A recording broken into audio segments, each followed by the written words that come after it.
Alright, hello. This is Axis and Allies Generals Division, and this will be my second game against Rod, who will be playing the Allies, and I will be playing the Axis. So, yeah, let's take a look. Yeah, if for those who don't know, Rod is a champion player, very methodical, intelligent player.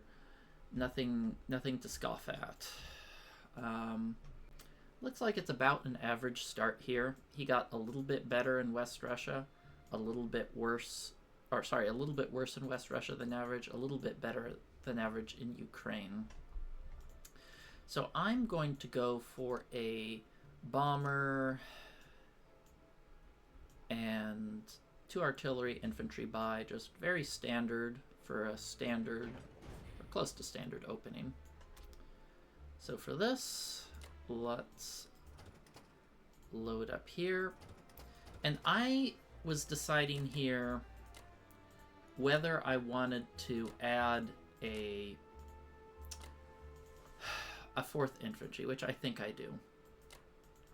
So if I add the 4th infantry, I have pretty good odds to capture, like 86% or so. But if I try to skimp and only attack with, say, 3 infantry, I can block Belorussia and have odds on stacking Karelia. So that's a little bit of a decision. I was whiffling back and forth on what to do, and I decided to go with the safer play of 4 infantry here and 3 planes. So these are just the standard attacks for a standard game. And let's pull the trigger and pray that his AA doesn't shoot down a plane, because if it does, the whole game, it's not good for the Axis. The Axis are not good at coming back from games relative to the Allies. So let's see. This is kind of a watershed moment, that Ukraine attack. Make sure Transjordan, okay.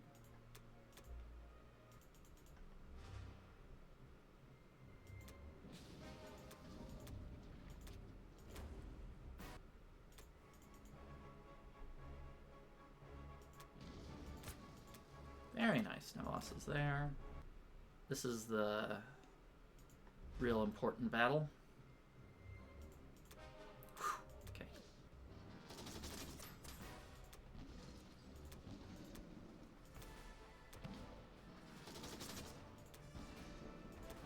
Okay.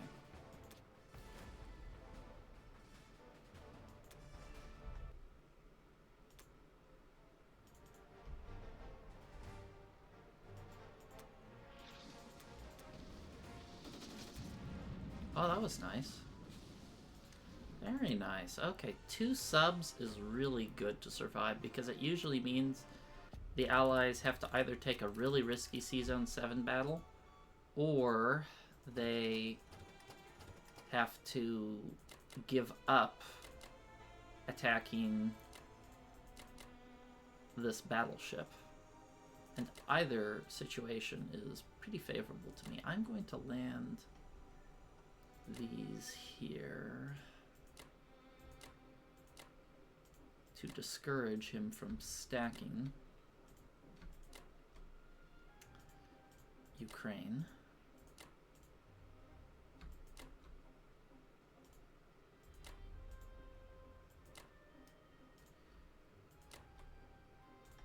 Okay. So here's the decision I have to make, is if I only stack this with 7 infantry, he has something like, let me see what's the calculator say. He has a 4.7 IPC positive fight on me if he throws everything, and it's slightly negative if I have 8. So, question is, do I want to be greedy? Because I have a feeling he's going to want to take Ukraine, because it's a pretty positive fight here. He's got good odds on it, and if he throws everything at Karelia, it will be difficult for... He can't really hit the tank unless he attacks it with 4 infantry, which I don't know. What are the odds of one taking an infantry? It's IPC negative for him, and yeah, so I think I'm going to take a little bit of a calculated risk, thinking that Rod will probably take the safe Belorussia and Ukraine attacks and skip Karelia, which is slightly positive, but a big battle if it goes well. Because I really don't want to give him a free strafe. I want him to work for everything. So this is a little bit of a risk, but I think it's a calculated risk considering how juicy the Ukraine attack is for him. So we'll see if he decides to bite down on that or not. Or I could just give him the Belorussia strafe. I really don't want to, though. Yeah, then he'd be able to hit Ukraine with 2 planes if he wanted. I think I'm going to take this risk. Against top players, you can't play ultra safe. Like, if I thought I was playing in an inferior player that I could just outplay and win, just due to the skill gap, I would probably just give them Belorussia, but against Rod, I'm going to make him have some tough choices for a tough game. Oh, before I forget, I want to change my defense profile to Group Submerge. Where's Group Submerge? I saw one, but that's anti-aircraft after infantry. I want anti-aircraft first, so it looks like I'm going to have to create a new defense profile. New defense profile. Oops, definitely don't want that.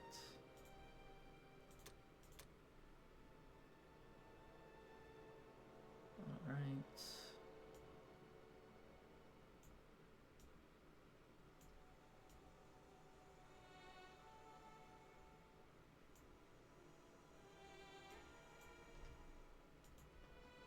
So it'll be Group Submerge. Did I create a new one? Or did I overwrite one that I'd made? Crap, did I overwrite one? No. Group Submerge while we're first. Group Submerge, okay. Okay, well there's there, and we will see how things turn out on Russia 2, what attacks he decides to make. Okay, see you guys. Oh, no, I still need to place my units, don't I? Okay. Since there's a good chance I think my battleship will live, I'm going to put the artillery there, along with the bomber to have some reach. Say if I want to hit Egypt, Transjordan, it's well in range, or C-Zone 34 if there's a lone transport there. Okay, that's it. And I will see you guys for Japan 1. Welcome back, it's Japan 1, and let's take a look at what Rod did. Standard buy, destroyer, aircraft carrier, and 3 infantry for India. Let's see, he attacked C-Zone 5, he took a freebie, took the freebie in France. Transjordan, lost 1 infantry. Okay. Darn, he got a little bit lucky here. I'm gonna have to think about how I want to position my navy because of that. Average result here, killed the bomber. Now here's what's interesting, is he took a risky attack in C-Zone 7. For me, I usually skip this because, I mean, I don't skip it, but I skip attacking the battleship because if you do this attack, it's really dicey. You can get a bad result. So he only sent 3 units to kill 3 units, and his result was still acceptable. He killed 3, lost 2, but now that he doesn't have any reinforcement fleets, unless something strange happens here where I'm going to need my planes, I'm probably going to hit his whole UK fleet there. He only has 4 units defending, and I have 6 planes total, so that's a little juicy slab of meat for me to mull over, because preventing those drops can be very, very powerful. Okay, so we're just going to do the standard buy, 3 transports, a tank, and an infantry to pressure India. And I usually like to send 2 up here.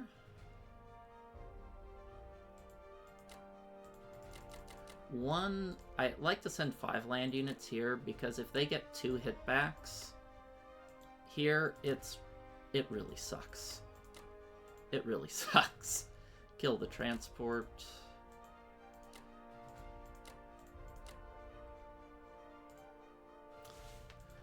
Okay, how do we want to deal with this?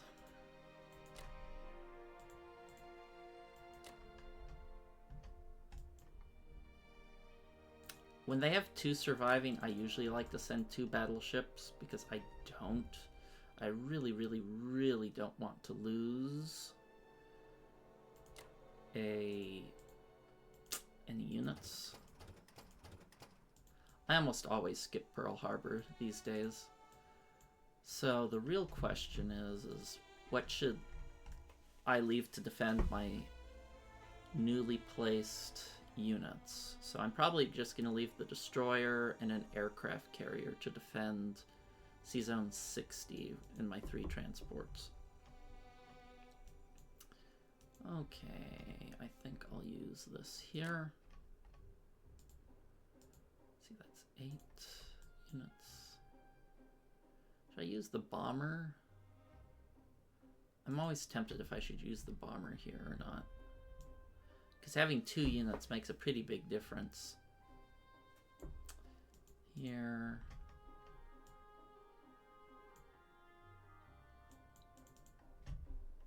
I think this is okay. Let me just make sure this fighter goes 1, 2, 3. Okay, it can land in C-Zone 60. I think that's about as good as it gets.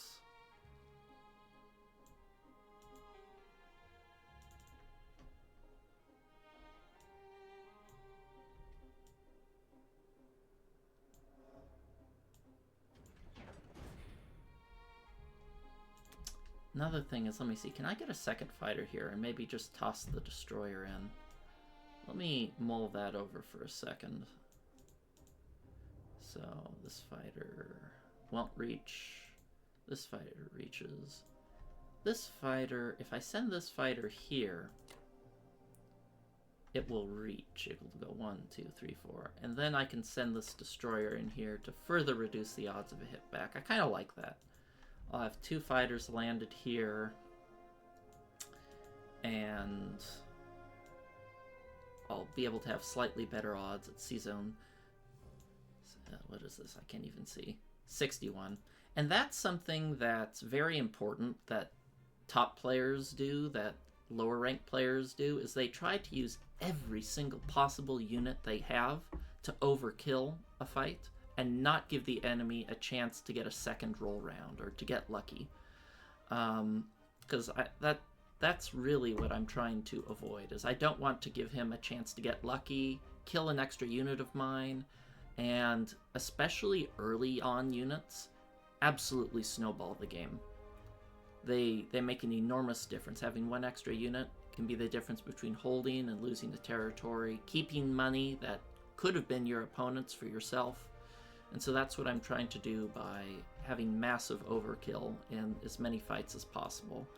That's part of why I skipped Pearl Harbor, because it's just barely IPC positive. You always lose a fighter. These units aren't going to be in the action for, 1, 2, 3 or 4 turns from now, whereas my Japanese units can be reducing the odds of an allied hit back right now. Okay, so let's, enough preaching, let's get into the action.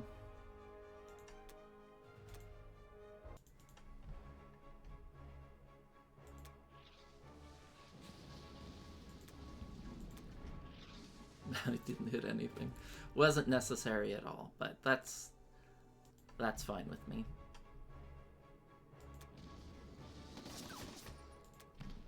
Ooh, double hit back. Ooh, Yunnan is the most important territory because how many units here directly correlates to how much I can pressure India.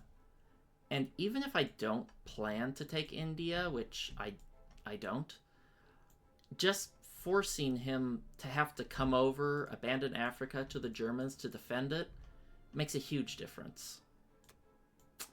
Oh.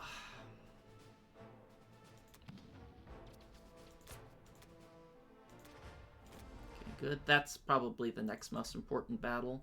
So I have the opportunity to hit these two squares.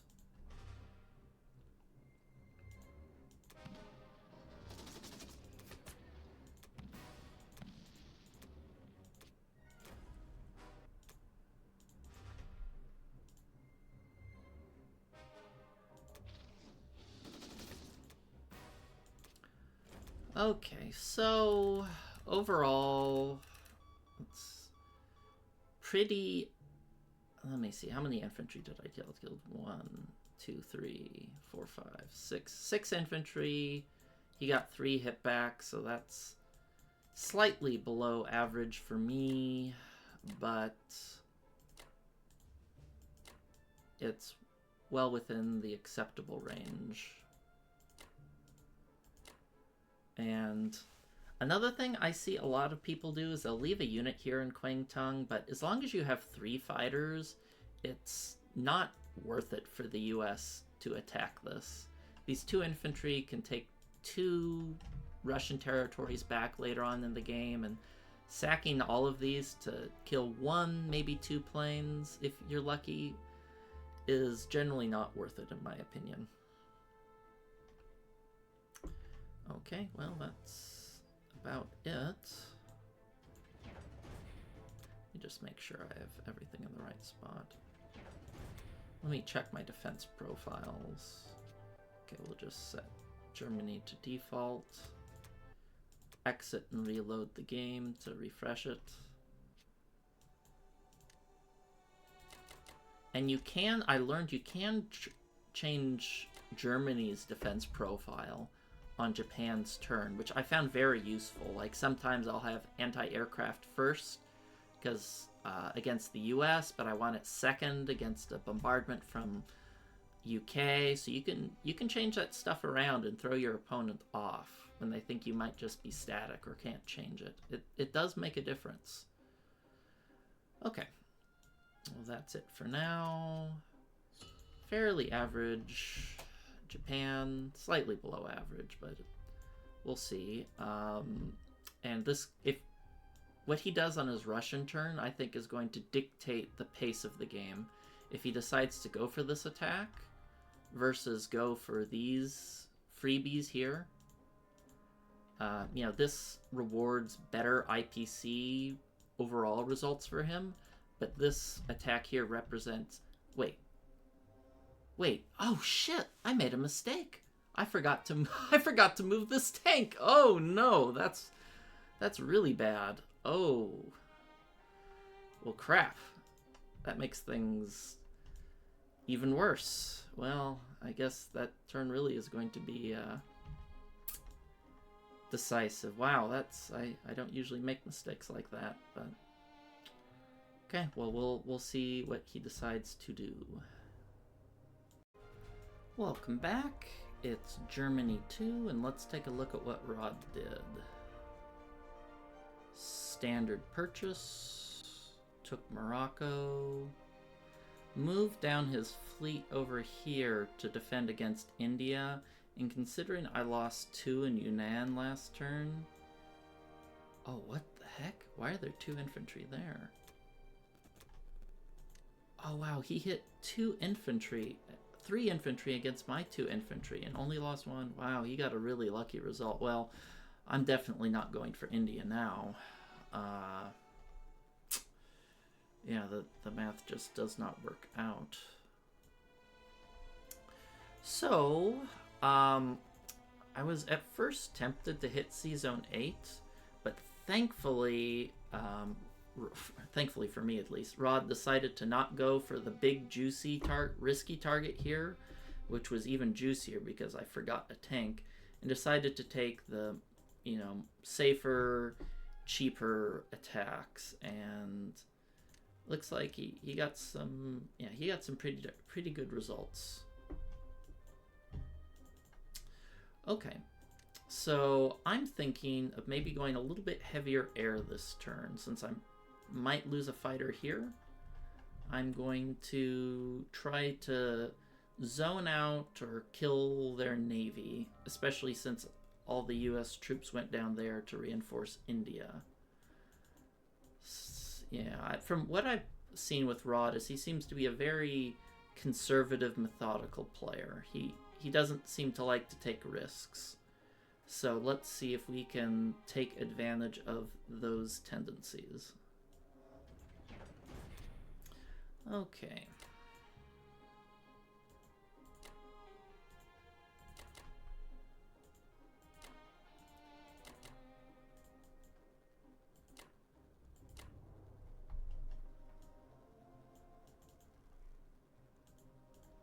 Let's blitz this. Since we're not going to be able to pressure India, I want to keep these guys alive as long as possible.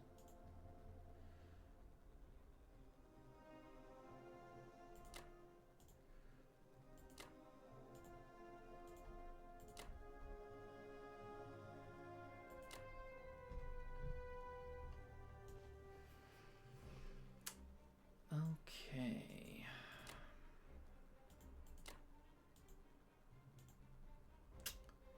This fight is looking a little bit light here.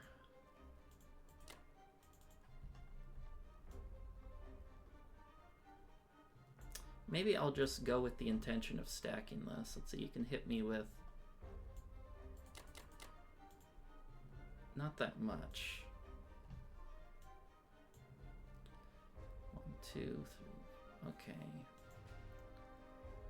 Trying to attack with the planes in such a way that they can return here. But it looks like that will be difficult. Can I stack both Karelia and Belorussia? So he's going to be able to hit it with 12, 13, 14 units.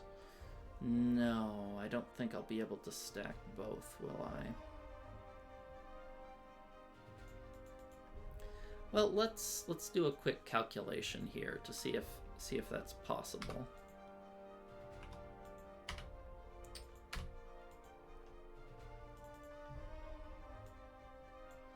Because I would ideally like to hit this with tanks.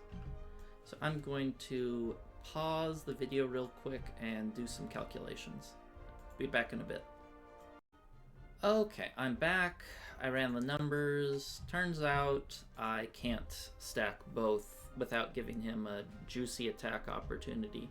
So I'm going to drop the Archangel attack to add more planes to these two attacks, because in my opinion, it's better to have just a few really strong attacks than a bunch of middling attacks where they can get a bunch of hitbacks or even fail to take the territory. So let's just keep it nice and conservative for now. Strong, strong, strong.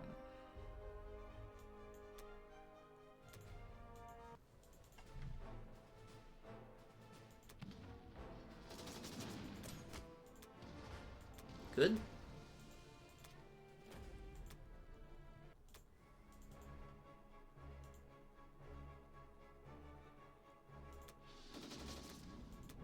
No! Oh, that always sucks when they get that hit back.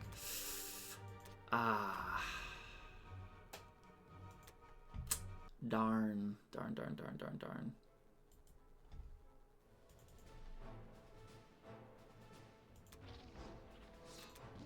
Oh, really? Are we having one of these fights?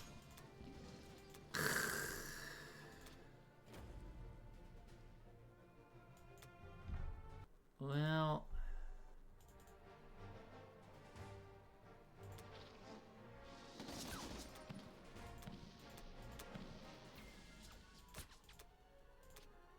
Not the best round there.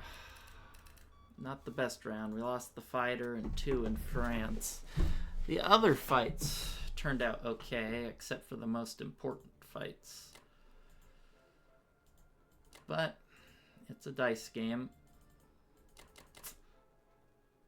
It's a dice game.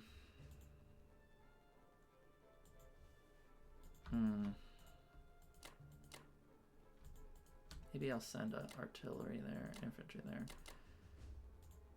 It's a dice game. That's what I tell myself.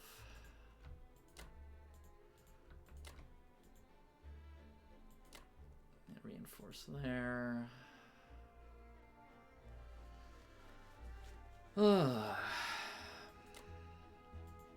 I'd rather have these. Oh, I can't have those in Germany. Okay. Well, let's. I think I'm gonna have to shore up these spots to keep them safe. I have to land this plane here. Let's group all these guys here. Not ideal. Not ideal.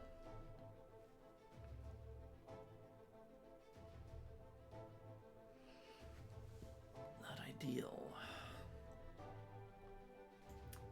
This will help zone his navy a little bit.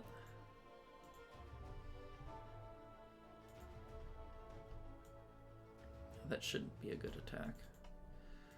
Okay, well, sometimes setbacks happen.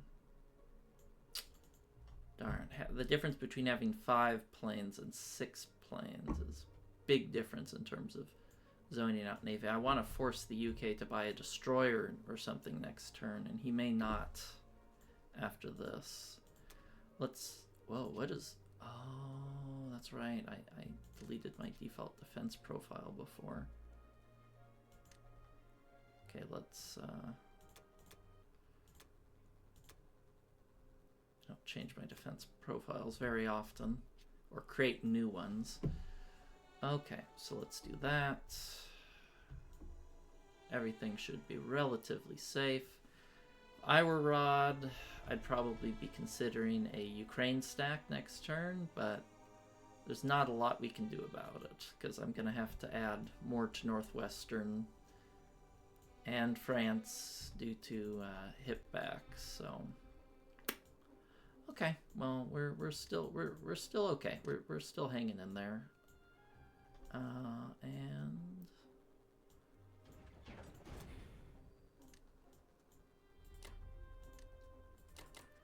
keep doing our best. Okay, see you guys next time for Japan 2. Alright, welcome back. It is Japan 2, and let's take a look at the state of the game. So this is really refreshing, this game, because the dice have been pretty even. You know, there haven't been any real luck swings, and most of, you know, my most recent games have been fairly one-sided in the Generals Division, so it's kind of nice to play a game where you can let your skill and smart plays have a big impact. So let's see, he just did Burma. I'm kind of glad I built up the larger German fleet, because it's prevented him from dropping for 2 turns, and that buys me a lot of time to build up stacks and you know, preserve my units as Germany, which you really need to do. So very happy about that. I probably would have dropped if I were him, but I guess he doesn't really have any spot. He could only hit Norway, where he wouldn't get the reinforcements of his planes, so happy about that result. I'm thinking of just buying 6 land units and an industrial complex for Manchuria. Now, I made I don't know if I called it a blunder, but certainly a oversight. I didn't put the destroyer here, which means I can't safely take Alaska, which I don't know if I would have taken it anyway, but I can't do it this turn. at least, and still be safe. So what I'm going to do instead is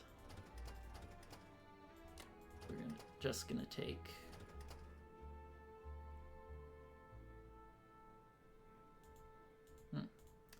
what do I have loaded in here? Yeah, we'll put the infantry here. We'll have the stronger transport here that has more attack power.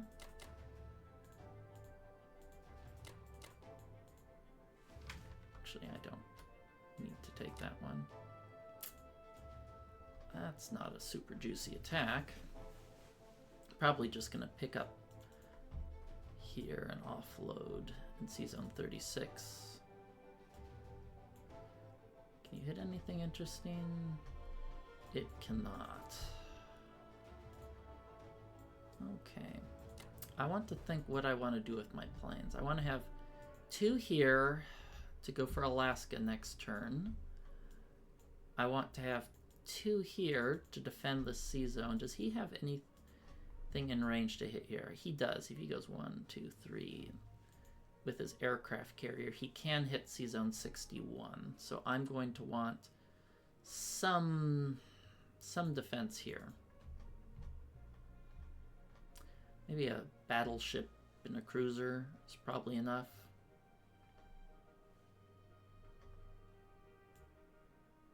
Let's see, this can go 1, 2, 3, 4 and land in C-Zone 36. Okay, so we can hit this with 2 more planes just to make it extra efficient.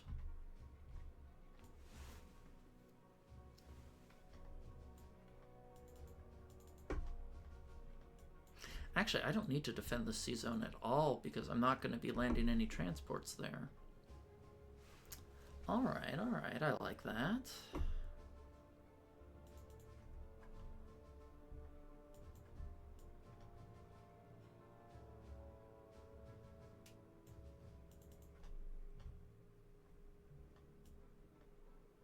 I think that's about it. Only other question is, do I want to add a battleship to this? It is a worthwhile question. I was thinking of just doing an aircraft carrier and a destroyer, but it might not hurt to use a battleship bombard there, because if I go to C-Zone 46 for Australia like I'm planning, I already have enough C-Zone defense, and I might need more in C-Zone 64 depending. And I can always move that guy back, so might as well take a bombard and have the battleship position to have more flexibility.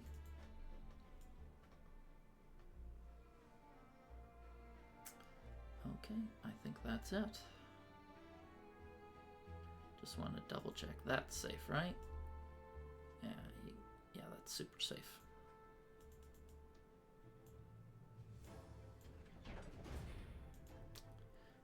Can never have enough overkill. If you don't kill them in one round, that meant you could have benefited from more overkill.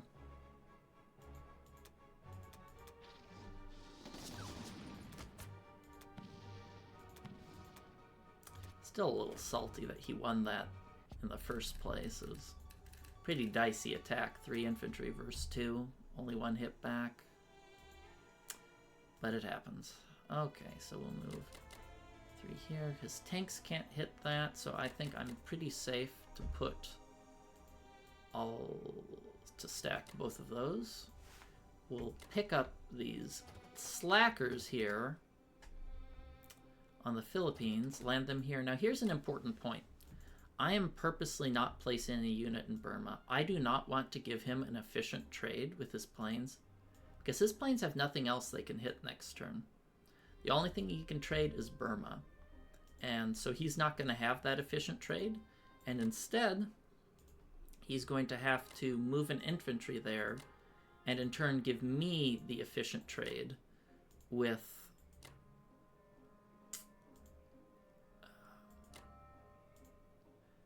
give me the efficient trade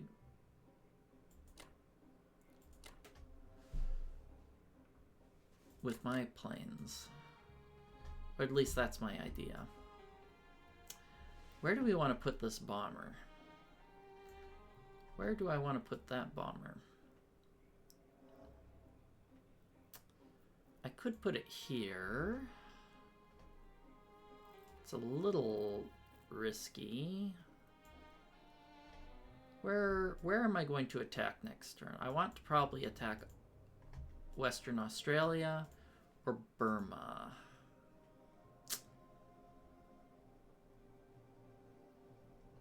That's what's most likely going to be hit. So let's see.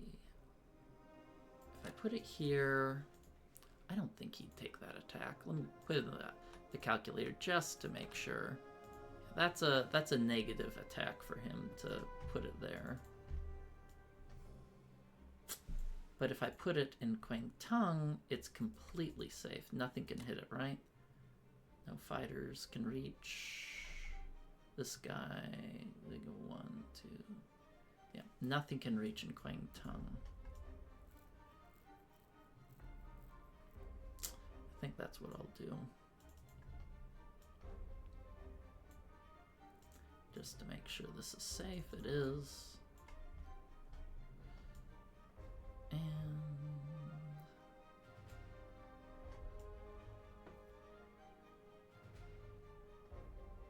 I think that's all she wrote.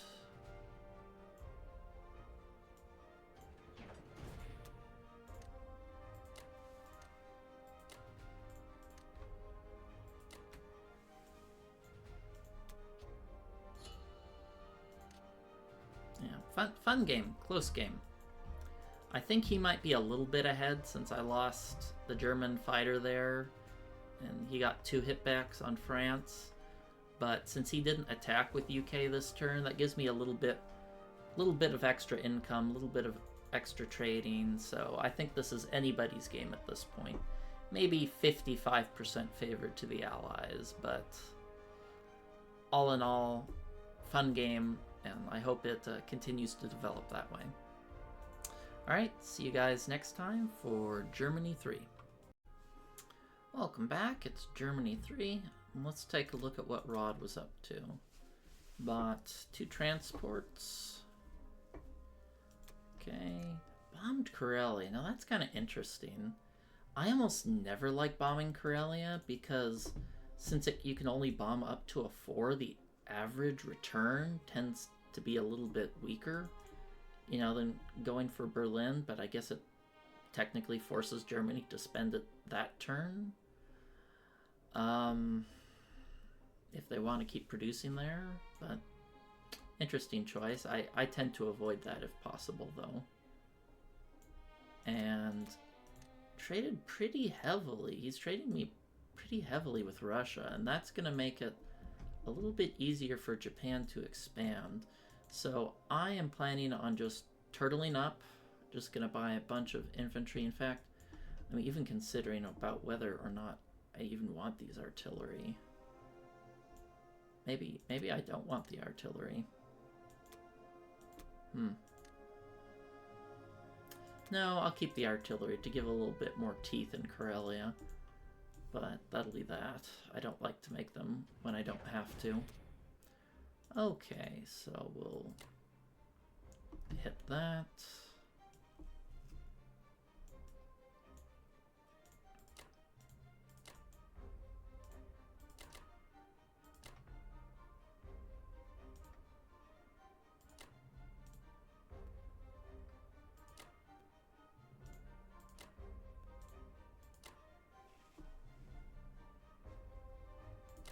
Do I want to hit this with an extra infantry or not? Is something I'm pondering.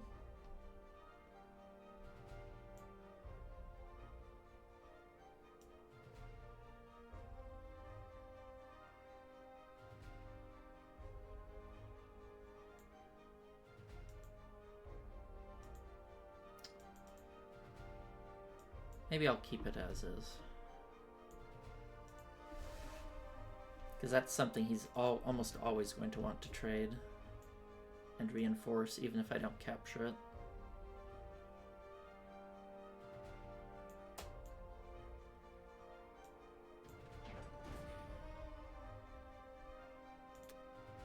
I'm also considering if I want to blitz this. I don't think I do. I'd like to move my units to Egypt and compel a drop from him into Africa, further slowing down his progress.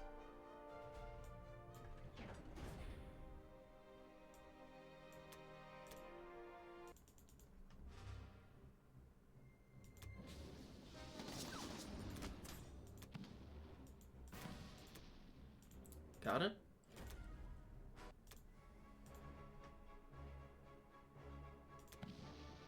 Nice. 100% hitbacks for that guy, huh? Well, maybe it's not so nice when he's getting extra hitbacks.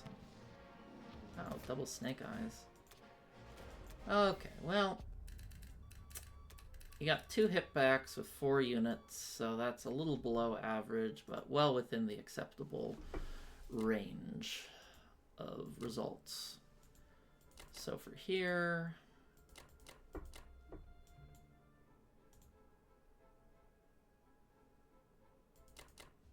let's start moving these tanks up and over.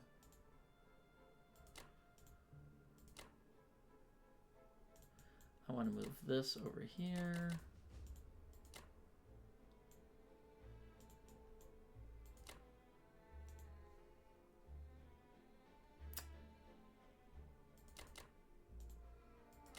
This shouldn't be hittable, right? I'd have 8, 12, 13 units against his 8, 9, 10, 11, 12, 13. Should be safe. Maybe I'll add some extra planes in case he wants to do a two-way hit. It's not likely that he would do that, but it's possible.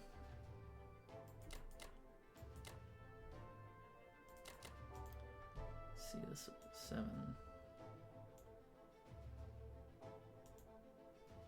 18, that should be very safe there.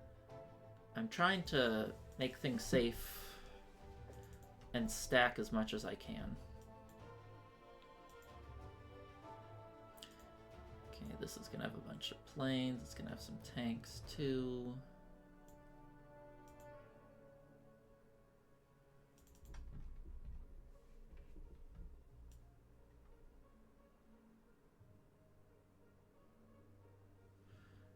Okay, I think that about does that.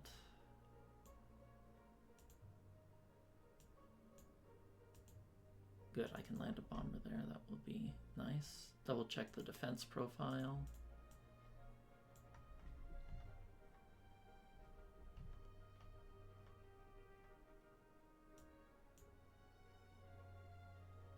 I were him, I would land in C-Zone 5 and hit these 2 spots with 1 infantry, which is probably what he's going to end up doing. So I could move infantry and a bunch of tanks there, but no, I think he would have odds on me if I did that.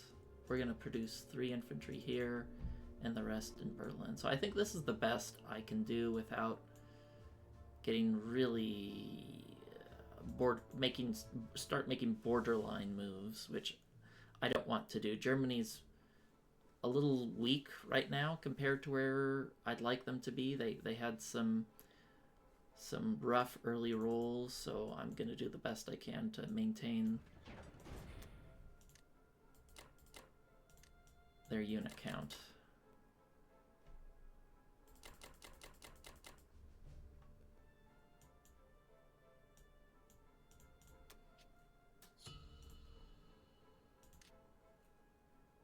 Okay, pretty close game. We'll see if he keeps trading down Russia like this. I'm actually starting to get a little excited with how aggressively he's trading Russia, because I'll be able to take a lot of Japanese territory, and he's gonna have trouble stacking Kaz and preventing me from doing what I want at this rate. So we'll see, and I'll catch you guys next time for Japan 3. Welcome back. It is Japan 3. Let's take a look what Rod did. Infantry and a fighter, nothing too unusual there. Though he did land all of his units in C-Zone 5, which is a tempting enough target for me to want to risk my fleet, my German fleet, and just hit that with everything I can, which I think I probably will next turn. But we will see, but it's a very tempting target. And that's about the only thing of note he did other than using his plane on Ukraine. So I didn't have too much to think about for the buy. I'm just going to get another transport, and then I'm going to load up on infantry. But the interesting thing about this turn that I did consider is if I take Alaska, he has about a 50-50 chance of clearing it, maybe a little larger than 50-50. So I was trying to decide, should I send 2 transports here to, one, guarantee, mathematically make it implausible for him to retake this, which is the equivalent of gaining like 8 IPCs, and have enough units to ensure I can go on the Hawaiian Island hunt. For the downside is I would severely slow down, not severely, but I'd slow down my land unit funnel into Russia. And I think it is worth it to add here to get the island circuit, take these guaranteed islands that they almost never really can take back, and increase my income in that regard. And so I think that's probably what I'm going to end up doing, unless there's a very strange result somewhere. Wait, why can't I attack this? 1, 2, 3, 4. Why can't I attack? Oh, why can't I? It's because there's no units there. Okay, for some reason I thought his units were there. Okay. That makes sense. I'm like, why can't I hit this with my planes? It's because they're bombing dirt.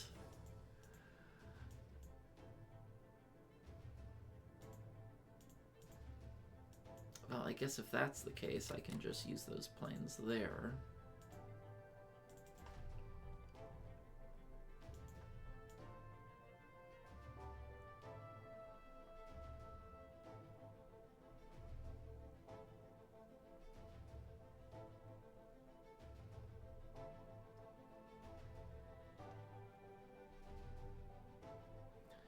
Hold on, I need to calculate this real quick. What can you hit this with? He can hit this with 3 planes.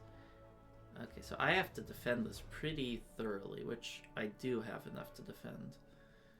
But I can't skimp there because this aircraft carrier is in range to scoop up those fighters. 2 of them, at least. A little tempted. Do I want to add more fighters to hit Burma?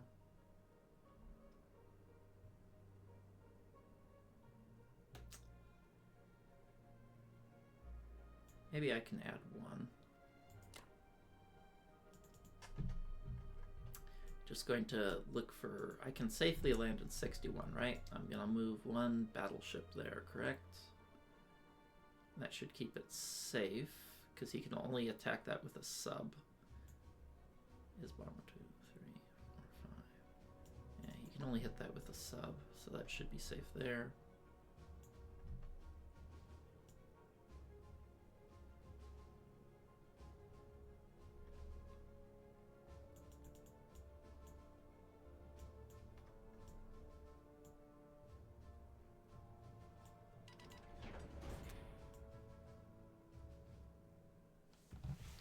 I think that's how I want to play this.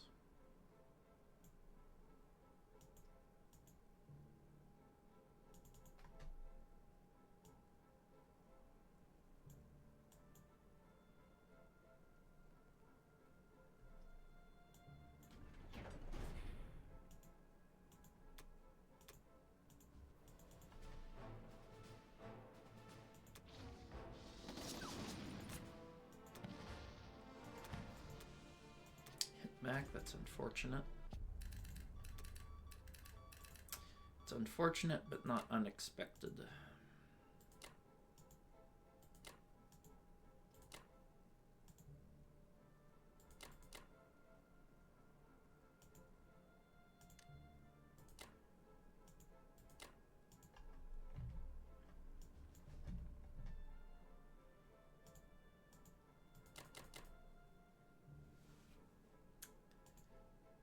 Okay.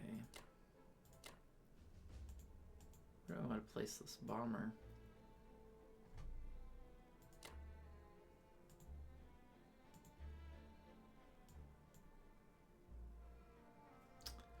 I'm a little tempted to place the artillery here. Oops, that's not where I want that to go. I'm a little tempted to place that artillery in Alaska to encourage him to keep that fighter there and the AA gun. I think I will move the artillery just to mess with him, to force him to add more units to defend.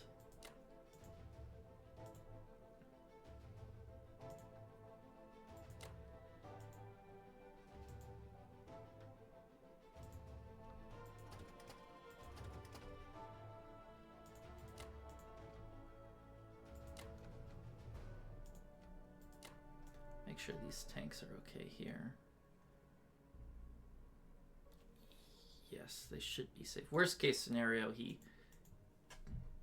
hits that with the US and then scoots in with some bombers. Let's see, how much am I adding? One fighter. I'd like to add another infantry up here to be able to trade Vologda without a tank. But if I do that, this will be vulnerable to a UK attack. I need every unit I have here to make this an IPC negative attack for UK. So maybe we'll just give up Vologda for a turn, because this territory is more important to me. Okay. Let me check my defense profiles. This is safe with the battleship. This is also safe.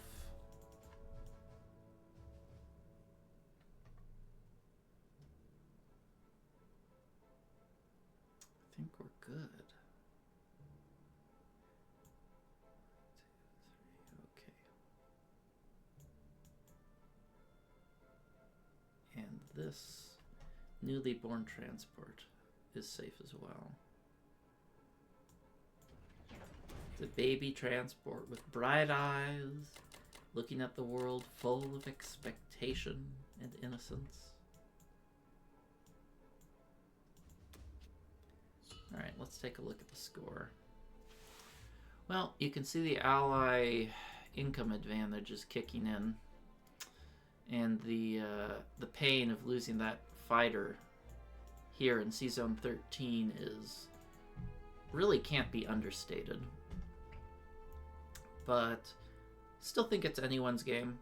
I feel maybe a little behind, but not by any material margin. I think the fact that Germany has Egypt and he doesn't have anything that can take it for the next 2 turns should help level out the playing field. And if I go to Anglo-Egypt, it's going to force him to put some drops down in Africa instead of Europe, or else I'm just going to scoop up a ton of income that's going to put the Allies in a position I wouldn't envy. Okay, see you next time for Germany 4. Welcome back. Let's take a look at what Rod did here.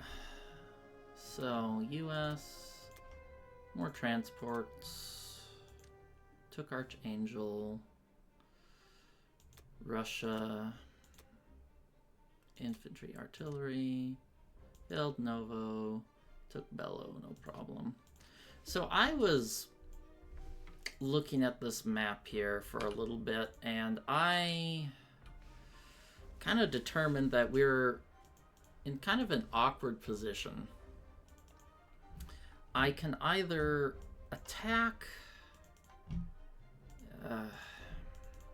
just an awkward position with all the fights laid out here. And I think I came to the conclusion that I'm probably going to have to give up Karelia, and I'll just try to sink his UK fleet and try to clean up some other things. I'm going to give Russia a little bit more freedom than I'd like, but I think it will be hopefully worth it to buy myself a little bit more space in the Northern Theater. But we'll see, because if I just trade normally, it's going to be really awkward for me to hold this. So let's try and smash his fleet and hope for the best. Alright, so...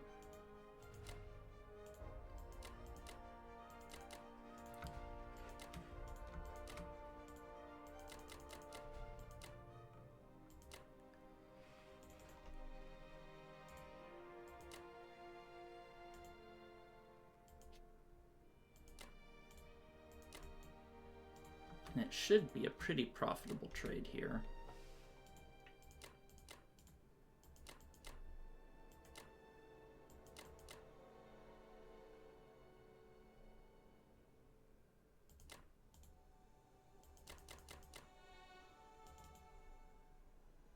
And this unit's just going to move here to potentially contest. Alright.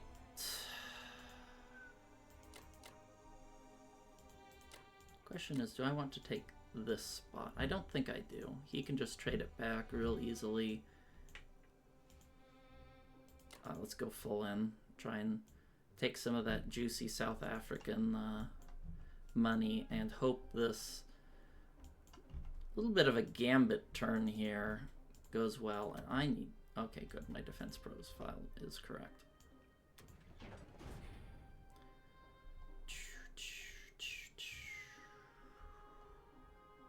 Unlikely.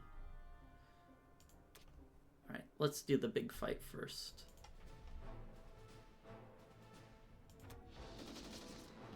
Well, I can't ask for much better hits than that. Okay, pretty sweet, pretty sweet.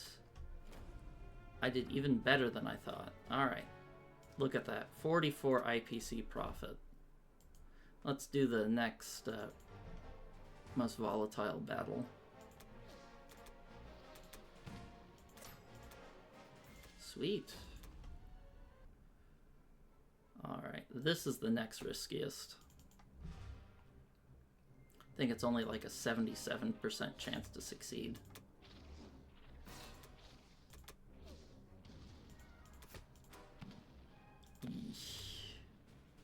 I have to press on here because there's nowhere to retreat. Damn. Sucks a little bit. But I can't complain too much with how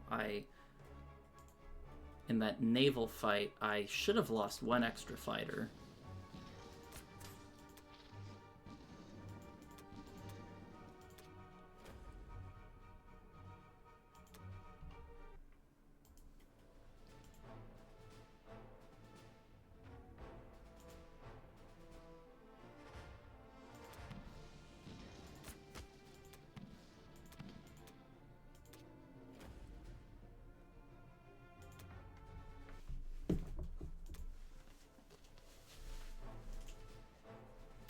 And this fight here, normally you don't want to go for Finland as the Axis and Norway, but since I took out his navy, he doesn't have anything that can attack Finland next turn.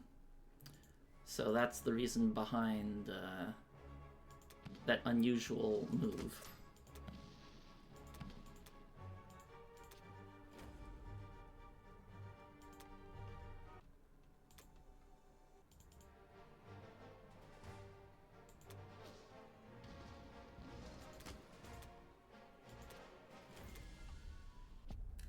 all in all, pretty darn good turn.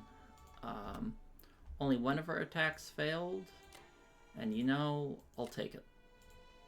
I'll take it.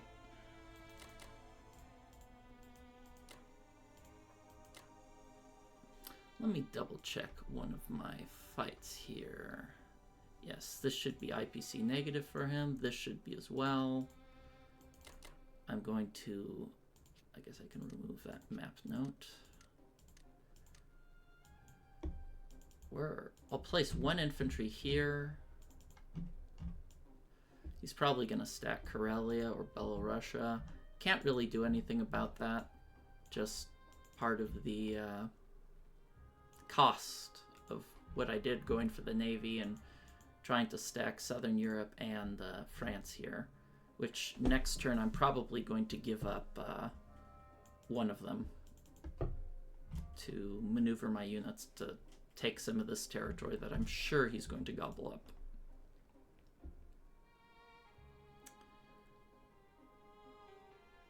All right.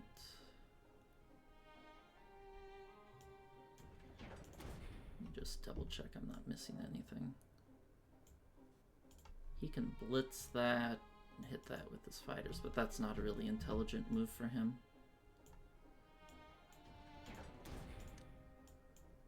All right.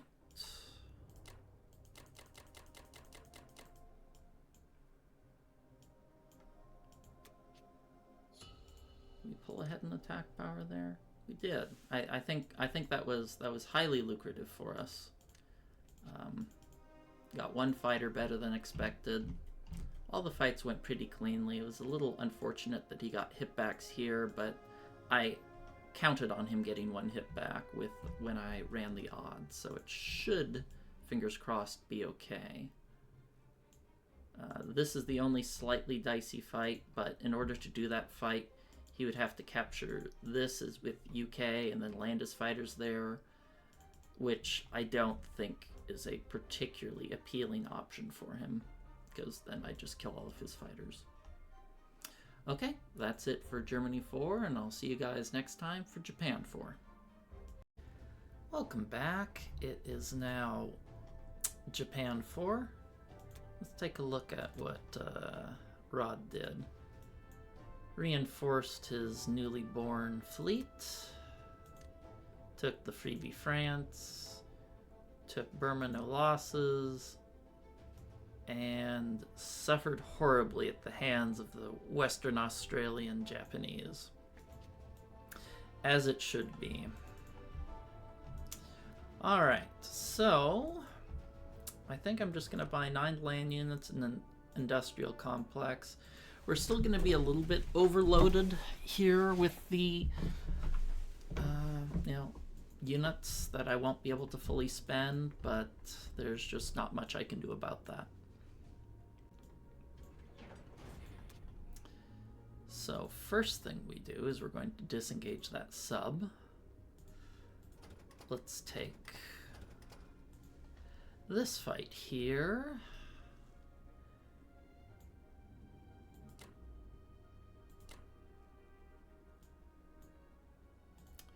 We're going to hit this, and I'm going to take this transport to shuttle on over here.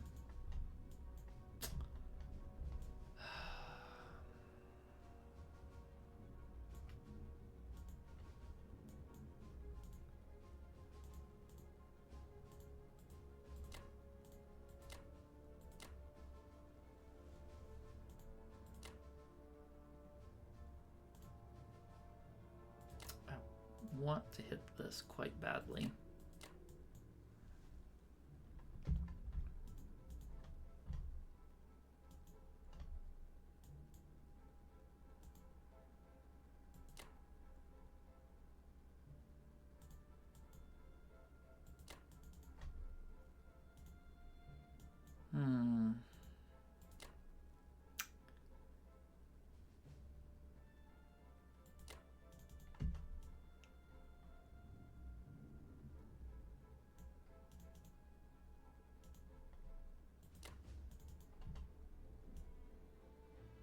fighters go 1, 2,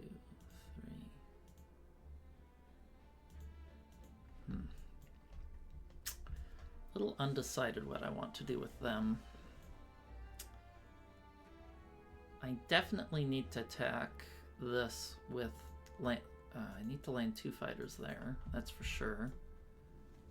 I hope I can capture this, but if I don't, well, that's just fate.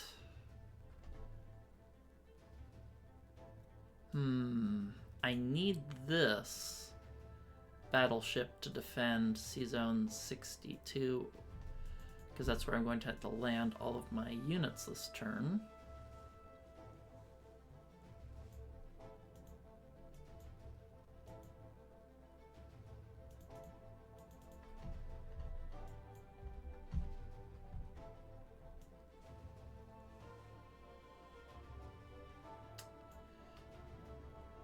Send even more units here, but I don't think that would be to my benefit. It's only worth 1 IPC. I don't want to risk the farm for it, as they say.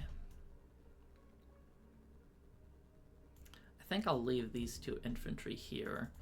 Just two infantry and a fighter are not overwhelming odds.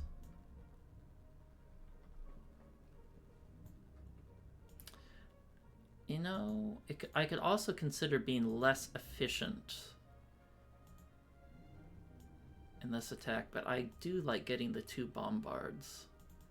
I think I will keep things as they are.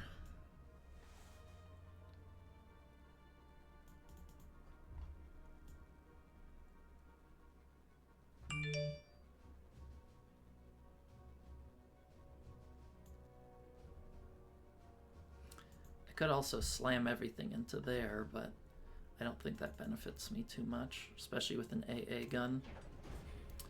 Okay, well, we'll see how it goes.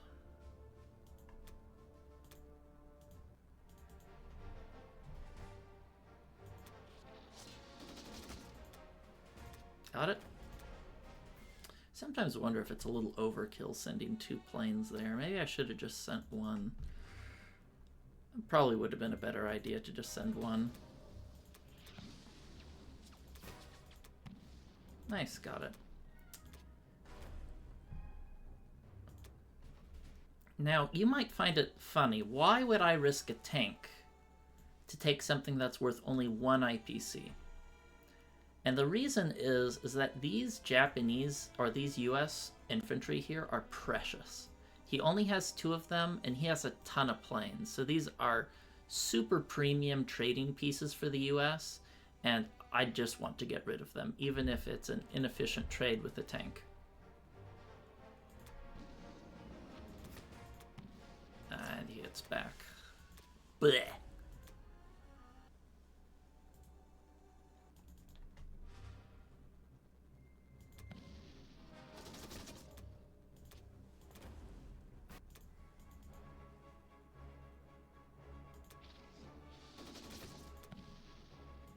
Darn. Well, some pretty devastating hitbacks, unfortunately. That's actually going to slow us down more than you might think, because next turn, when we land in New Zealand, normally I would take the units and just plop them down into C-Zone 38. To where I could hit Madagascar, but now we're going to have to take an additional pit stop into C-Zone 39. It sucks, but I can't do much about it.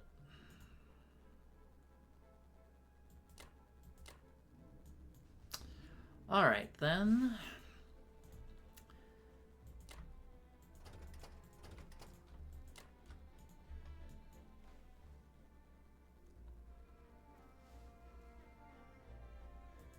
I'll just leave that there. You can blitz with 3 tanks, 2 fighters.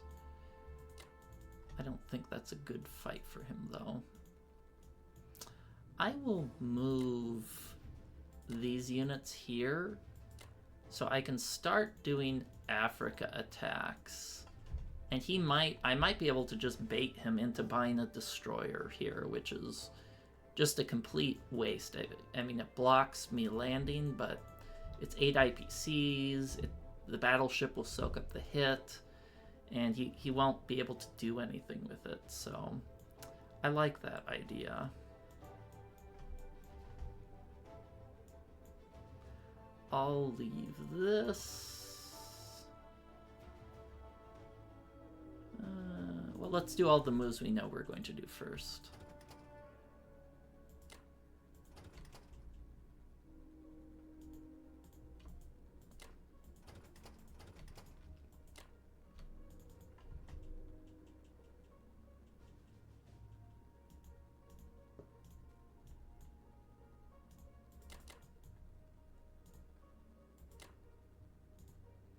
Need the destroyer to protect against the sub. We'll need this battleship here to keep everyone warm and safe from his submarine. And I'm trying to decide if I want to put the fighter here, which would make it in range of Berlin, or here, which would give me more India attacking opportunities.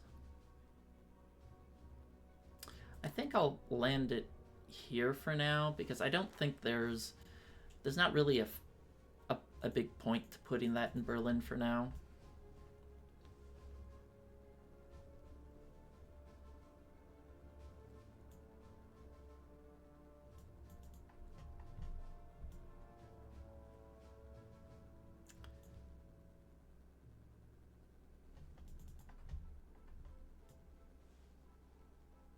I'm also considering whether I want to just put the aircraft carriers, 1, 2, there's not a big purpose in moving the aircraft carrier here. Is there? Well, maybe there is. Let's see. Then I can land you here. The others.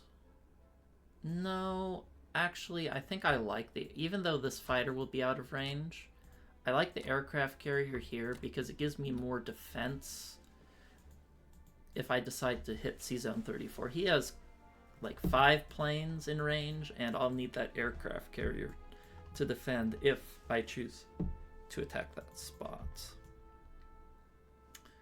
Okay, I think that wraps it up. Not a super fantastic turn. You got 1, 2, 3. Yeah, you got three hitbacks. But such is life. All right, well, I think I'll wrap it up there.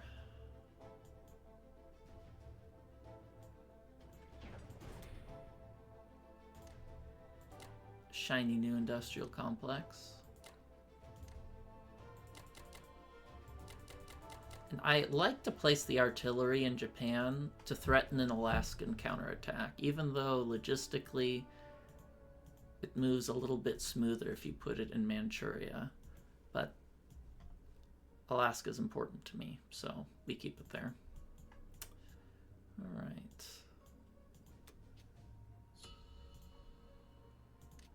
Look at the board. I'd say we're still in a pretty strong position. The dangerous part is if he decides to stack Karelia. It will be a long time coming for me to take it back, and I'm probably going to have to abandon my defense of one of these areas because the Karelia stack is of incredible importance. And the Japanese pressure, I don't think, is strong enough yet to compel him to turn and face me. So I'll see you guys next time for Germany 5. Welcome back. It's Germany 5, and let's take a look at what Rod did. US, he bought a bunch of some more planes, an extra transport. He won Alaska. He got pretty good dice there. What did he attack with? 2? Yeah, he only lost 1, so yeah, he got pretty good dice there. This was the move that surprised me a little. He hit 3 infantry with 1 infantry and 5 planes, which I don't like these. Maybe with 2 infantry, but with 3 really high chance that he loses a plane, but he didn't. He got a strong result, and yeah, that turned out to be a pretty good round for him. Russia, just more infantry. Novo killed 2, lost none. Kazakh killed 2, lost none. Karelia killed 1, lost none. So overall, he had a pretty darn good round, which is not what I wanted to see. But it happens. So I only have Berlin. So I'm just going to buy 1 fighter and 8 land units to try and, you know, use my production slots as efficiently as possible. Okay, so I had a couple choices to make. I was thinking, well, I could send my tanks down here, and then all my tanks down here, and I'd almost for sure capture it, and he wouldn't really have anything to take it back with.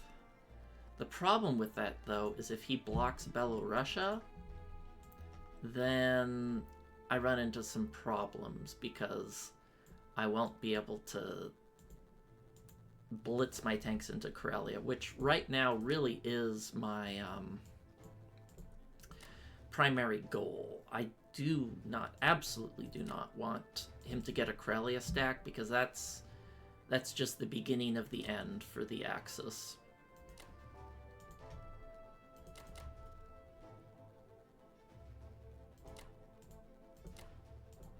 In fact, with this, maybe I'll send infantry, artillery, and plane.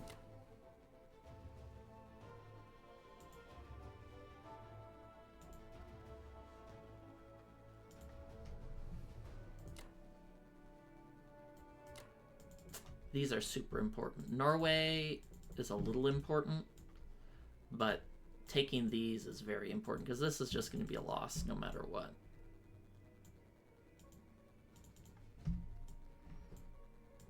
This, just sacrifice my artillery there. I don't plan to stack this. In fact, I actually kind of hope that he decides to land here. And the reason for that is I really want to get Karelia back. Because once the Allies get it, he can just trade all of these zones, and it becomes a nightmare for the Axis. I was looking here in Africa, deciding what do I want to do here. Do I want to move here and like force him to chase me for a few turns? But I came to the conclusion that, you know, if I go here, yeah, I'll get 1 IPC. He'll have to follow me down. It'll take an extra turn for him to go there. But I thought it'd probably just be better to just split my units up and, you know, force him to figure out how he wants to do things. Just grab some extra income, make it our last hurrah, and if he wants to try to trade all of these, there's a high likelihood that he'll fail one of them. And we need the income right now.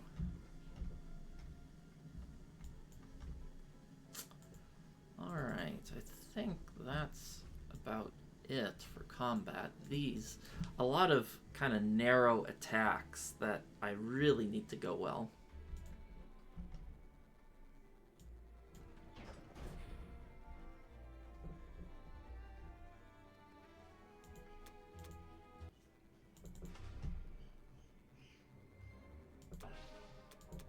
Seriously? 11 misses. And then he hits. Isn't that the way of things?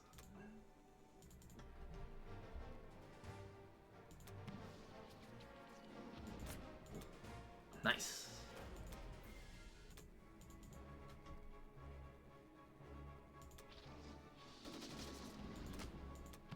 Damn.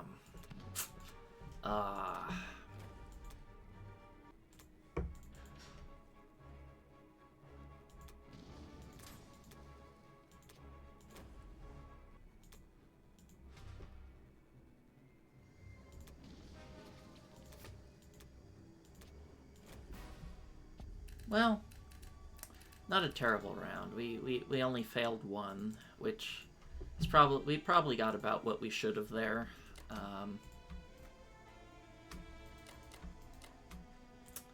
It doesn't mean I'm happy about getting what I should get, but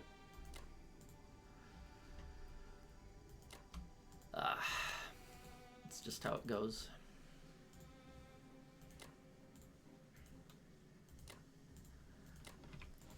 I'm thinking about whether I want to. I definitely want to place a guy in Finland there because I want to force him to divide his units. What I don't want him to do is to get a Karelia stack.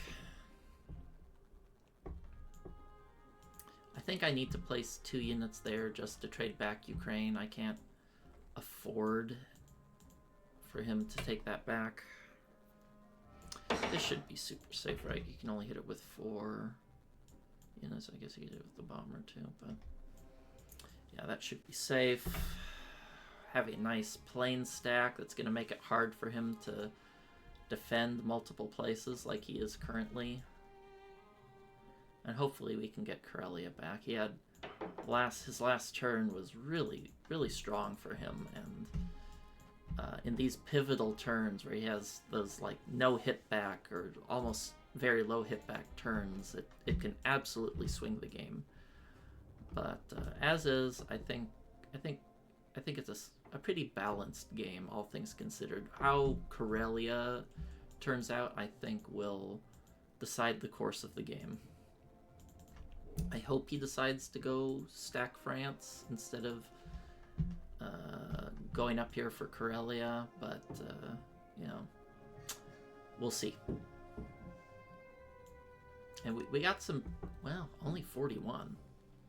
Yeah, I guess we don't have these 3 territories. My income, even with all this Africa income, it's not as strong as I would like.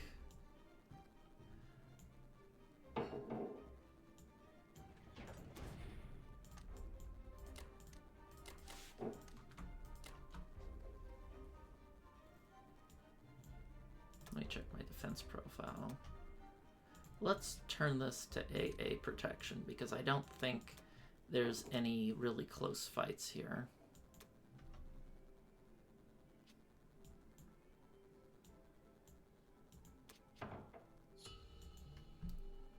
Alright, looking at the score, game's pretty balanced, but it's probably going to lean heavily one way or the other pretty quickly. Where Japan is still kind of dispersed, not really focused, but once we finish taking the islands and we have these 2 complexes, we're going to be able to start exerting some heavy pressure towards Russia. And if he doesn't block this, Japan's going to start exerting some Africa pressure, which will hopefully give Germany enough time to stabilize. Okay, see you guys next time for Japan 5. Alright, welcome back, and let's take a look at what Rod has done.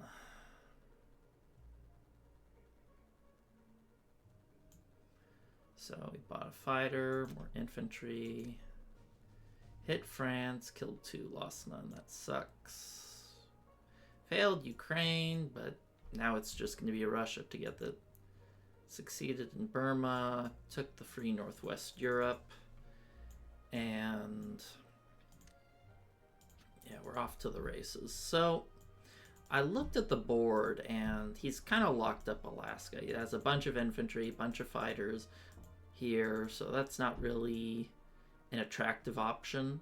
But the good news is this has diverted a lot of pressure away from Germany to give them a chance to catch their breath.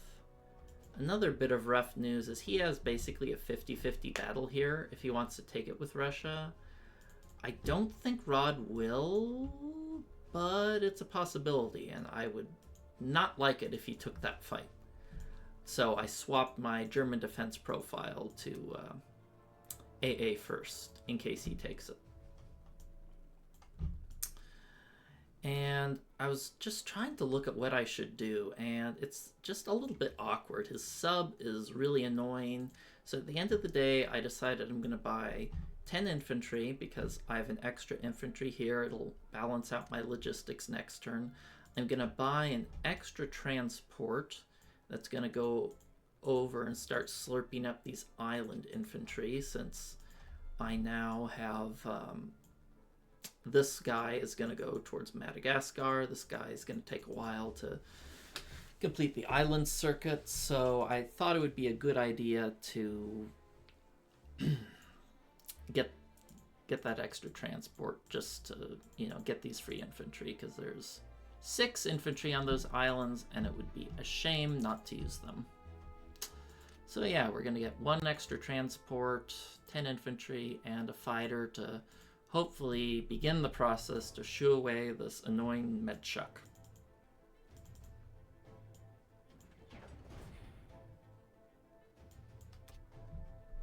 So first things first, disengage.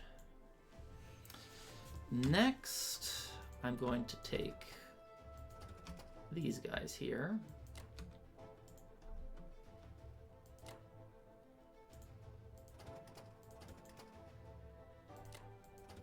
I was thinking if I wanted to hit Transjordan or anything here, but he has too many planes in range, and I can't really afford to defend all of that. Whereas this can only be hit with the submarine, since his aircraft carrier can't slip through just yet, thanks to this handsome German unit in Egypt. I'm going to hit this, and just so you know, yes, I purposely did leave Hawaii empty because these two... these 2 spaces are blank. So when I do the island scoop ups, I like to have all the units as close as possible. So the first one's going to take these 2, then it's going to take these 2, and finally this ugly pair here off in the middle of nowhere. And if I pick up Hawaii, this pair would take an extra turn to get somewhere. Okay.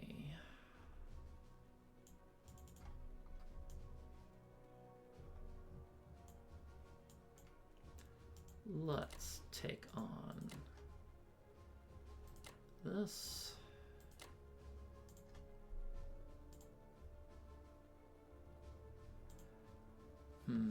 How much do I want to add to these battles?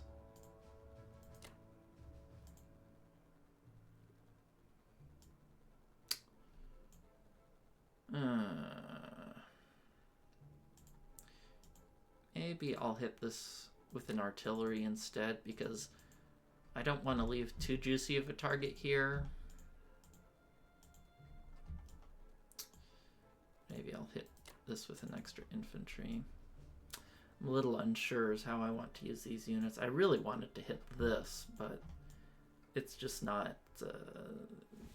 the odds are not with me.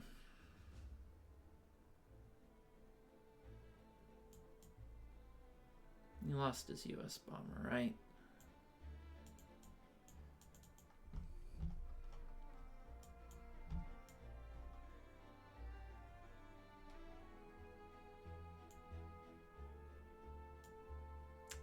I think that's about it.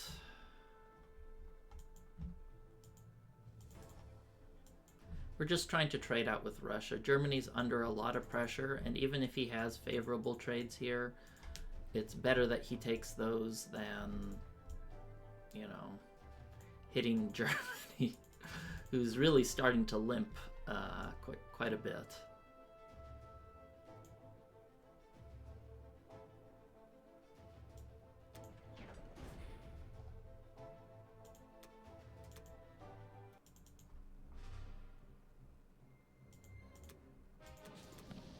Wait, 6? Oh, shit! Oh, crap, I did not mean to hit that with 6.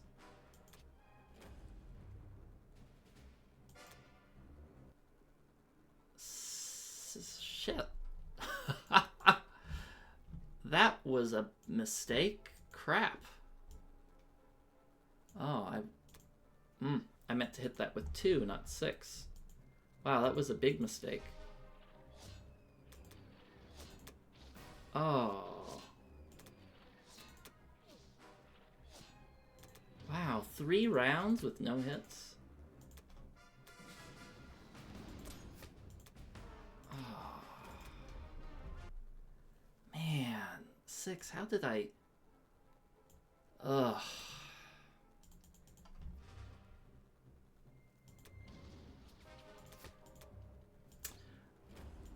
I guess I must have shift-clicked too hard. Wow, that was a mistake.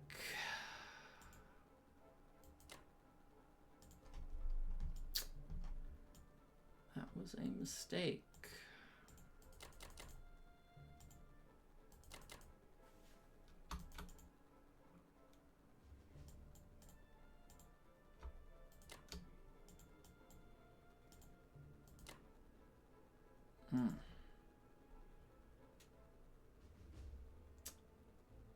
I think I'll keep this here just to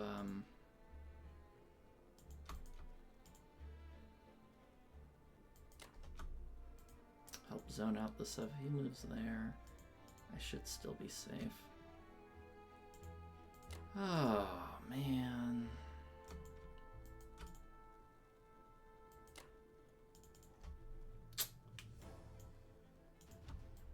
That was such a big blunder. I cannot believe I did that. Oh.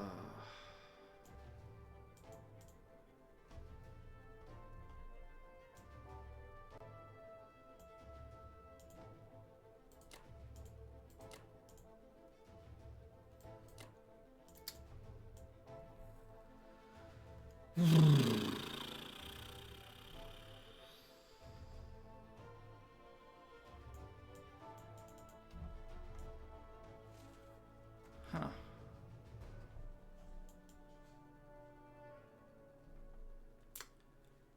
Well,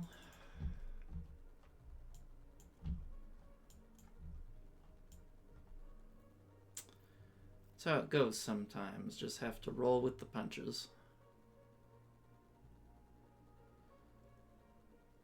What should I do with this sub? Maybe I'll send it over here to make this a less attractive target.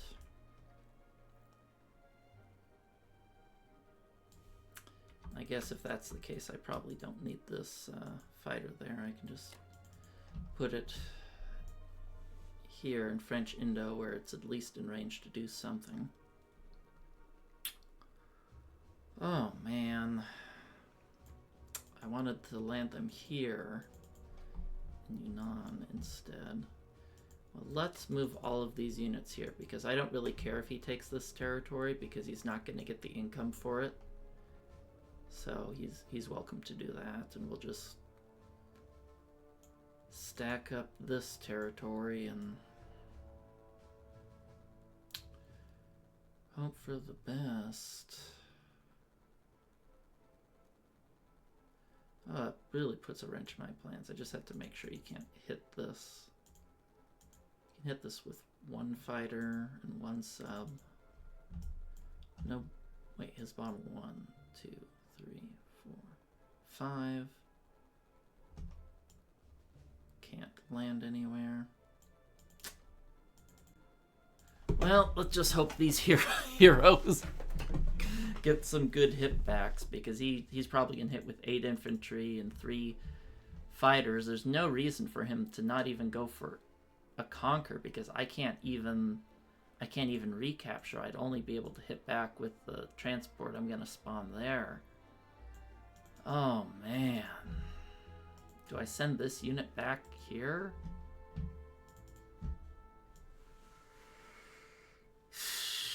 No, I guess I have enough planes to sort of spook him a little. Yeesh.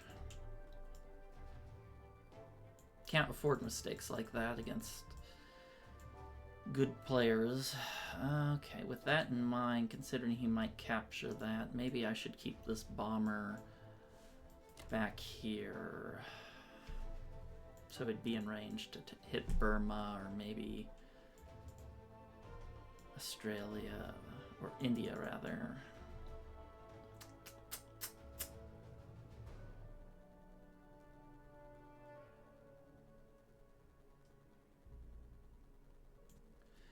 Alright, let's go with that.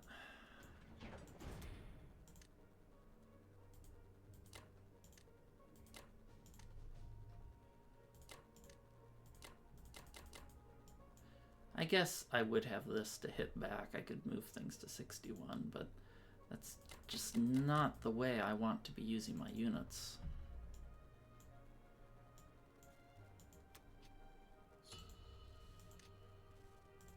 Well, balance of power is starting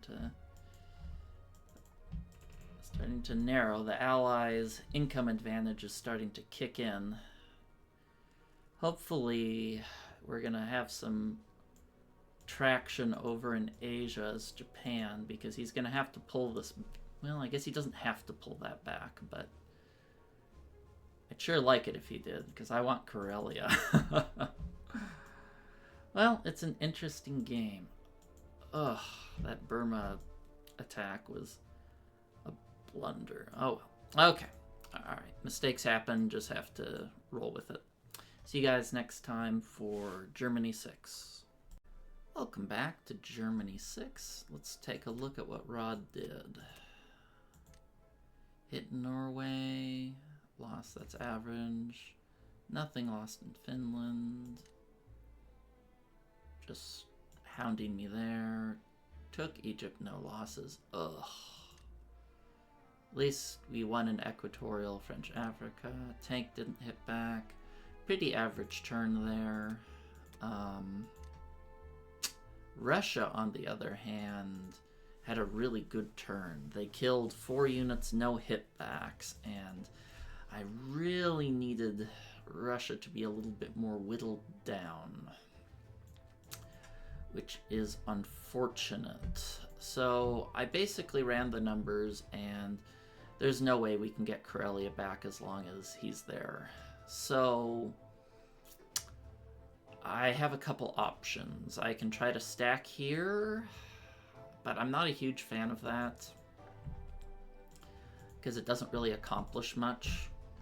I can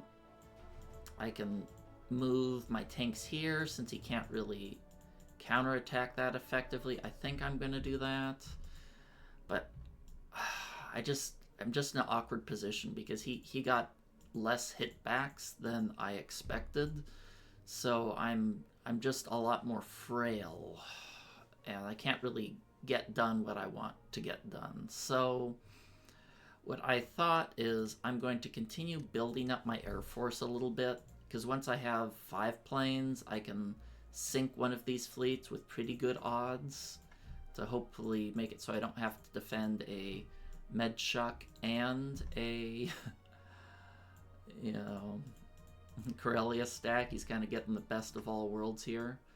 So that's my idea, and we'll go with it. So here I'm gonna send 1, 2, 3, 4 tanks. I think maybe even I'll send a 5th tank just to be on the safe side. Here I'm going to go with 2 infantry. Here I'm going to hit this with just about everything I can to make it IPC negative for him.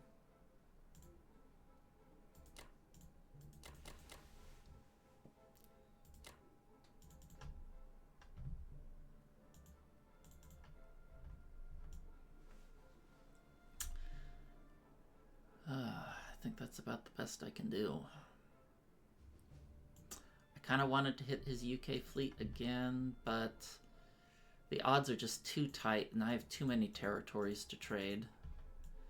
And I can't afford another Navy reset, so I'm gonna hit that there.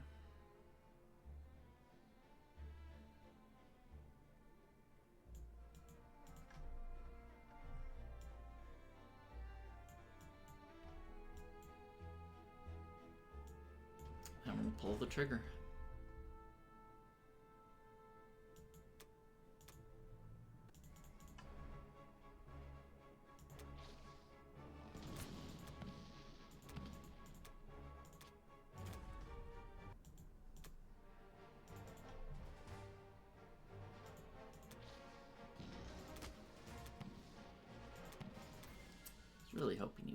that.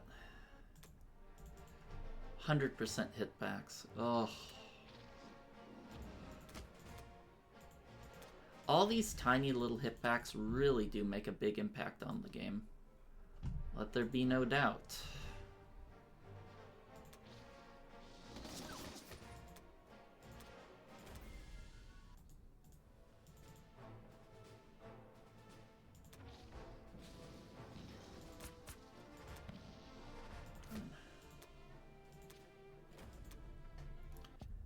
This France stack was a little on the risky side, so I might have to add a unit there.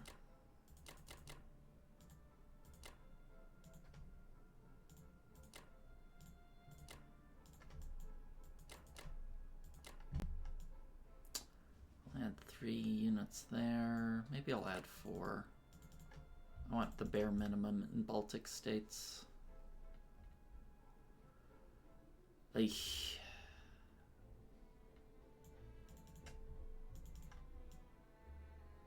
Doing what we can, and let's double stack these units here.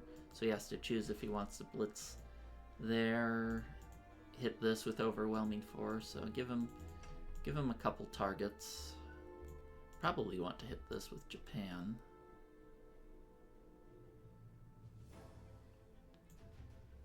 Might also want to hit Egypt. We will see. And we'll keep chugging along. Unfortunately, things aren't as good as they could be, but they could be worse. Let's double check that we're on anti-aircraft protection. I don't want him to do a two-way punch.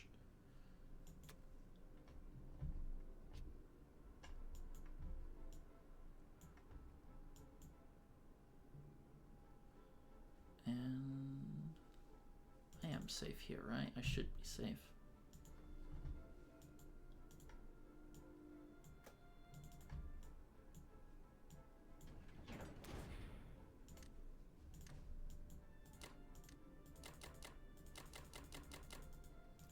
So I'm pretty sure that's safe.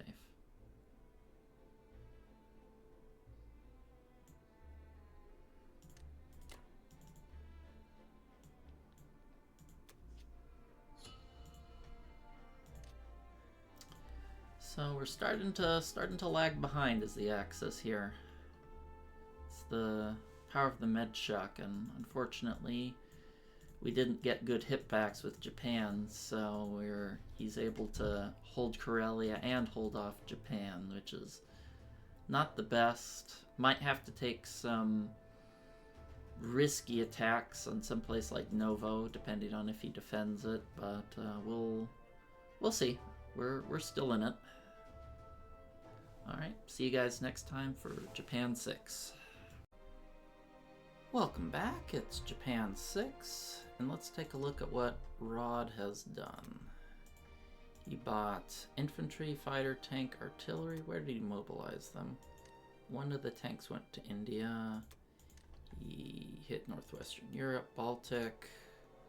And I checked on the Burma attack, and he was a little greedy here with his attack. He hit, didn't use all 3 fighters here, and I got a top 26% result, which meant he lost 5, I lost 5, and considering this move was an enormous blunder on my part, well, maybe not enormous, but it was a little bit of butterfingers.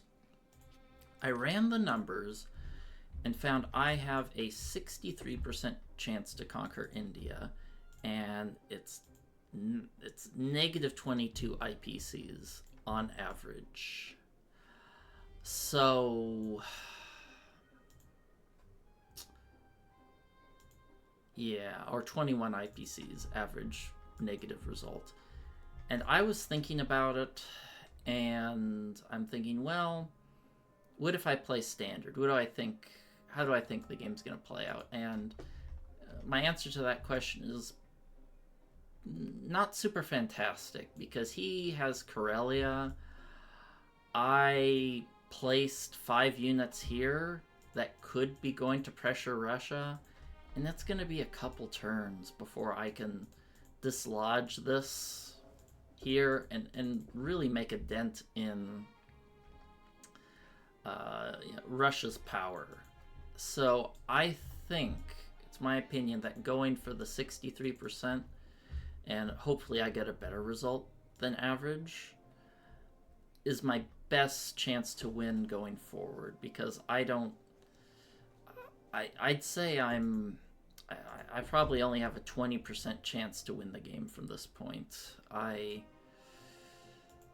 think things haven't worked out quite as planned, and I think it's time to take some calculated risk. So I'm gonna buy a bomber, enough units for a full logistical load, and we pray.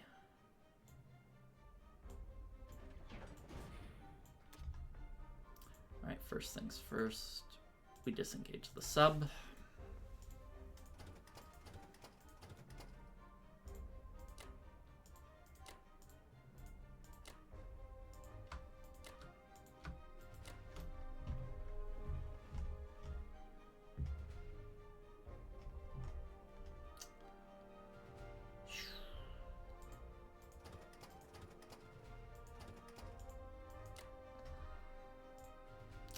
Oh shoot, I can't include this? Oh crap. Oh crap. That drops my odds to 40%. Well, didn't calculate that correctly. Oh, this aircraft carrier is out of range. Well, that makes things quite a bit sloppier, doesn't it, huh? I don't know if I'm ready to take a 40% to conquer it. Minus 27 IPCs. Yowza. Yowza, yowza, yowza. That is significantly less attractive to me. Significantly less attractive. Well, let's start coming up with a plan B then.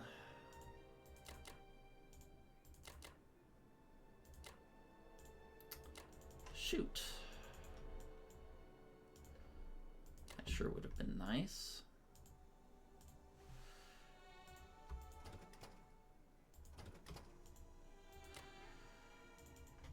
Well, what do I want to do with these blokes?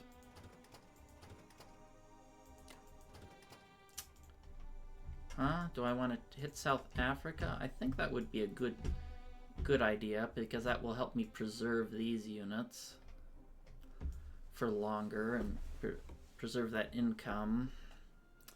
There's the advantage of hitting there, which will kind of interrupt his med shuck a little bit. Yeah, because if I ignore that, he'll send the tank, the fighter, and probably 2 infantry and clear this up pretty cleanly. So maybe helping out the Germans is my best path forward. It'll preserve this income down here for a little bit longer, and maybe even draw more units down, but killing this tank is pretty attractive as well.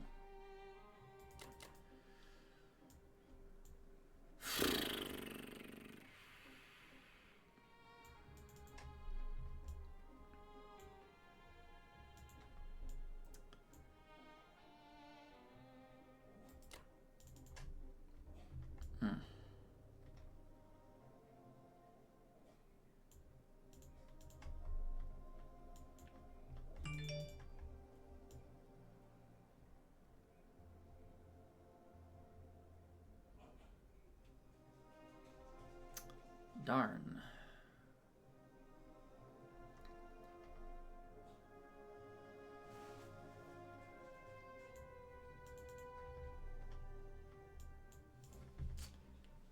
tough choice, because this isn't even a surefire win, but I think it's the smart move. Maybe I could... Well, no, I can't even do an industrial complex here. He already has transports in range.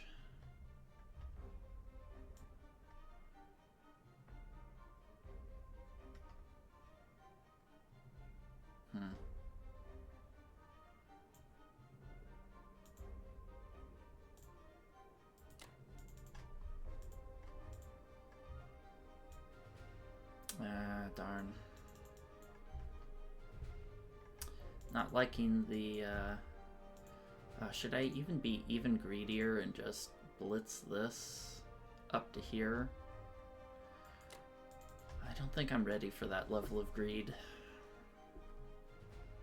To sacrifice a tank for 1 IPC and risk double hitbacks on Vologda. If I'm gonna sacrifice a tank, I'd at least like it to be worth 2 IPCs. Alright.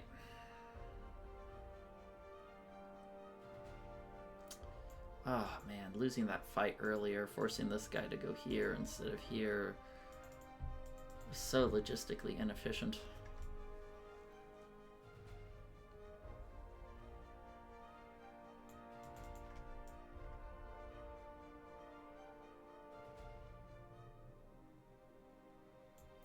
Well, let's just hope it all goes well.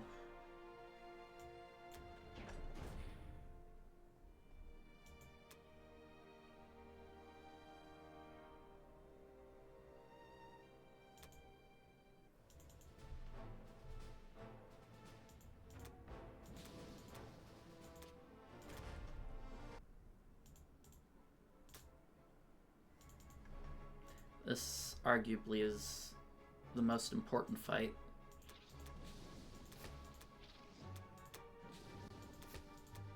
Okay, good. Good, this will help us preserve German income, which they so desperately need.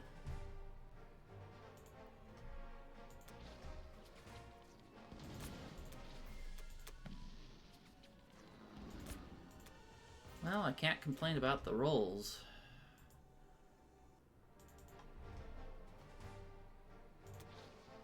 Can't complain about perfection. Can't complain about perfection. Perfection is what we got. So, let's send 2 transports up here. I'll send them up north. These little fellers can move on over here. Can I stack this? Well, let's see. Let's plug that into the calculator real quick. 8, 2. You can hit it with 1, 2 fighters, and I'll have 7 infantry. 3 fighters. Okay, we can't hold this.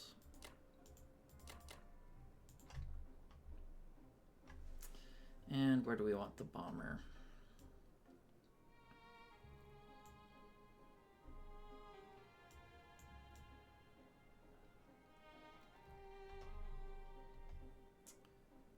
Germany has 2 bombers, so it doesn't, and I can't reach France, so it doesn't give me a big benefit moving that.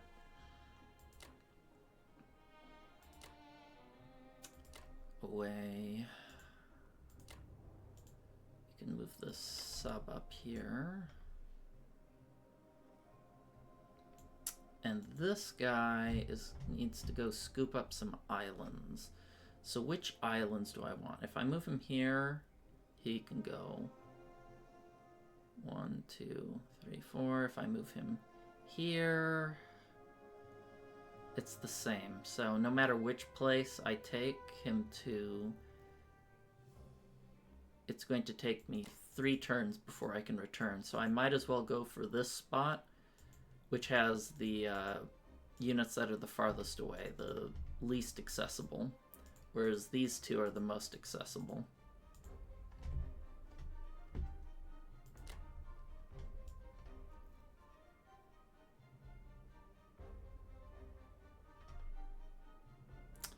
next question is, do I want to send more units than 2 here? Do I want to risk him getting a juicy strafe? Or just an outright conquer here, because he can hit this with 3 tanks.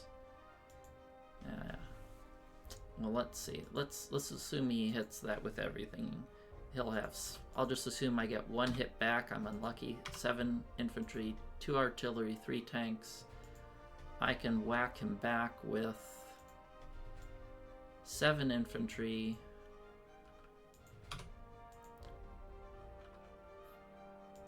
5 fighters, the new bomber that's going to be placed,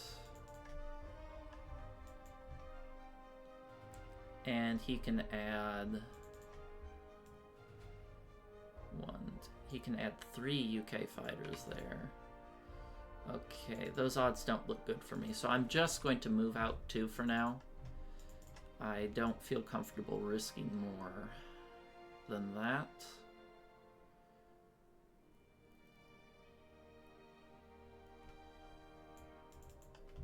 And since I didn't get to take that YOLO on India, we're going to have to play this game the hard way. The way I said, I think we probably have a 20% chance of victory.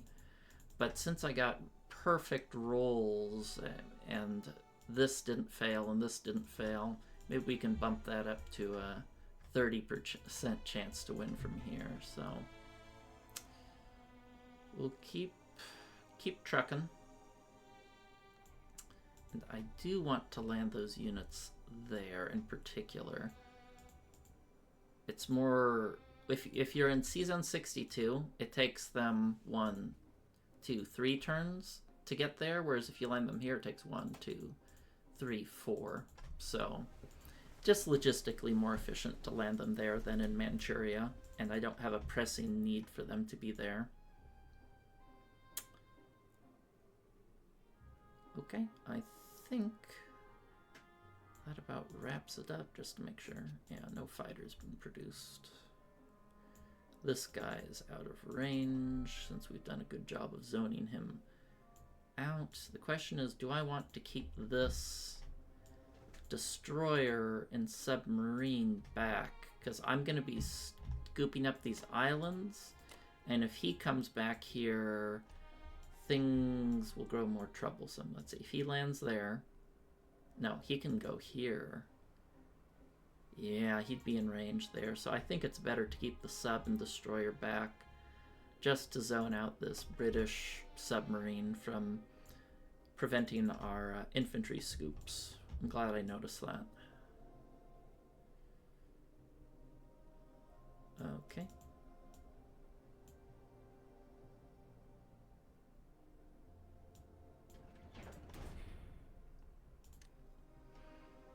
Okay, we'll leave the tank on the mainland.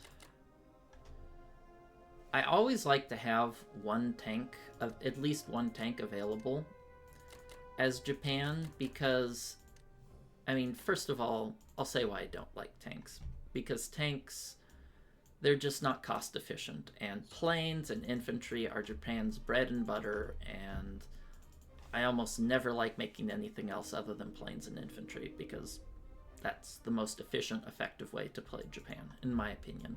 But what having a tank does, even a singular tank, means if there's a single breach in any of these territories around Russia, that means I can blitz in with my tank and my giant armada of planes, which will then force Russia to not just stack Kaz, not just stack Karelia, West Russia. It's going to force them to have a sizable amount of units in Russia defending and not keeping me at a standoff.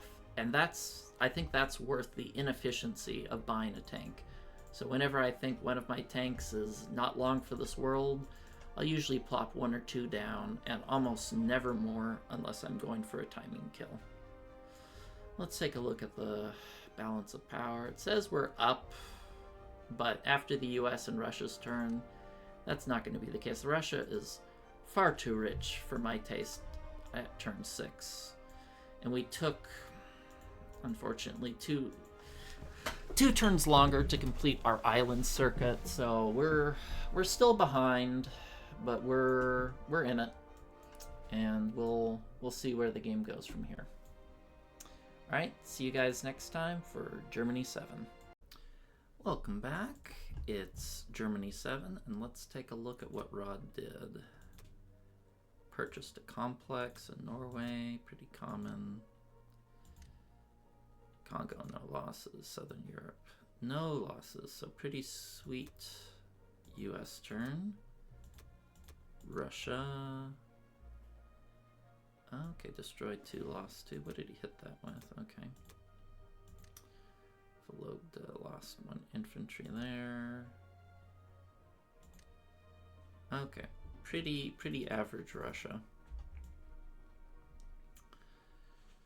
Took a lot of attacks, but I guess he's in a position to do so. So I was thinking, it's a messy position here, and I feel behind, and so I'm going to play like it. And I saw this Navy fight here is a 32 IPC profit on average, and if I can clear this and shut down his med shuck, that would be quite nice. So that's what I'm thinking about there. So I'll just buy 1 fighter. I'm probably going to lose 3 fighters on average here to clear it, but that should be a good trade for us if we succeed.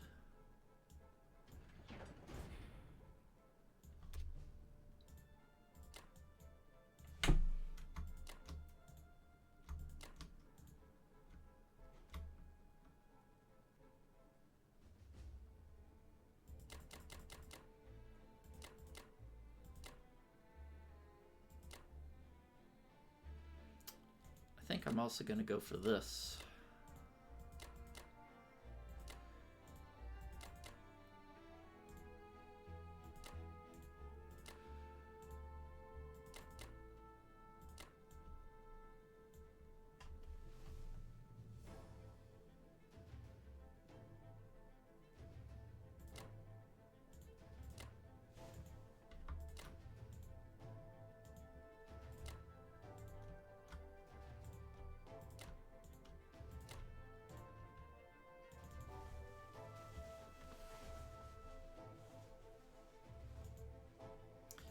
I think I should have enough to ward off a France landing. He doesn't have that much.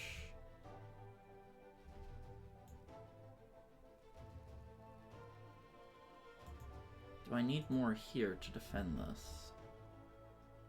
He has 3 planes in range, 4 land units. Should be safe.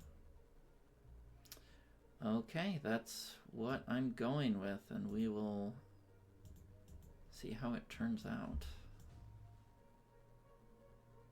Oh, wait. I think I want to do this fight too. It's kind of a 50-50, but it'll preserve some income for a little bit longer. And I think I'm just gonna trade these guys in here. Well, we'll see. We'll see how things turn out, but it's a kind of a coin flip fight, and I'd like to kill the tank if I can. Can maybe finish him off with alright, strong, implausible. Start with the big fight. Oh, that's not good. Oh, no.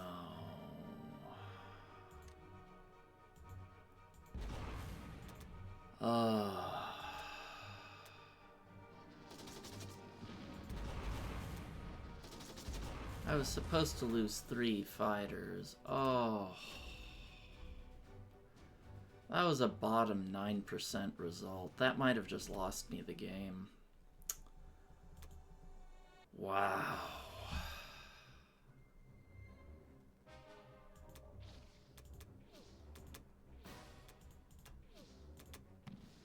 Wow, that was truly awful.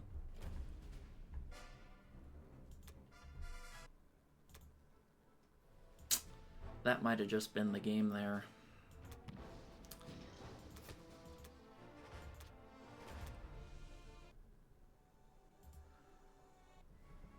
Oof.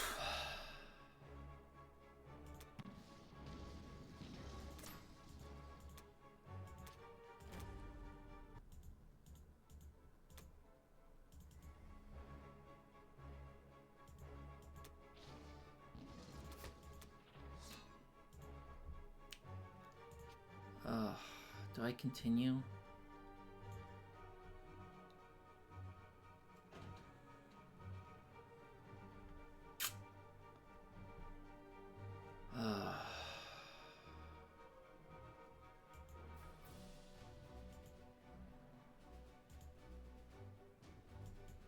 I think I continue.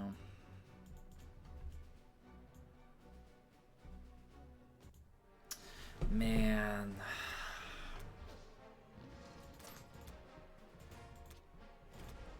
Oh, that Sea Zone 15 battle. Oh.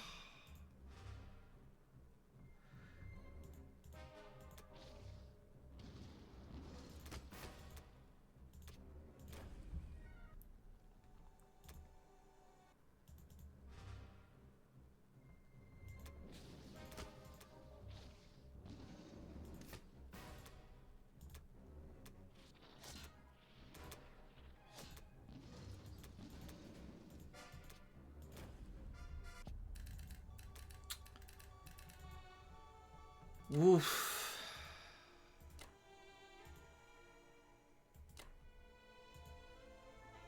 What more can you say except woof?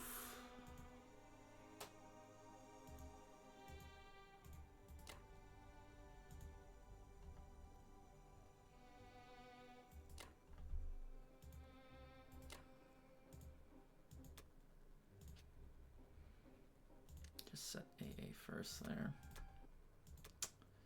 Darn. It was a pretty interesting game up until that point, but you really can't afford to be losing 32 IPCs less than average in a fight like that. I think we're cooked. I think our goose is cooked, but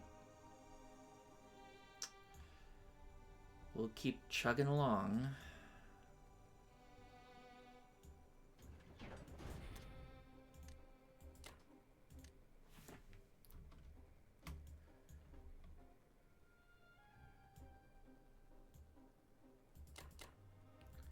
Maybe I'll just plant a bunch of infantry there so you can't land.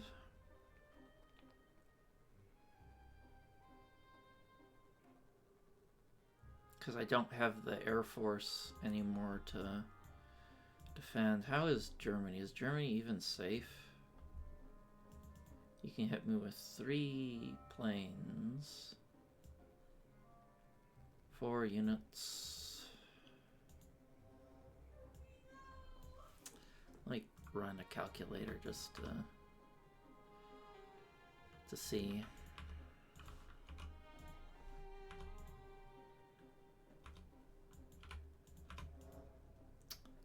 Yeah, it's quite safe.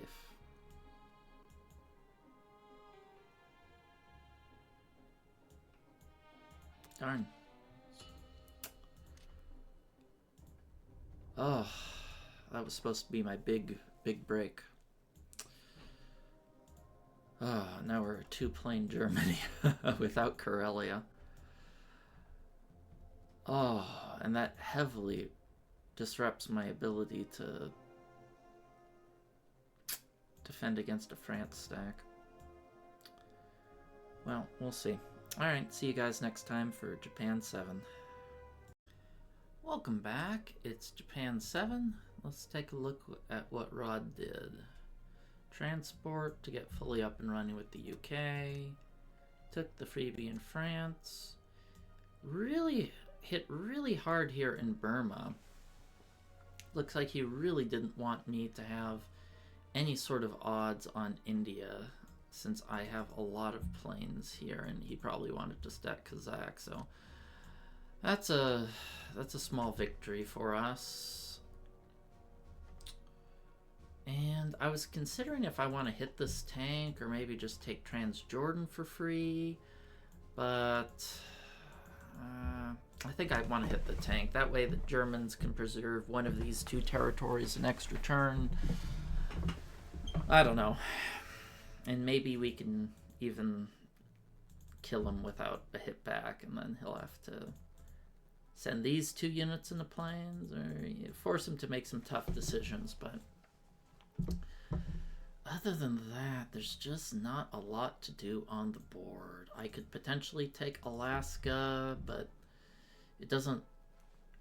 While it's IPC positive, it doesn't really progress my goal of helping Germany. I might consider it if he evacuates the planes or more units out, but not at the moment. So what I'm going to do is I'm going to buy a bomber, and I'm going to buy a little bit more infantry than my transports can afford to shuttle, because I have a lot of transports. I have 1, 2, 3, 4, 5, 6. So we'll get scooping on these little free infantry here, and once we've scooped all we can scoop, I want to amp up the pressure on India. In fact, if I were in a little bit better position, we might even be able to do a Burma stack here. But he has so many Russian units here, he can just pop them down into India, so that pressure move doesn't make a lot of sense at the moment. So I won't do it.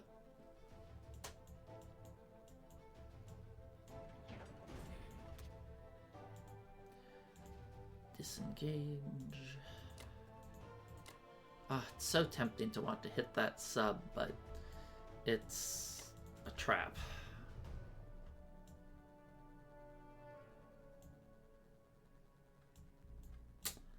Man, it feels like I should be doing more, but there really isn't much to do. Maybe you can send 2 units down here to start pressuring for more Alaska plays, or more Africa plays, to get him to continue to send units down. That's about it. Am I desperate enough to go for a bombing raid? But bombing Russia doesn't really do that much unless you bomb it in mass, because the first one does nothing, because they can just build in Caucasus. Am I behind enough to where I want to start bombing, strategic bombing raids? I think I might be. He's so poor. Well, he will be poor. He's not poor this turn. Maybe I will do a strategic bombing raid, since I don't really have any other juicy targets for it.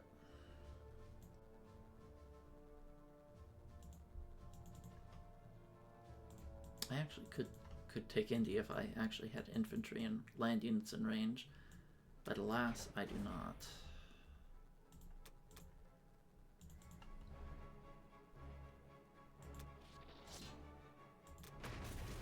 Alright, he'll be feeling that one in the morning.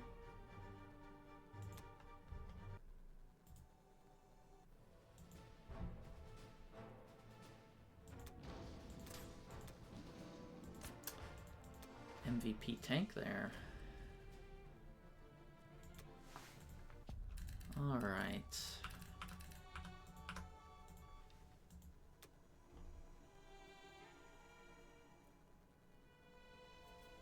Well, this guy isn't doing any good there. Let's load him up. Whoops. Load him up and drop him right where you picked him up. No, thank you. We'll pick this guy up, drop him off here. Let's move our destroyer back towards the direction that the subs are in. Let's see, I'll take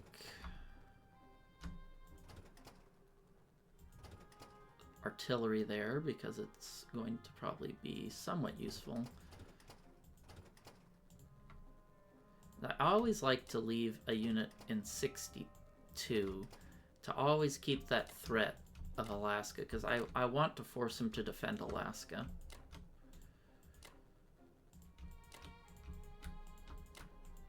I don't mind leaving 2 infantry here.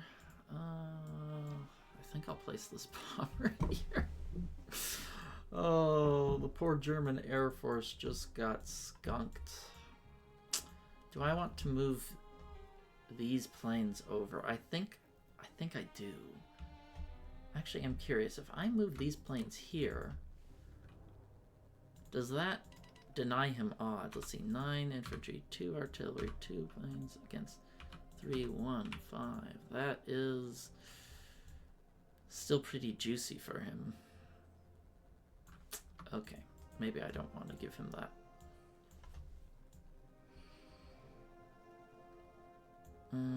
If I'm here, I can still hit most of these territories. 1, 2, 3, except for here. Now, I don't want him hitting that. Let's see. Let's check to see if this is safe. That's going to be 10, 11, 12 units. And 3 tanks against 10 infantry, 1 artillery, 1 tank. That is absolutely not safe. I need 3 planes to make it IPC negative. Oof. Oof.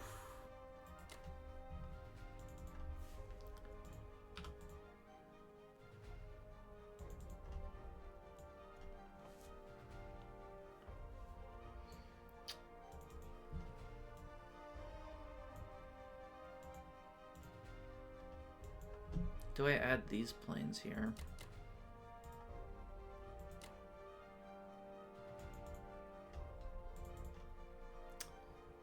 Let's see, they can go 1, 2, 3. They can't hit Egypt if I move them there, though. 1,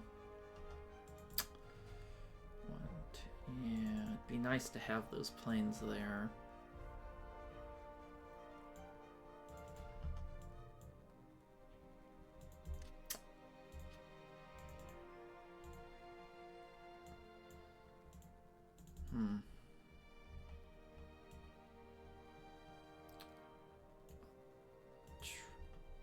Wait, actually, he can't hit this with the tanks. Unless he does an air raid with the US here. If he does an air raid, then he could slip through. I mean, if it's positive enough, it probably makes sense for him to do an air raid. So best not to give him the opportunity. But I have 2 fighters, the bomber here. Let's see, the bomber's moving here. That should zone out C-Zone 15 to where he can't, in good conscience, do that attack. The other question is, do I want to move my forces up to Evenki? Makes it so he can't really stack it, because as it is right now, I don't really have much of an opportunity to get anything done down here. So maybe if I just move my stack up,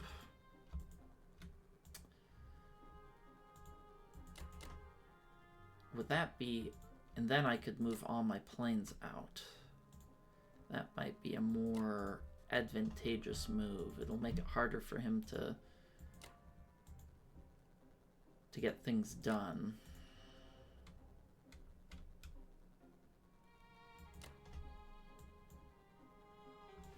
That's a thought. Let's see, how much would I have up there? 8, the bomber. These guys can go 1, 2, 3, 4. They couldn't hit it. They couldn't hit that target. A lot of tough moves. He could still stack Vologda even if I did that.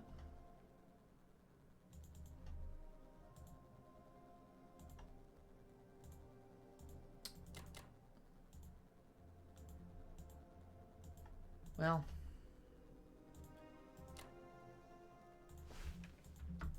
maybe this is the best.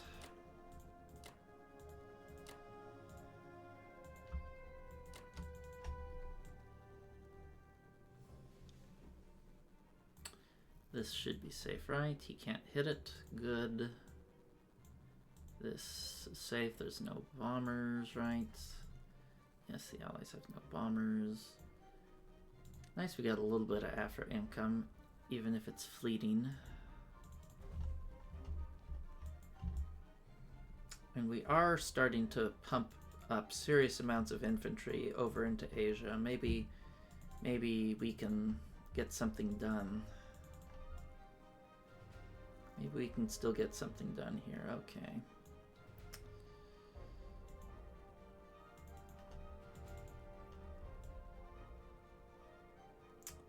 Would he blitz a tank here to hit a AA gun in an infantry? That doesn't seem like it'd be a super sensible thing for him to do. I don't even really care about that AA gun that much.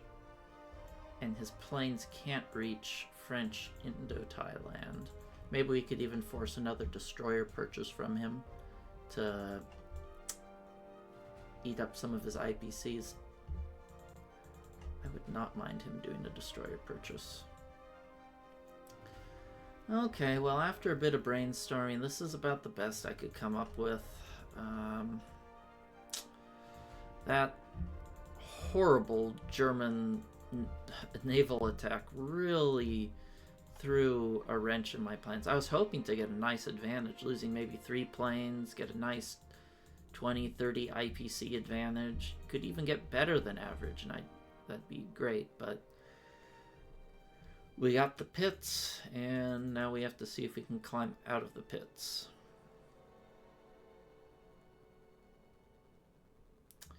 Alright, that's it.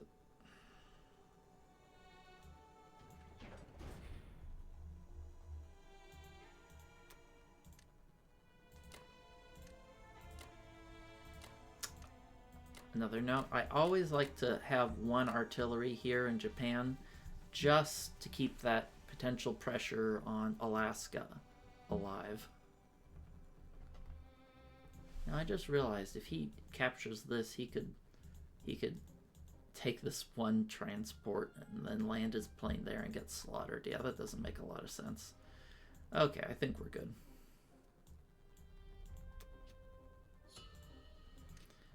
Well, we're still in the game by scoreboard, but you ever get those games where you're just like, it shouldn't have turned out that way. It shouldn't have turned out that way. You scream into the void, and the uncaring dice gods continue on as they were. Alright, see you guys next time for Germany 8. Welcome back. It's Germany 8, and let's take a look at what Rod did. Bought a transport, some bombers, and land units. Congo, no losses. Got a good result here. Looks like he lost a fighter. Okay, got a good result there. Good result. No losses, no losses. What did he even hit Evenki with? Okay, so overall, I'd say we probably got the better end of rolls this round. Unfortunately, after that crippling C-Zone 5, where we lost, 32 IPCs more than we should have, we got a long way to go.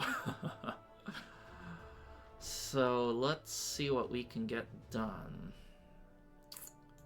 There's a good attack here if he doesn't destroyer block. But we'll see. Okay, so I think I'm going to do is I'm going to keep slowly building up my planes because I need to trade and move my units up towards Karelia for whatever good it's worth.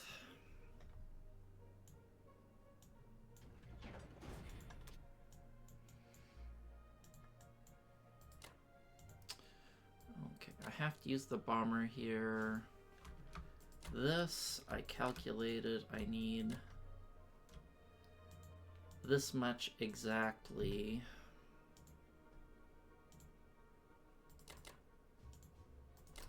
Let's see, should I send everything there?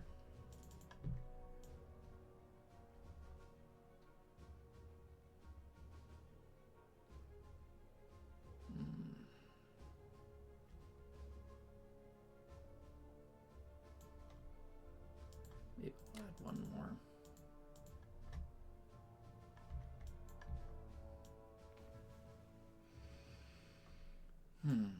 Should I move the whole stack here is the question.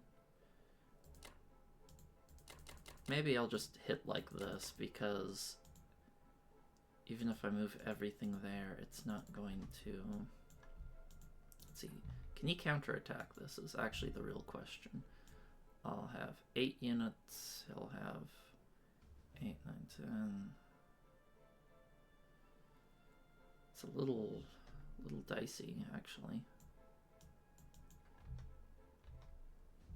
But maybe that's what we have to do.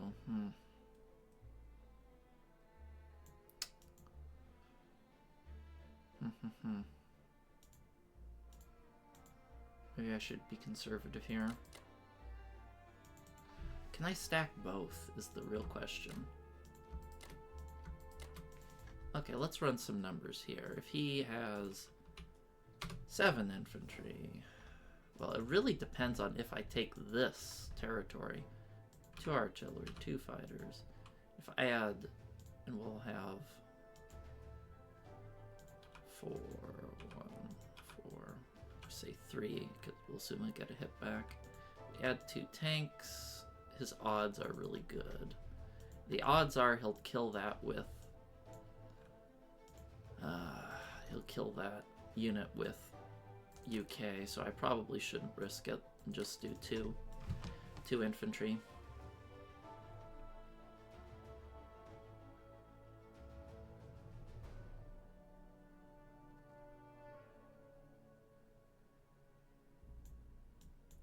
Alright, I think that's the best we can do for now.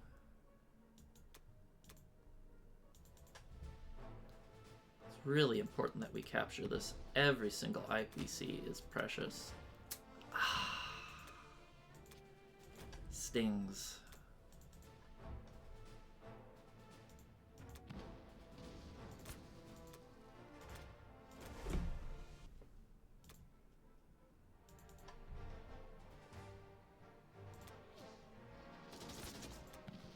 Oof. Rough hitbacks. Rough hitbacks. Okay, let's send 1, 2, 3 there, 5 there. All of those boys there. The tanks here. Check that we're a second defense profile.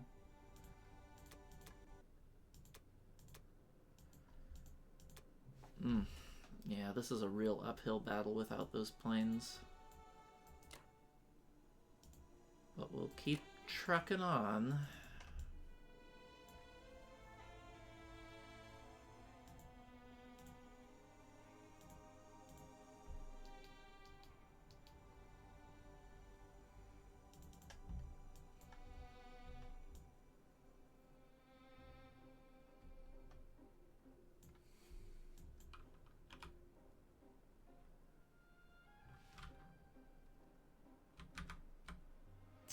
Yeah, this is just barely an IPC negative fight. Did he... What were my hitbacks? What were the hitbacks? 2 hitbacks, darn. Yeah...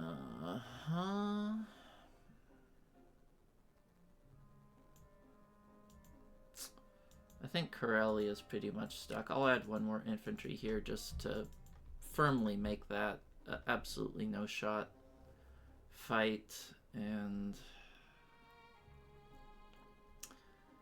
oh, it's rough because once they break open Karelia, it's really hard to get anything done against Russia. I think I'm gonna have to I want to try for some YOLO India play, but there's not really an opportunity for that. Well, that's what happens when you play against top players. They don't... When they get an advantage, they don't let you back in. Okay, are these Japanese fighters okay? He can hit 1, 2... No, he can't really hit them with anything, so they're safe.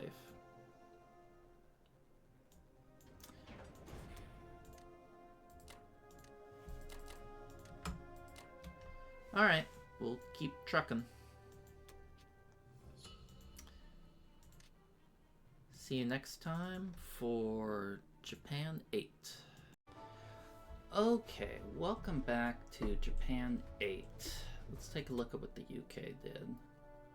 Bought a destroyer, infantry. I'm glad he bought a destroyer to block here because I am truly desperate. Because once Karelia is cracked like this, and I lost all those planes from Germany, I'm going to start falling apart very quickly. Germany is going to come under heavy pressure. He's going to be able to trade all of these spaces. My income's going to be gutted. Russia's going to be able to fully concentrate on Japan. They're going to be able to reinforce Russia. Things are going to only get worse from here for us. So I thought, what can I do to get back into the game? And there's only one thing that seems plausible, and that is to take India. And I calculated I can either take a 33% chance now, or next turn I'll have, up to a 56% chance to take it if he defends with absolutely everything. So I decided that is the option that I'm going to take. I'm going to go for India timing next turn. If it fails, I'll probably concede. If it does, if it works out, the game will go on. So I'm going to buy 8 infantry, just enough to put here, fill these out, a sprinkling in Japan, and 2 bombers to help us attack Burma. And he has pretty good odds to capture Burma, but I just can't be bothered. If he gets if he takes Burma or gets a good strafe, we're past the point of being able to play safe.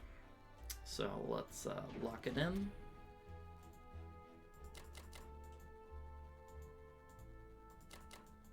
All right, let's take this.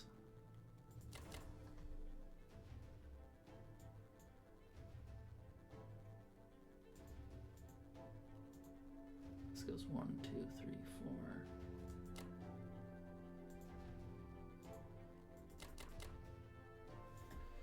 4. Actually, we'll use this bomber here because it'll get a bit more useful movement.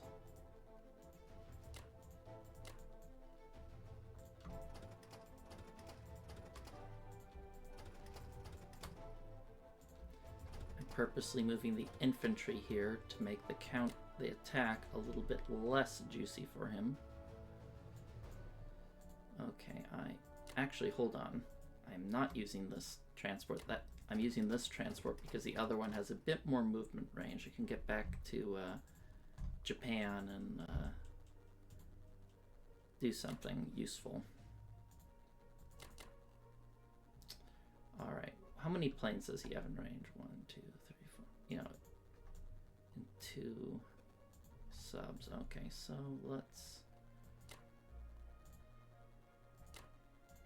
I think we killed his US sub, so no, they're all chilling over here. So let's just hit it with almost everything. Need to make sure this can defend 3 fighters. Not that I think he'll take that fight, but it's best to be cautious.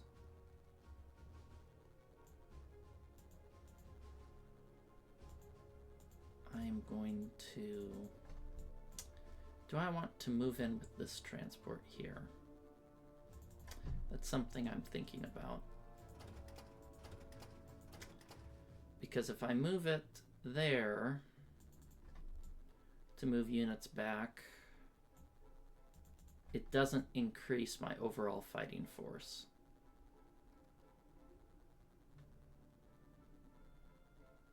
Huh.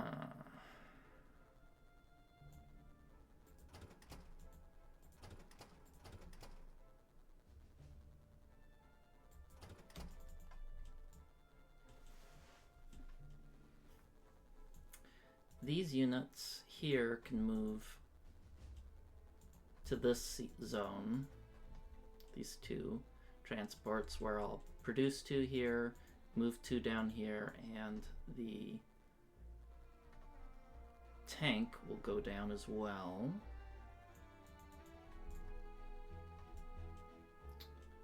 So that will work.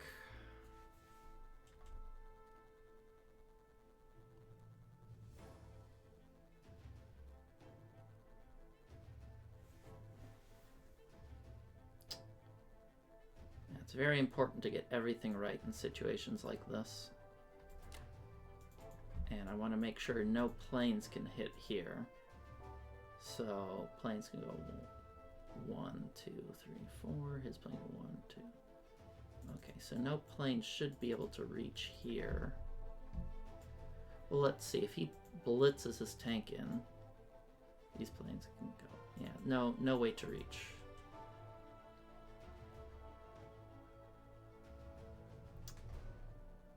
Okay.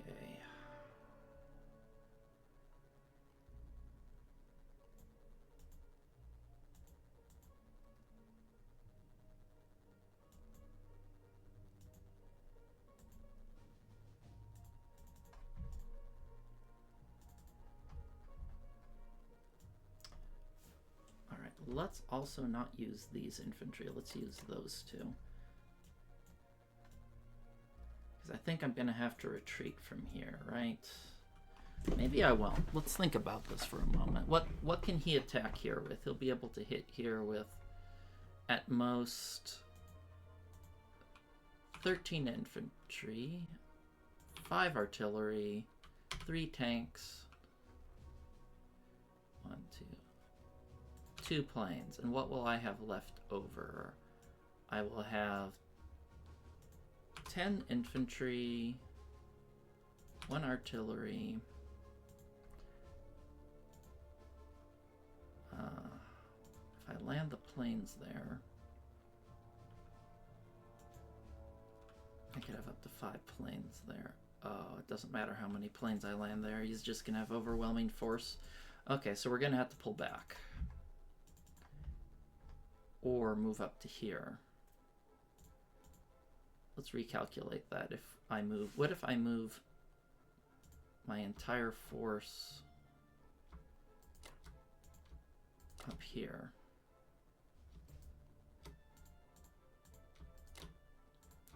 Yeah, some of these moves are kind of hard to plan out.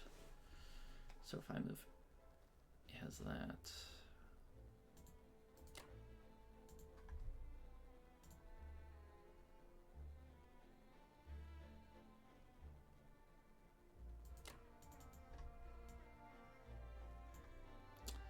Then what will I have here? I'll just say 11 and 2. Yeah, no way to do it. All right.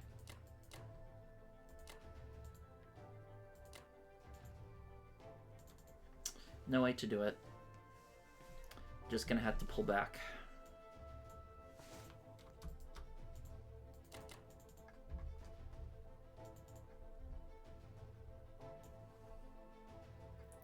Gonna give Russia so much space. Oh, I hate doing this, but I don't have a choice. I don't have a choice.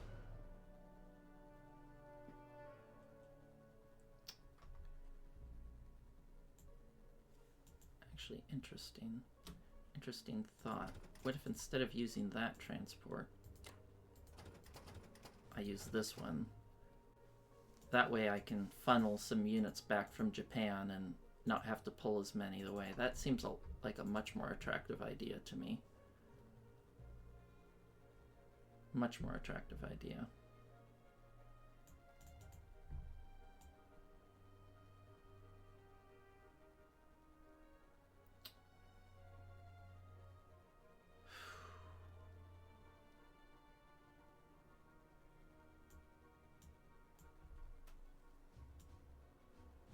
Alright, I think this is as good as it gets.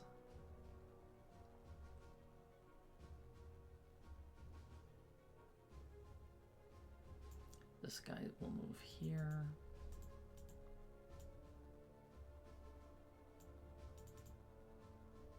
Complicated move. But I have to make sure everything's just right. Just because we're behind doesn't mean we should be moving quickly and making sloppy moves. Oh, excellent. Him missing that hit back is absolutely huge. Every unit makes an enormous difference in these tight fights. Precision attacking there. Only one unit hit for one unit left.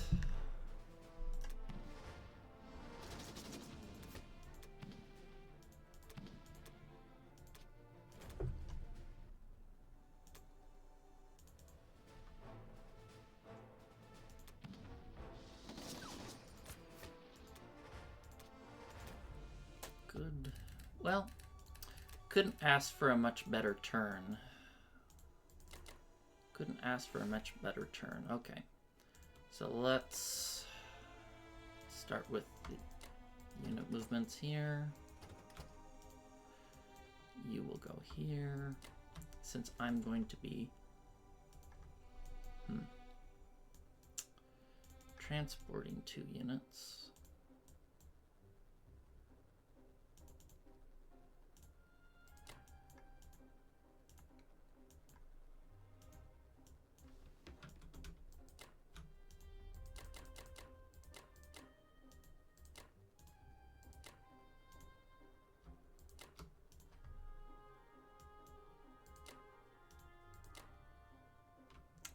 Kind of would have liked to defend this a little bit more strongly.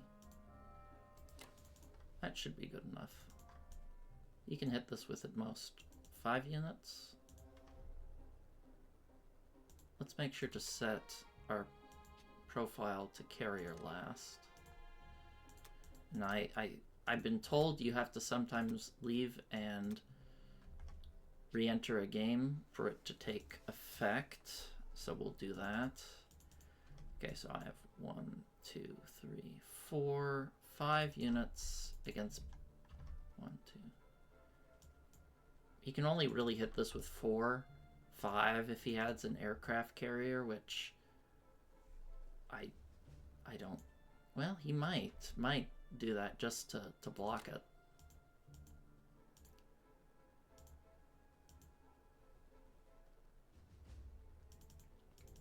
But it still wouldn't be a fantastic attack for him. Okay. Double, triple checking to make sure these guys can't be hit by any planes. Bomber can go 1, 2, 3, 4, 5, 6. No. Okay.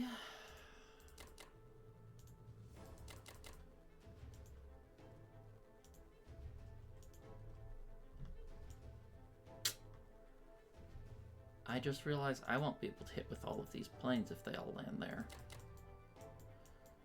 I need some of them to be closer. It's a good catch. That would really stink to be able to, well, let's see. 1, 2. Well, it's pretty similar in either spot, isn't it, actually? Hold on, let me recalculate quickly. Would I be able to hold this? Let's see, I would have 14 infantry, 1 artillery, 5 planes,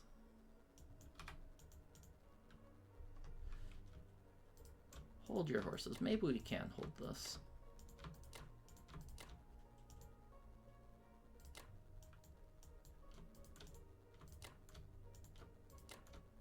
I should be able to, I could go 1, 2, 3, 4. He shouldn't have odds on this, right? He has 9, 10, 11 units versus 11 in an AA gun. He shouldn't be able to hit that. So he hits me with 13 infantry, 5 artillery.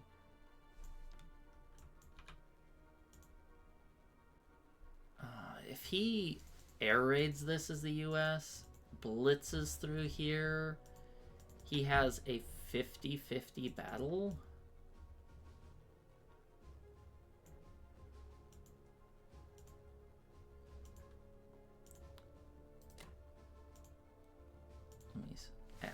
the 2 bombers to the calculator. He has a 32% chance to clear. Might save India, but we might be able to just kill Russia if he takes that 50-50 battle and removes all of his stack. That would change the game. I think it's worthwhile holding this big stack here. Even though Russia could potentially do a mutual suicide, but to do that, he would need to risk his bomber here in an air raid as the US, blitz through here to take a negative IPC battle, and I think it's worth the risk. Trying to hold this. Yeah. And that would also mean he isn't sending tanks to India, which would further increase their... Yeah, I don't think he'll do it. We'll try to lock down this territory. Okay. Aircraft carrier should be safe. This should be safe. Defense profiles, good. All the units that could be moved... I'm holding this guy back because I don't want to commit too much into a place he can smash. Everything that could be moved has been moved, and we'll see what he does with this. I'm really happy with this turn. I am happy with what we came up with. It's making the best of a bad situation.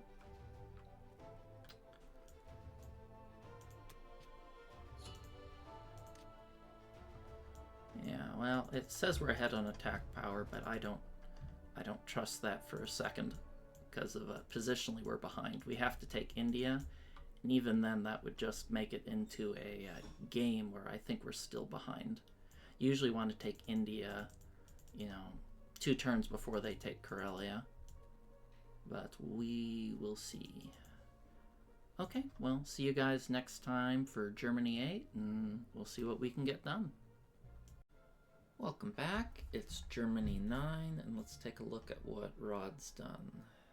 USA bought more fighters, another transport. No real impactful fights. Oh, Russia's way too rich. Took Ukraine, no losses. Ooh, took a Venki. Very light losses. Kazakh, no losses. Ah, good rolls for Russia. Looks like he's planning to abandon India, so there's a small light at the end of the tunnel. But what I'm going to do for now is I'm just going to buy more infantry and more planes, because I'm going to have to start trading out a lot of territories. And after that C-Zone 15 debacle, I need to rebuild my plane stack for more efficient trading, and so I can leave fewer units to defend Berlin.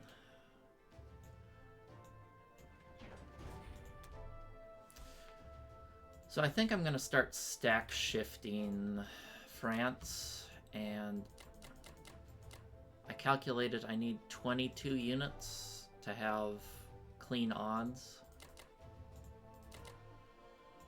So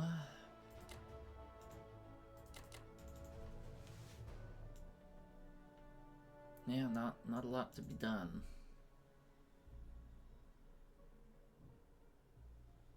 I could consider just stack shifting here, but this is going to need some reinforcement.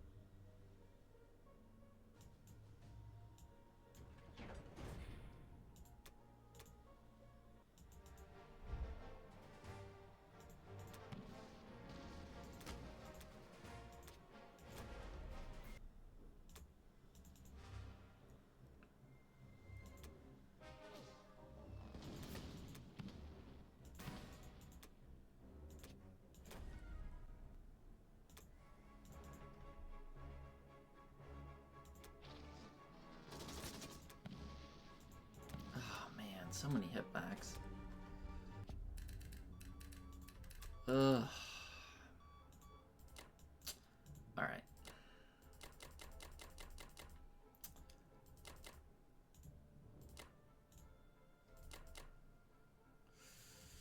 I don't know if I can actually afford that many going up there.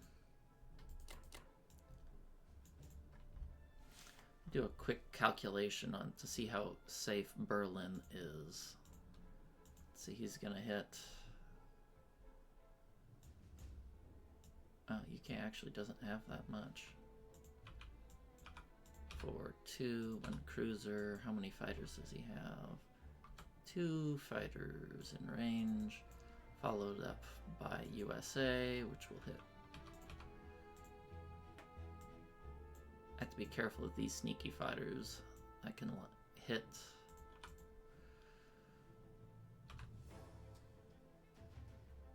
Against 8 infantry, 2 artillery, 3 planes, and fighters and a bomber. So odds of capture are 70%. Okay, if I add 1 extra infantry, it goes down to 50%. 2 extra infantry goes down to 37%. All right, maybe we'll leave 2 behind. Maybe I think I'll keep the AA protection defense profile up.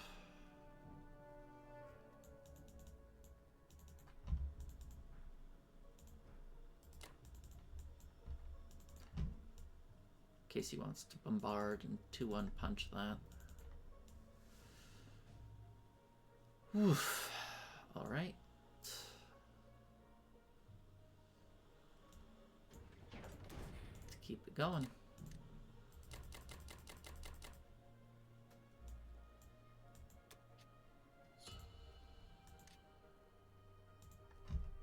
Okay, see you next time for Japan 9. Welcome back. It is now Japan 9, and let's take a look at what Rod has done. So he abandoned India, he didn't want to fight for it, and took France. Destroyer blocked me here, so he didn't do a whole lot. So what I'm going to do from here is I'm just going to make a bunch of infantry. I'm going to keep increasing my bomber count because I want to get a lot of bombers to threaten the Allied Navy to where they can only ideally focus in one point. That's the goal. So let's go ahead and do that. So first, we'll capture there.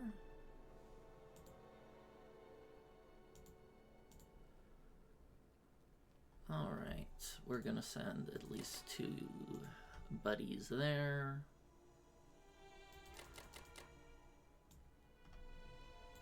Let's take away some fighters, okay. I'm going to go full force everything I can into this territory because he is unable to retake it with any units, so I don't have to worry about a counterattack. Therefore, I'm just going to hit him with everything I can. This is such overkill. This one destroyer is the entire football team beating him down. Okay, so it's always interesting to look at these kind of long-range fights that you can get off.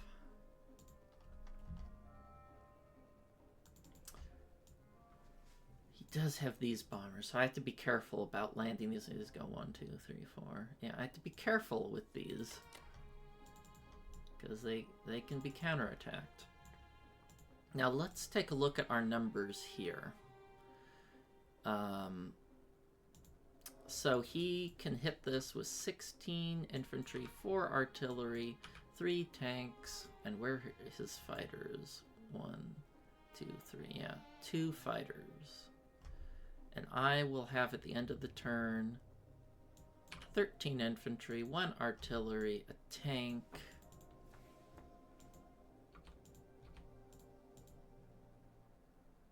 and how many fighters would I need to defend? Oh. Okay. Well, looking at the numbers, I'm going to need 6 fighters to defend this.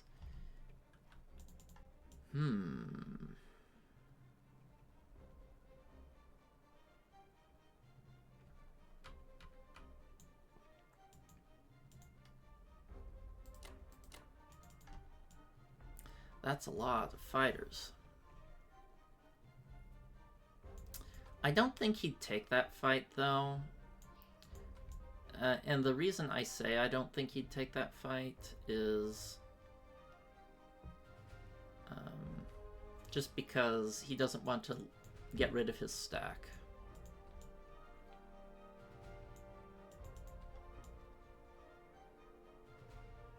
And you wouldn't be able to do any other attacks as cost efficiently, which I'm sure he wants these 2 juicy territories rather than a coin flip Seakang super risky fight that he probably doesn't want when he's already ahead in the game. So I will grant him that opportunity.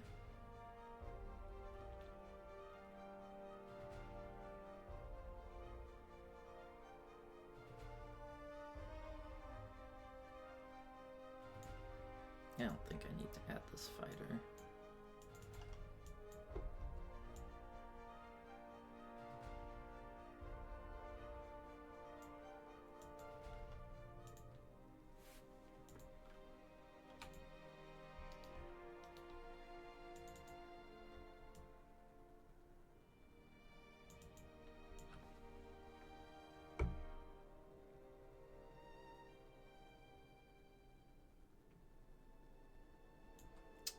And I think I can move this submarine over yonder to hopefully get it positioned here to just force him to defend any Africa drops.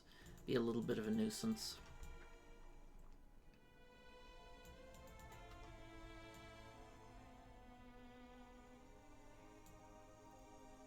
Alright, I think that's good.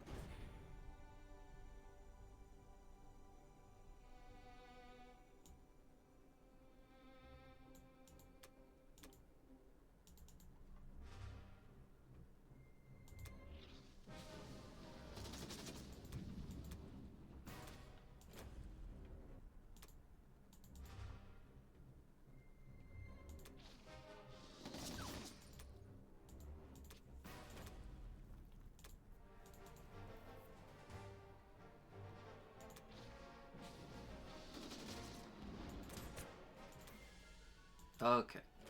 Cleared that pretty handedly. Okay, next thing, let's start putting bombers in Germany.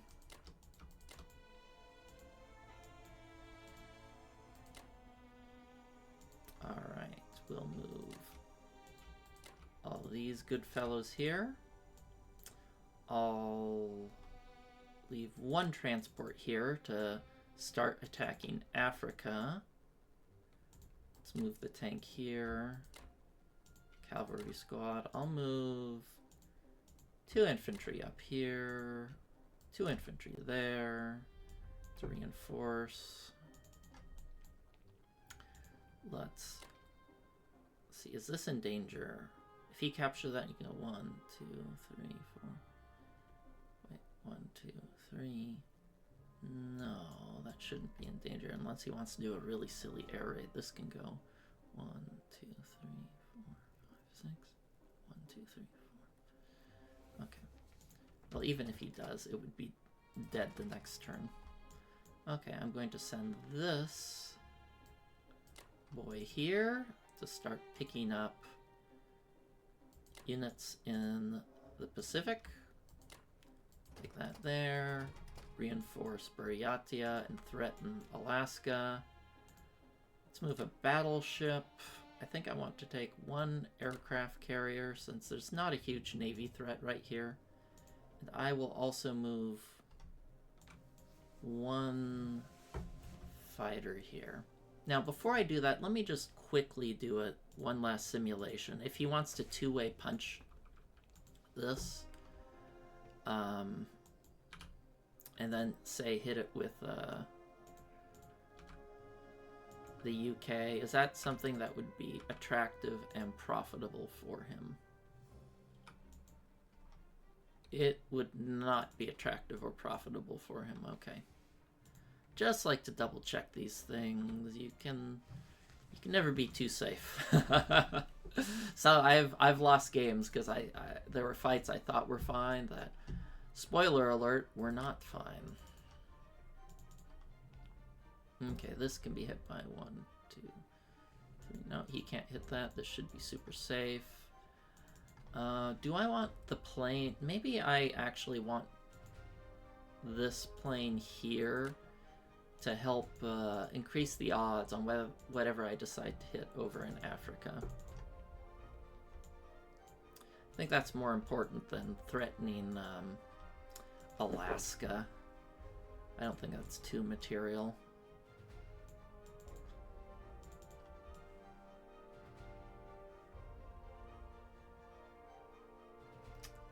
Okay.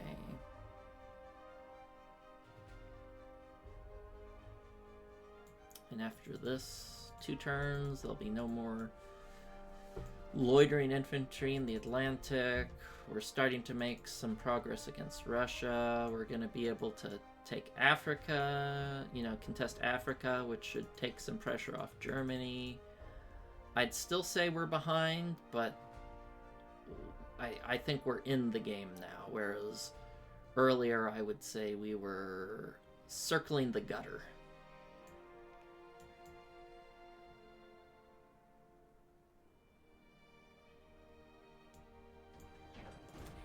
Just to double check we've moved everything. I wonder if I should... No, I think I'll still... Maybe I'll just land 1 there and more in Manchuria, because I think the driving force is going to be me pushing out this Kazakh stack, and since I already have a Sinkang, oh, I don't know how to say it, Sinkang stack, I can just send units up that way, so it's not as important for me to use Buryatia to reinforce the north as it was before.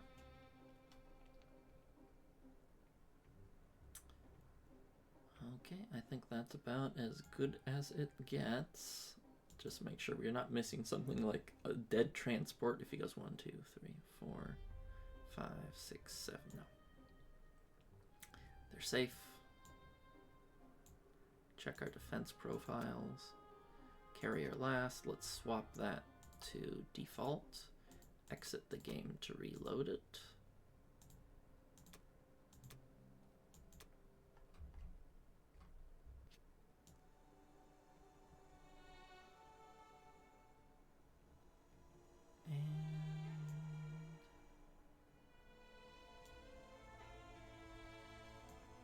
I think we're golden. Just get a little nervous about this naked transport with planes here. But there's no way for him to capture. He'd have to air raid this and then tank blitz here to kill 1 transport, only to lose the fighter. So that's just a nonsensical series of events for him to kill that fighter, or transport, so I'm not going to worry about it.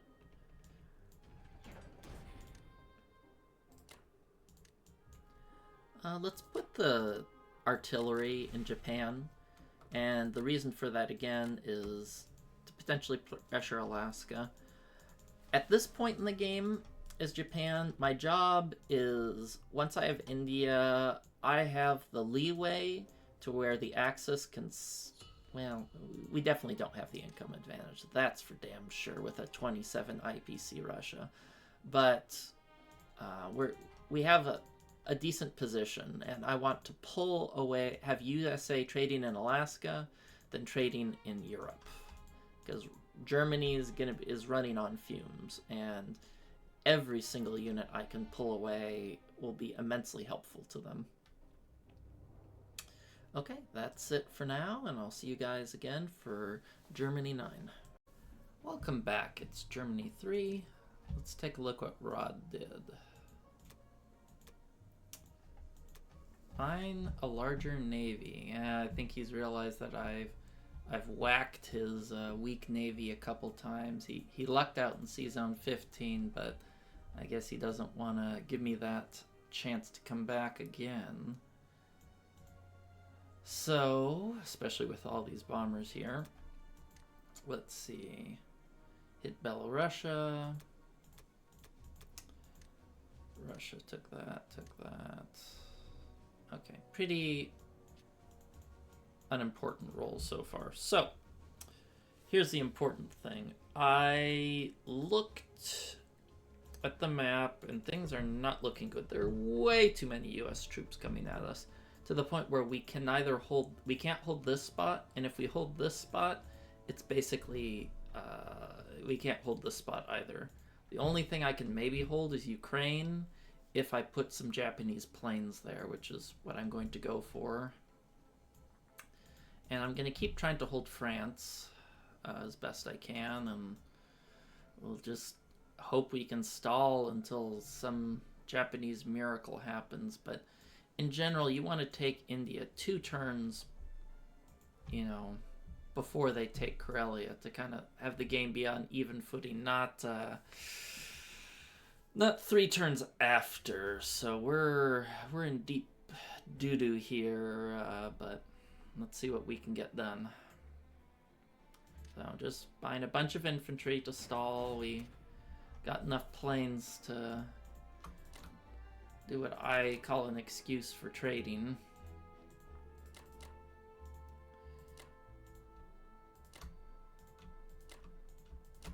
Put a little marker here telling me to defend.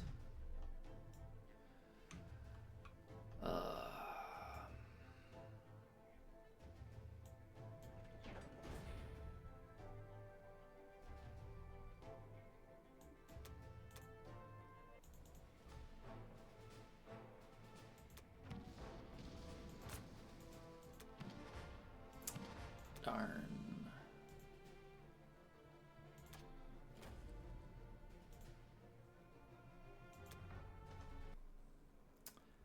I actually have to reinforce that spot.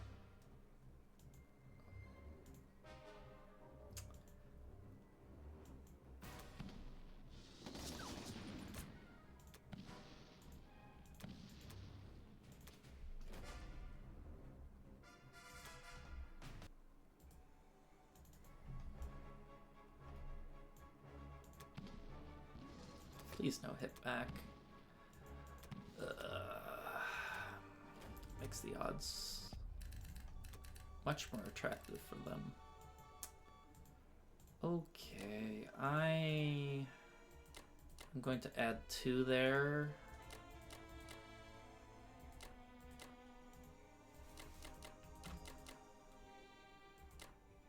Do I even want to have any... Do I even want to try to defend this? I feel like there's no point, because he'll hit it with the UK, he'll hit it with the US, he'll hit it with Russia. You know, he has a 3-way punch here. There's no chance this territory is holding. So I'm not going to even try, just to preserve some units. Oh yeah.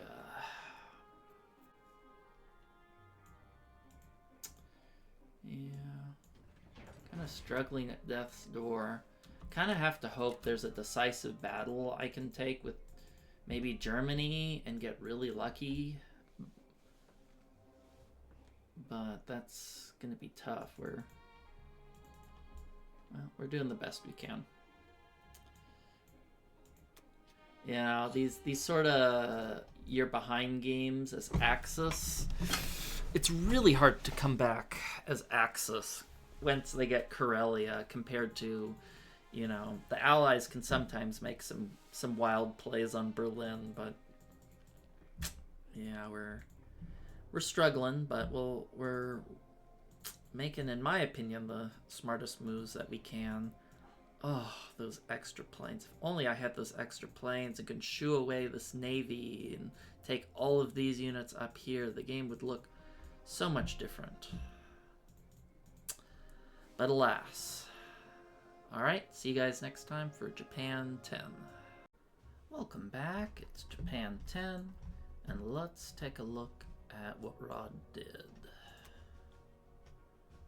So he purchased another bomber, makes sense. A handful of land units.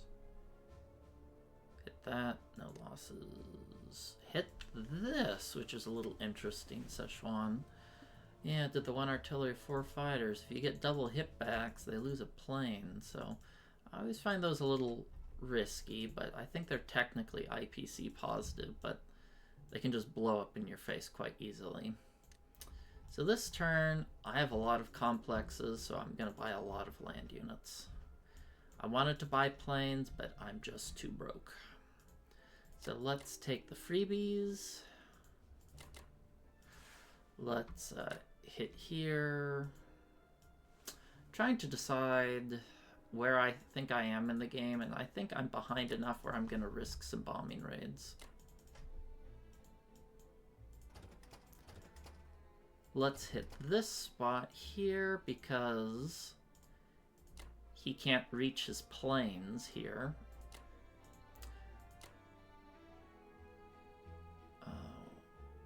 What's the problem? Oh, I didn't click it with the battleship. Normally, I would like to hit this area here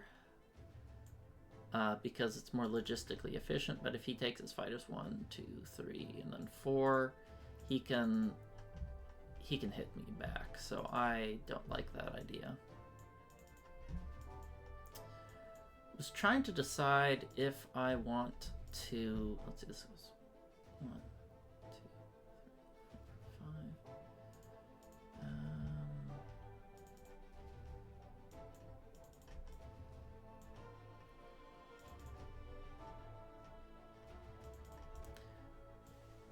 5.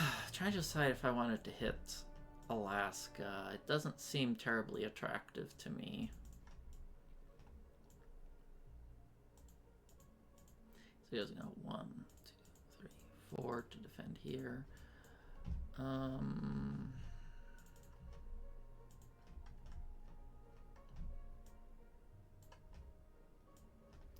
really want to sink these,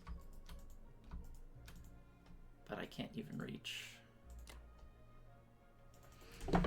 I don't normally like bombing with Japan, but we're just really far behind. It says we're even IPC wise, but I have barely any pressure here on Russia.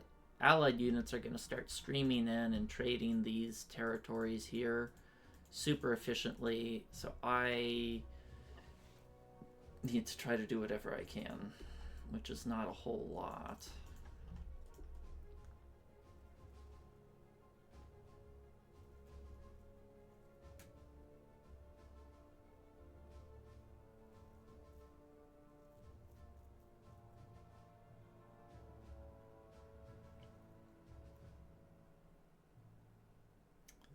I could YOLO. What are the odds of the capture of 1 infantry versus 2? It's a 3% capture. That is a truly ultimate YOLO move going for the Western US.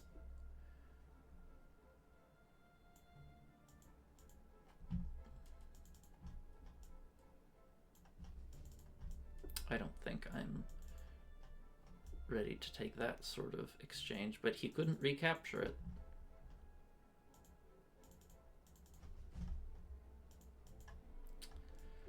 Okay, I think that's probably about all she wrote.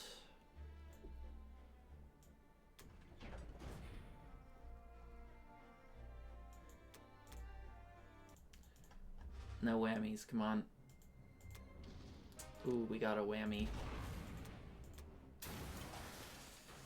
We got a whammy.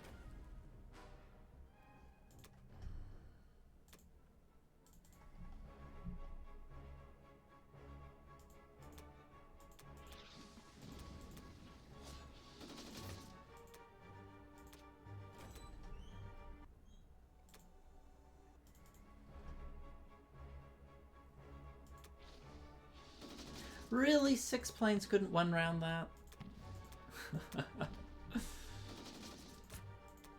Ugh. That's truly wretched. I thought 6 planes would have been enough. And we don't get the IPCs, and Russia gets it. Awful, awful, awful. Okay, let's move these guys there to try and discourage attacks. I'm still gonna move 2 up here. Let's move 2 there.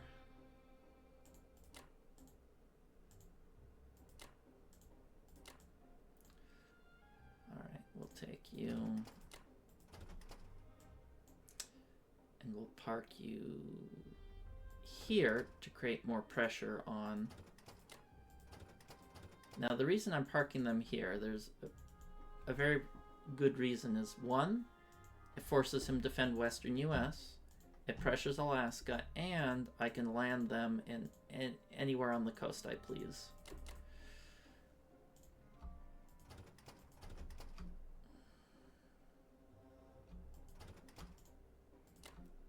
As for you... Okay, next question. Can I hold this if I put everything here? But I really don't want to. Let's move the tank up here to create some Moscow pressure.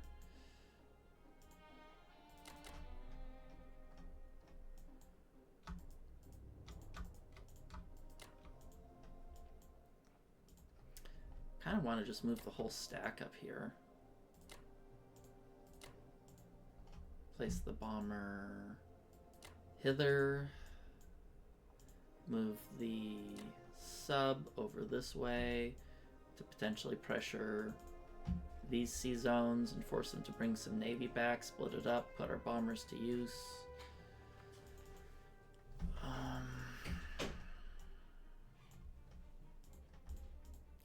I'm gonna add 2 here.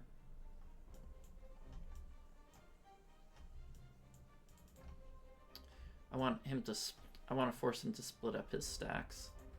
I don't want him just sitting here in Kazakh, chilling.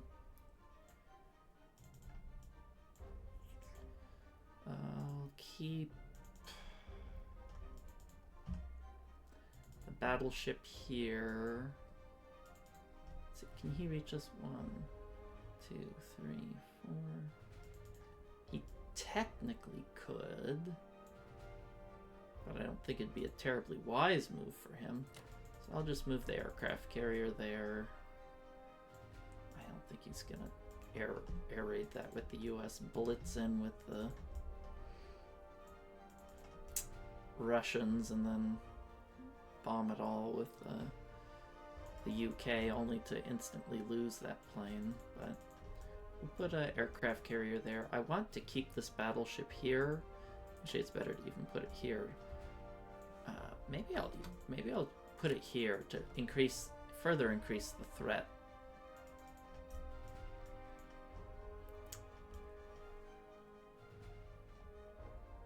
On the eastern US.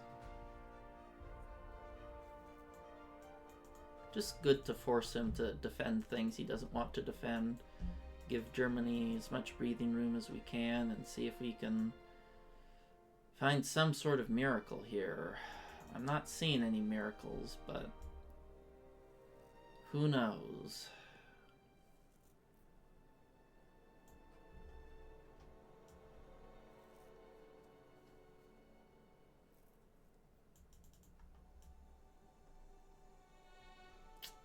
I'm a little worried if he moves all his US stack right there, but I'm gonna have to defend this. This is too much of a commitment.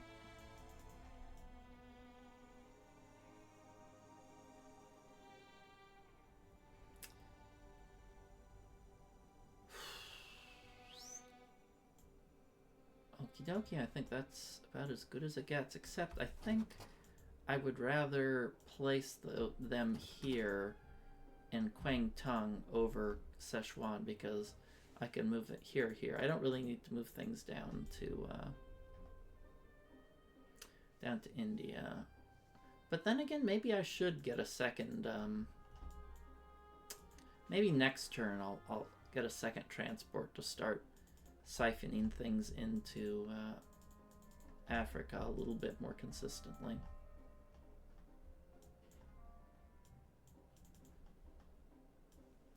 Yeah, maybe I should just do that now.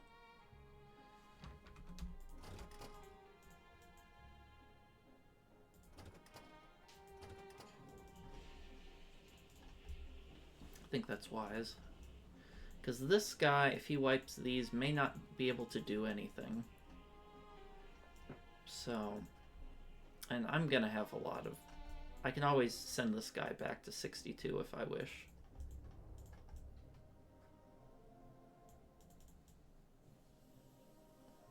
I'll accept a little logistical inefficiency in order to get more territory now.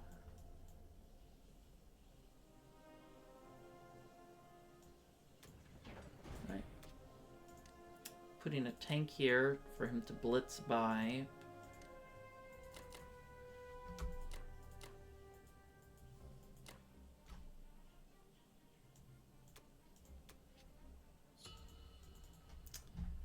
Okie dokie. See you guys next time for Germany 11. Welcome back. It's Germany 11, and let's take a look at what Rod did. Fighters. Bought a fighter and a truckload of infantry. Lost a bomber on a bombing raid. That's nice. Mutual suicide here. Bought a bunch of infantry. Repaired his complex. And nothing much of note. Okay, so I got myself in a little bit of a sticky situation by trying to keep this territory. I now kind of have a lot of units here, and I am sort of forced to full commit to defend this territory now. And that puts me in a tough spot. Yeah, puts me in a tough spot. Because he can... he's going to come away with a pound of flesh no matter what I do. So...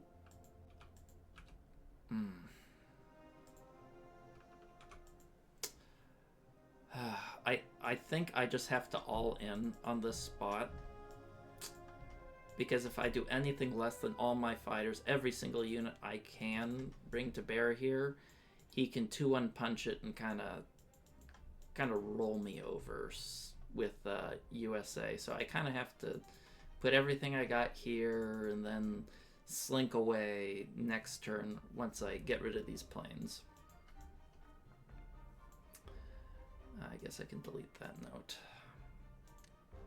So we're repairing to build 7 in Germany, and that's about it. We'll attack 1 here, 1 here.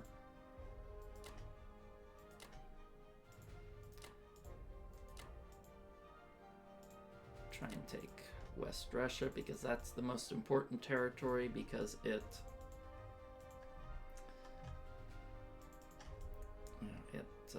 allows Russia to have extra units.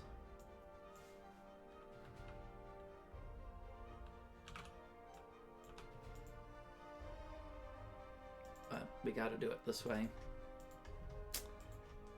Actually, I'm a little curious. Let me quickly run some odds on hitting this spot. So he has 15 infantry, 6 artillery, 3 planes, and I have 14, 3, 6, 3 fighters and a bomber.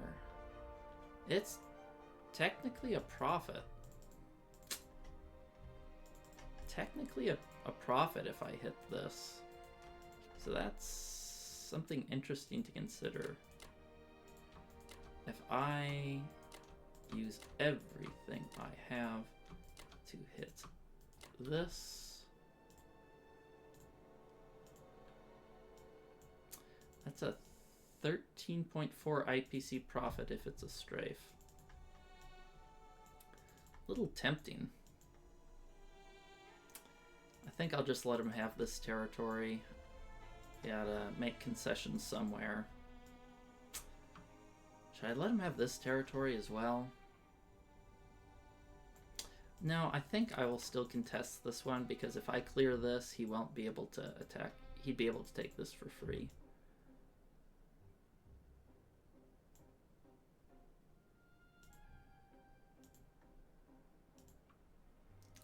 The downside of this is it makes this vulnerable, but I think I have to take risks, and it's a pretty good profit on this attack. And we gotta see if we can make something happen, so let's pull the trigger. Let's do the unimportant battle first.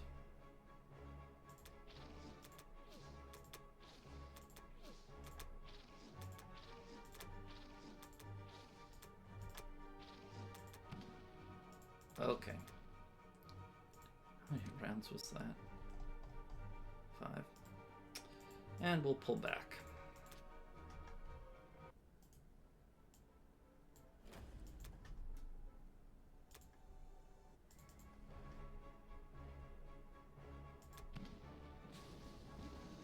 Pretty good rolls.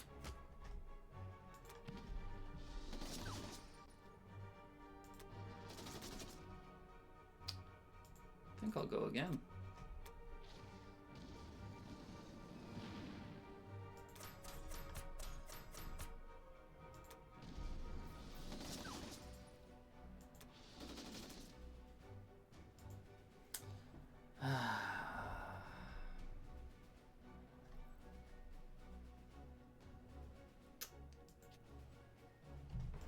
What does he have? So...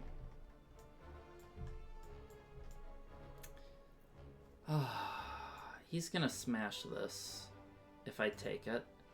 And what do I have left here? If I don't take it, let's run some odds here on what I'll have left. So here I would have 2 artillery, 6 tanks, 3 infantry. Sorry, I guess that's 9 planes. Against his Russian 19 infantry, 3 artillery, 3 tanks, 2 planes. Oh, that's pretty nasty. I can't really retreat there. How much are these units even worth? So I have... those 3 planes are really juicy.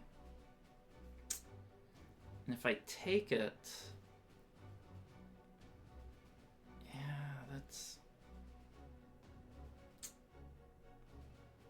That's worth 30, and I have 30 worth of... How many tanks? 6?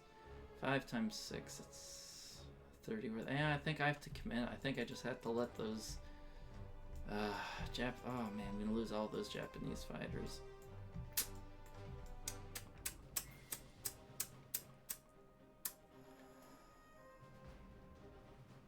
Yeah, I think I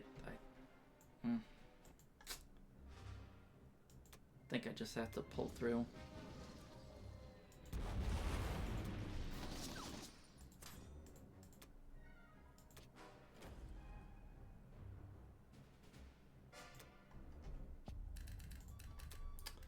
Okay, now just for entertainment's sake, let's say he's gonna hit them with... hit those 6 fighters. He's gonna have a 37 IPC profit. If I land all my German fighters, it goes down to a 10 IPC profit. Not exactly how I wanted to spend the day. Let's move a couple units here.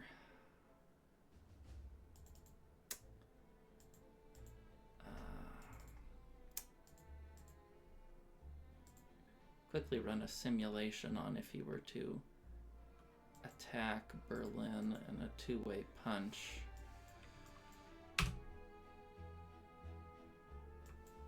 I'm going to have 13 infantry. Wait. 14 infantry. Oh, that's a really high chance to capture.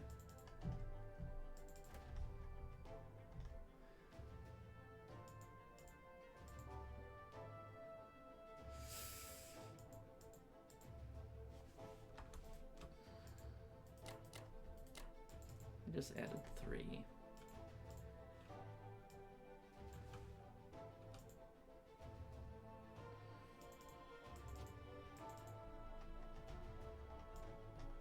I think that's the best I can do. I think that's the best I can do. I could add... If I added the bomber, would that change the odds at all? Actually, it would. Ironically, adding the bomber makes this a less painful fight.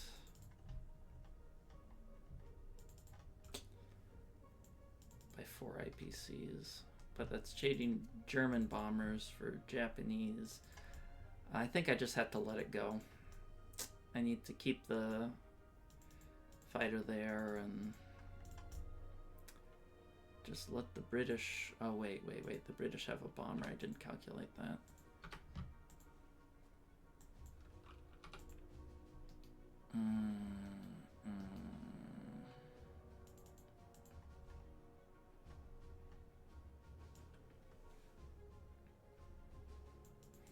No, I ran the odds, and adding...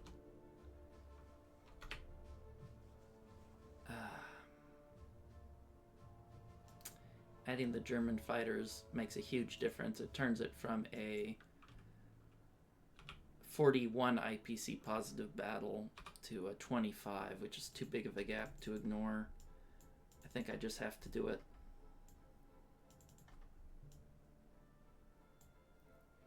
Yeah, well, that's what happens when you're behind and you make desperate moves like hitting Belorussia. I don't know if I should have done that. Maybe it was the right move. I don't know. Sometimes when you get into positions like these, there just isn't a right move. I could have just stacked this, accomplished nothing, let him build up more. Yeah, I think next turn I have to abandon my France stack. Well, we'll see how it turns out. If nothing else, this should thin out UK and a little bit. All right.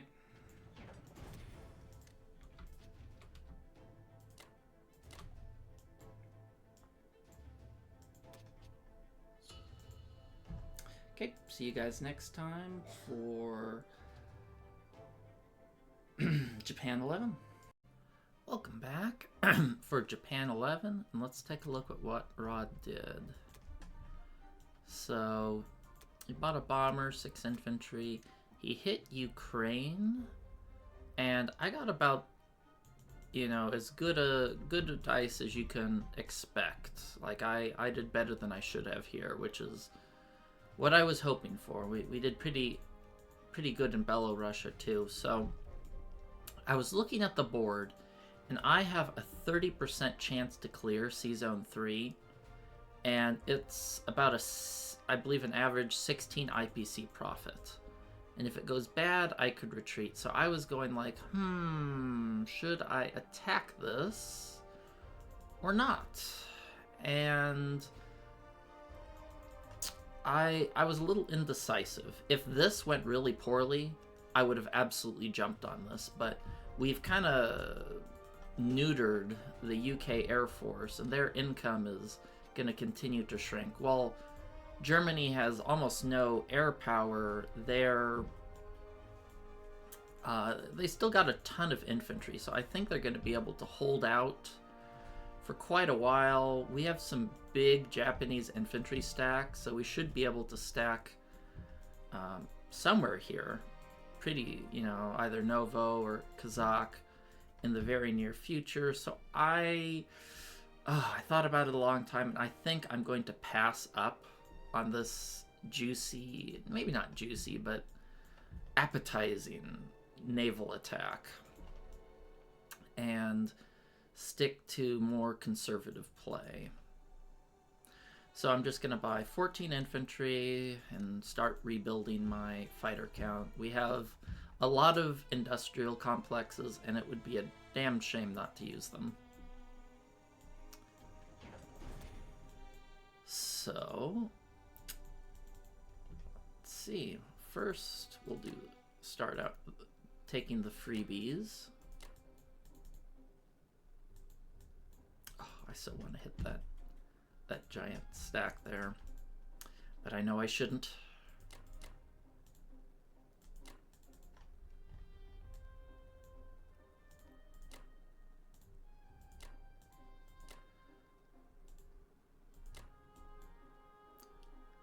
Let's take this. We'll land here. We'll take this. Transport. Pick up this guy. Put him there. I do want to hit this. I just want to make sure this is safe. This should be safe here.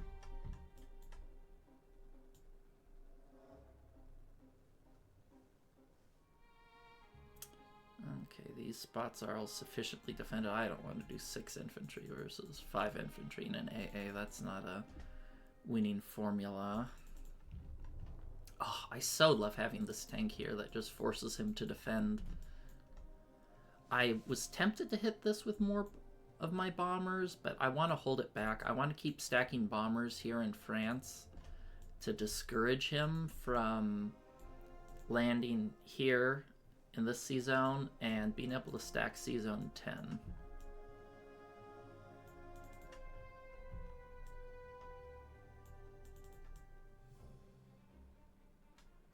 Just this goes 1, 2, 3, 4. Okay, you can land here. Okay, I think that's good for now.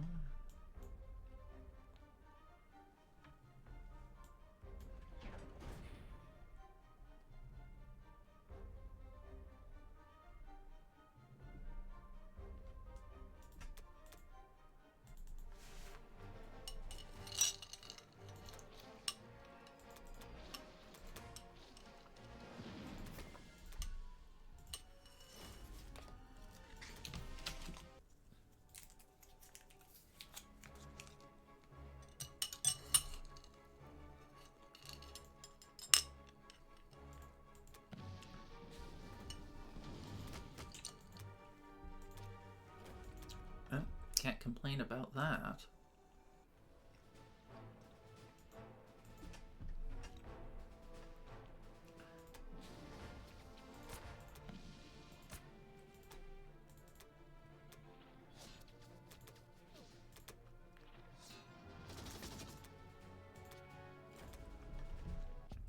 Well, those dice were pretty darn good.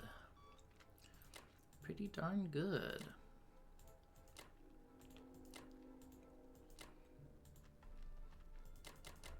Since he doesn't seem to want to attack these, I'll also bring this tank in here. That was originally built to start blitzing.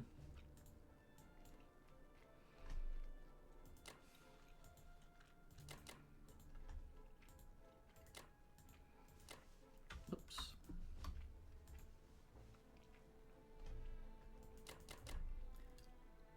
Maybe I'll start double lining all of these. I really want him to start trading with me more.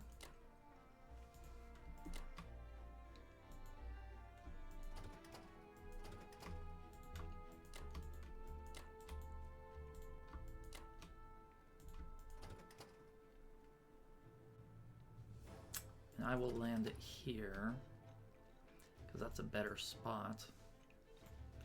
I'll move, maybe I'll move this back. I want to add, I think I'm going to start landing 2 a turn here because he's going to be moving allied units in here to start trading, and I would like, you know, to send units from here rather than making them take an extra turn to get there.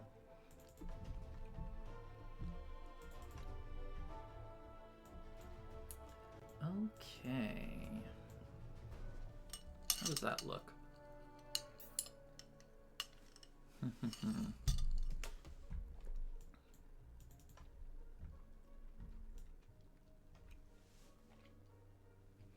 Well, we know he's gonna hit this. There's no chance he skips that fight.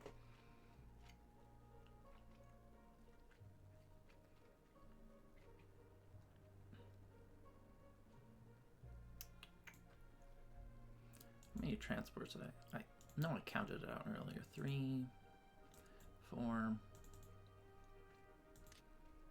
And then we're going to plant another couple there. Yeah, it's going to be a little logistically inefficient, but what can you do when you have odd amounts of money? And I'm going to put the aircraft carrier here so I can build the fighter here and give it more movement range if needed. He does not have a destroyer, so I'm going to inch this submarine up because that's the only one in range.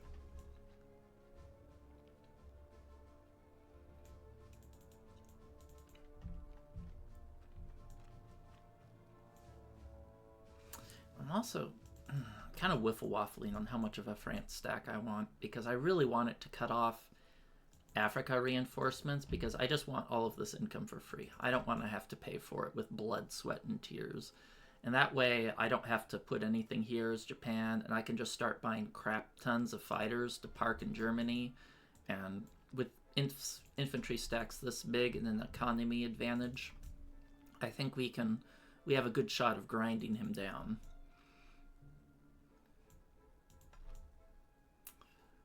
All right. I'm trying to decide if I want to move more units here. I think 3 is enough to where it's not a tempting strafe target. And it also allows me to, send units where I need. This is safe. Got a bunch of transports here. I think this is as good as it gets.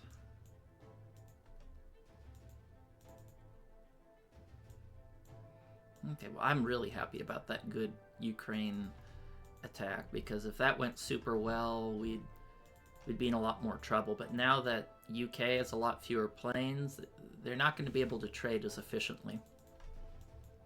And that's good. I got some compensation for those fighters.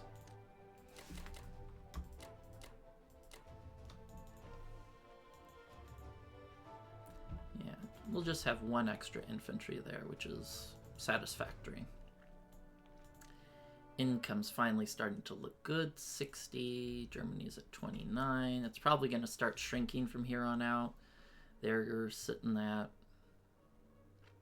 70, 80, 90, 94 to we're at 89. So we're going to expand a little here. Germany's probably not going to be able to, probably going to lose these territories permanently. But we'll do what we can.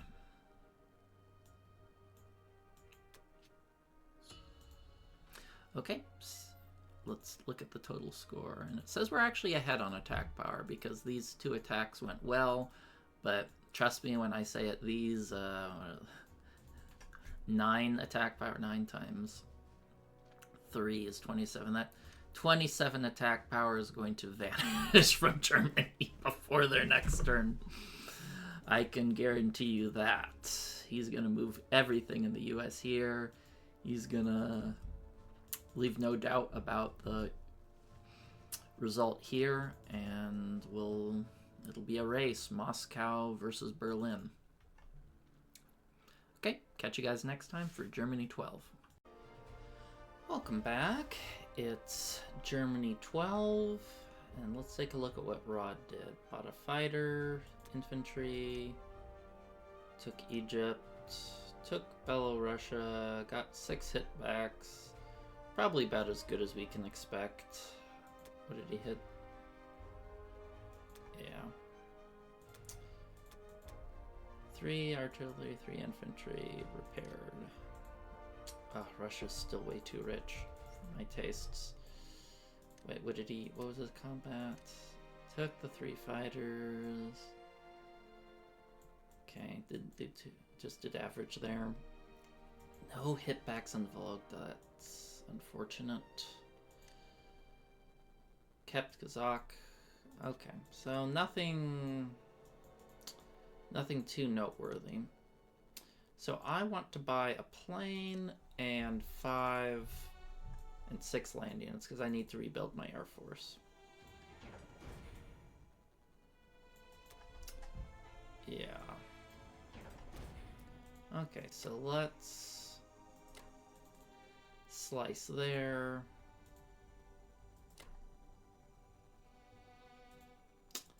I want to take the territory, but I don't want to have to pay too much for it.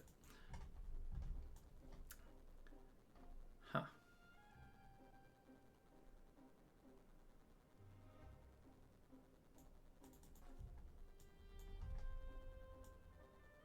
Do I want to stack this with a bunch of infantry? I don't know if I can hold it. No, he could just pick up with the US and drop here, so I want to be very tepid with how I take that, and I want to be tepid here as well. The Japanese Air Force isn't as big of a deterrent as I would like. Ah, so boring.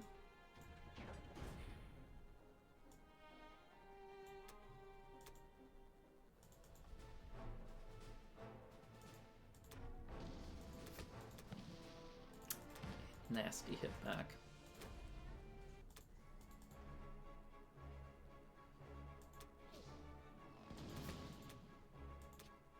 Alright, well, got what we needed. So let me check my defense profile. AA protection, that's what we want.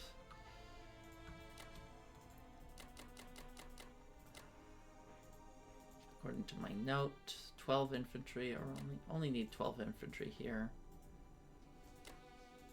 And I can move the rest of the stack here. How many do I want to move here? I don't want to make it so he can get it too cheaply, but I also don't want to give him a juicy target. I think 2 is enough for Russia to second guess whether they want to move forward or not. 16's enough to hold here. I think that's about as good as it gets.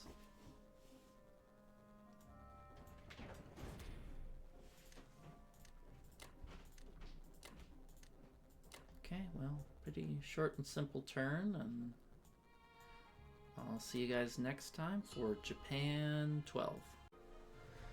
Welcome back, and let's take a look at what Rod has done. UK, or United Kingdom's, starting to get a little poor, and so he just bought some more planes. Did a bombing raid, lost 1, killed 1, killed 2. Ooh, this actually hurts a lot that we got no hitbacks here. Killed 1, lost 1 Baltic states. Nothing too hyper impactful. So what I'm gonna do is I'm gonna buy 2 fighters, and since I have 1 extra infantry here, I'm gonna buy 1 less than I need for a full logistical load. Okay, so first things first, let's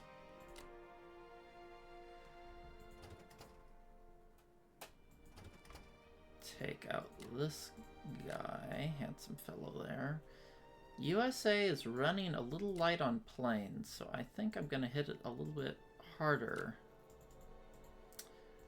I'm wondering if it's worth suiciding a transport here. But I think it is, because I have a lot of transports, and if he moves something to take it down, you know, his aircraft carrier there, it's not the most impactful thing in the world. Now here's the hard thing I was thinking of. I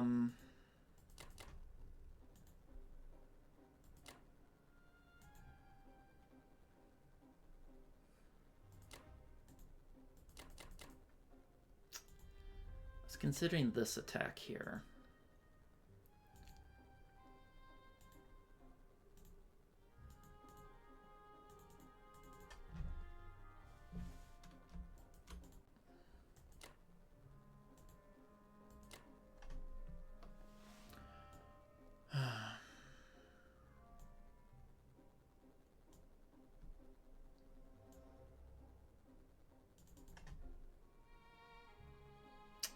Because if I stack absolutely everything I can here, and he doesn't get a hit pack, it's IPC even for Russia.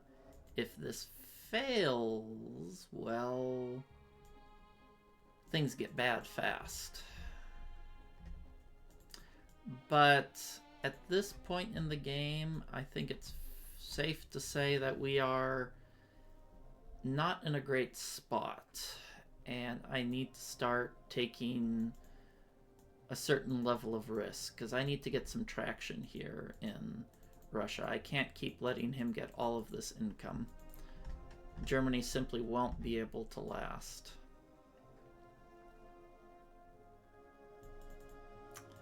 Do I want to do a bombing raid with these schmucks?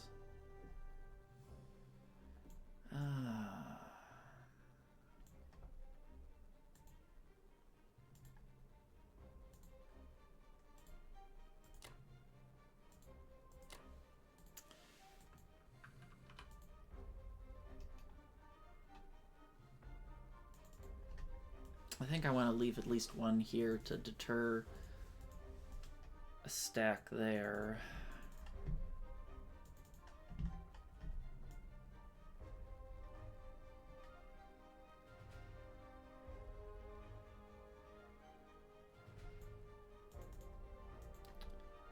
And when these guys are going 1, 2, 3, 4, they can land here if need be. I think this is the best way forward.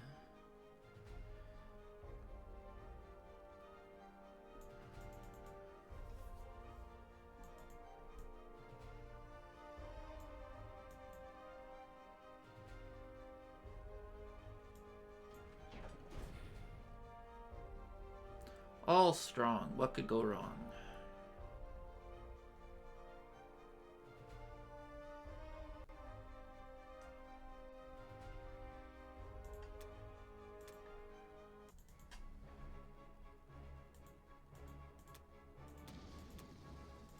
Good, that missed.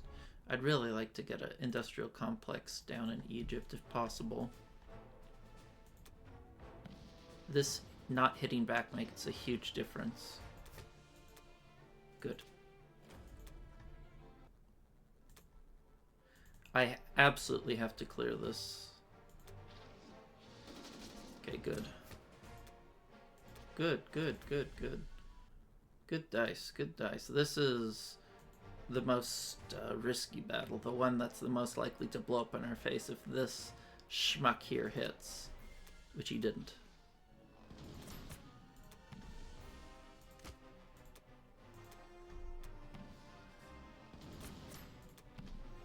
Ouch! Well, could have been worse. At least we kept our planes, right? At least we kept our planes.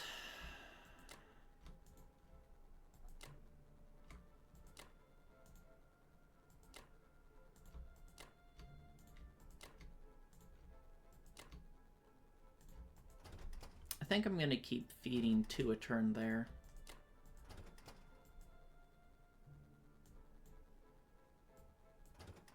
This spot gives us a little bit more flexibility. I'll move... Still move 3 there. You know what? Maybe I'll move 4 here.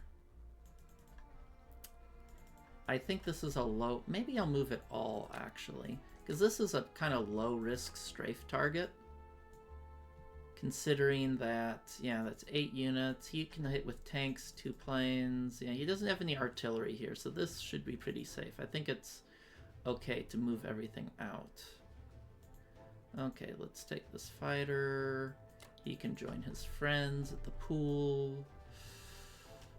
I'm keeping this battleship here in case I want to hit Alaska if he decides to pull out, but he's done a good job of defending this cost effectively. Pretty soon I may just move a transport out once I put an industrial complex here and I don't need to ferry as many units, and you know, threaten Mexico, threaten Panama, do something to pull the U.S.'s attention away from Germany. Well, all in all, pretty good turn. I can't complain too much. You can always complain, but I think we had a pretty reasonable turn. This was the only attack that failed, and that one was a little bit of a dicey one in any case, with his AA guns that could potentially mow us down.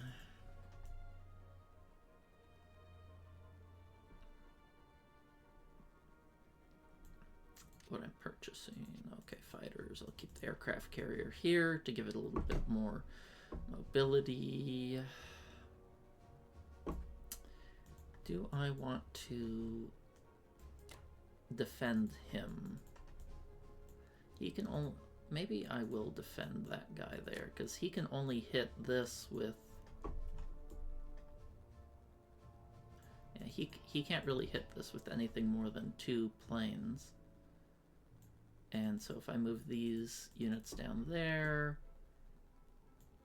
these units will be safe, and who knows, he might even spare this sub with his destroyer. Not likely, but possible.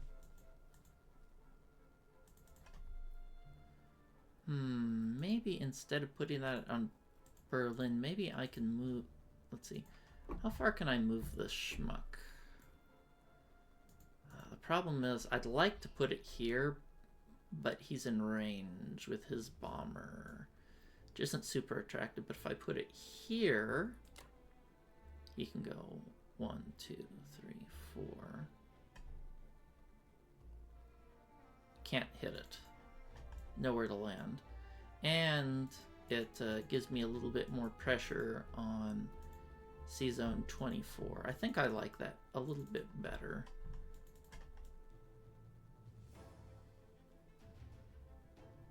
Alright, well, I think this is about as good as it gets.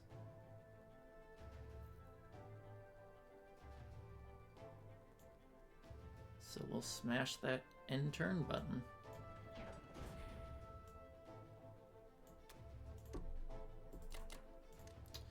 I'll put the artillery there because I want to keep threatening all. Oh shit, did I forget to move these guys? Oh, the industrial complex.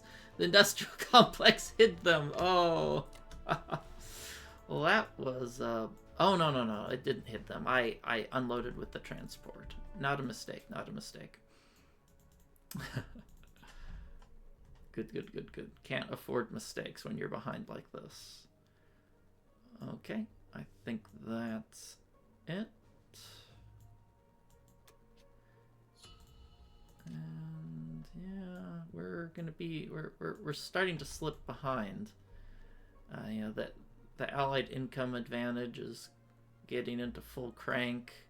Maybe if we can kick them out of Africa, I can stall long enough, but I really need to start bashing Russia and force the Allies to send units to help them, which so far they haven't really needed to any significant degree. Russia's pretty darn strong at, yeah, 60. They're stronger than Germany at this point. That's not a good sign.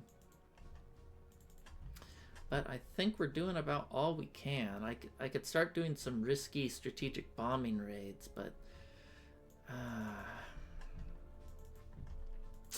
it just hurts to lose those bombers like we lost on Russia earlier. Anyway, we'll keep cracking, and I'll see you guys next time for Germany 13. Welcome back, it's Germany 13. Let's take a look at what Rod has done. So US, rebuilding that fighter count. Oh, that's a lot of infantry.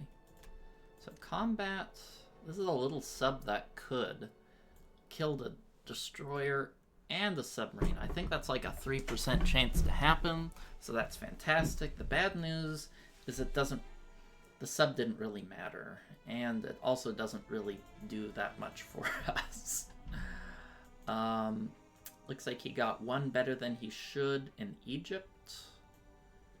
Let's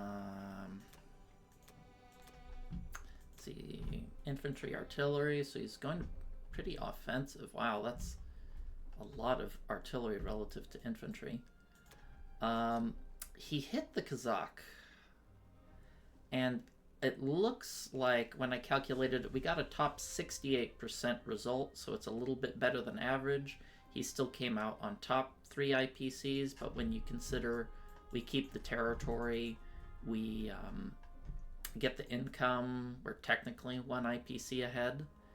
And the good news is he got rid of a lot of infantry, which actually, in my opinion, is one of the best things that could have happened to us, because we were never, ever gonna, kill Russia when he has that many infantry with Karelia broken.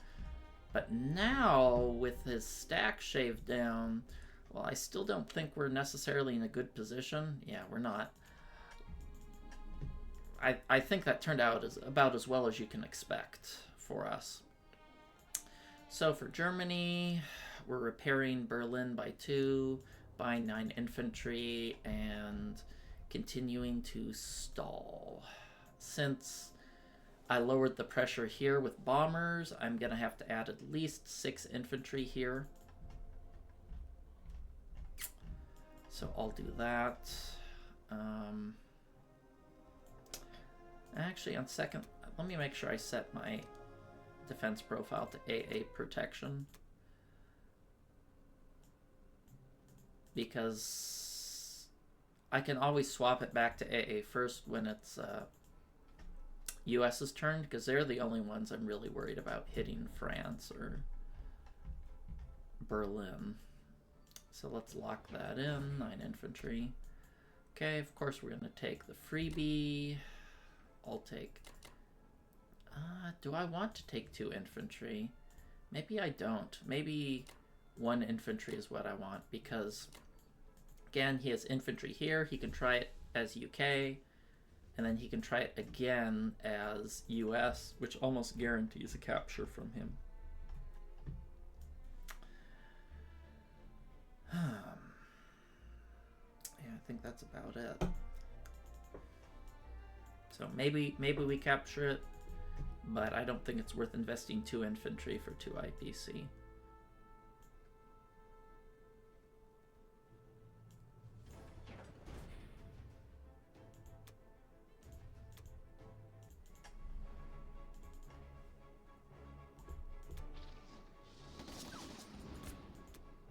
Beautiful. Wow, perfect, perfect round with 1 attack. Now here, I need to add at least 6 to make this IPC negative. I could add more, but I feel like when Rod's this far ahead, he's probably not going to want to go for an IPC negative fight on France. I could potentially blow up on him. I feel that's not likely. Now here's the big decision for me. Do I want to stack Poland, or do I want to go for Ukraine? I can't stack Baltic if I'm going to defend France. So I can go to Ukraine, which I feel Ukraine might be the better choice here.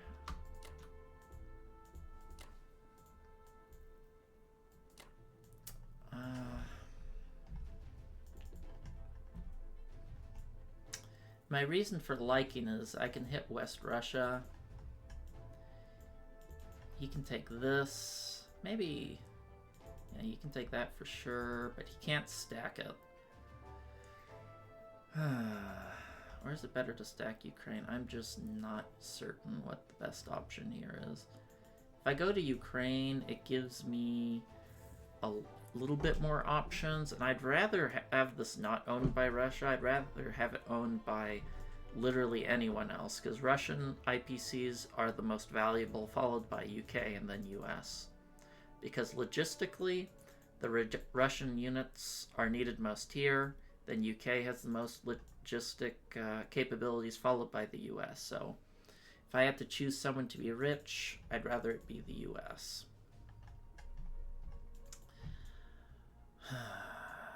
let me quickly run a calculator here to see what his odds are of hitting this. If he hits it with the US, he has 1, 2. Let's see, this guy can go 1, 2, 3, 4. He can't hit, so that would be 2 fighters, a bomber, 10 infantry, 3 artillery versus 19 infantry. Yeah, that's a pretty bad attack for him.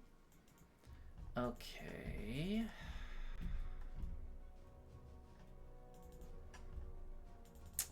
So the downside of putting it here is I can't really fight back against him. If I put this here, that gives me some real muscle to think about hitting this if he decides to send anything to Archangel. So that's what I'm thinking about. Because if I stack here in Ukraine, the advantage is, I guess I could reinforce Caucasus if he abandons it. Take West Russia. Will he abandon Caucasus? Well, let's run that simulation first. He's probably going to hit this. Let's see, he has 10, 11, 12, 13, 14, 15, 16, 17, 18, 19. 19 units, and I can hit it with 7, 8, 9, 10, 11, 12, 13, 14, 15. Okay, no need to reinforce Caucasus. There's no chance of Japan taking it. No feasible chance at the very least. So maybe I'll just stack here. I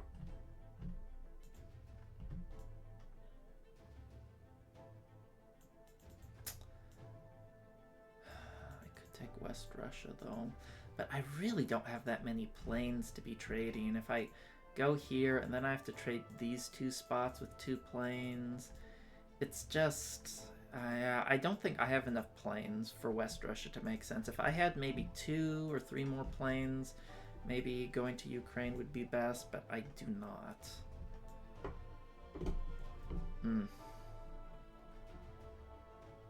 Okay, I think I'll go with this. Maybe I should have bought more planes. Yeah, I'm starting to regret not buying planes. Because I need to trade more effectively. I didn't need planes this turn, but next turn, there's a good chance that I will. Well, anyway, I think that's about all we can do here.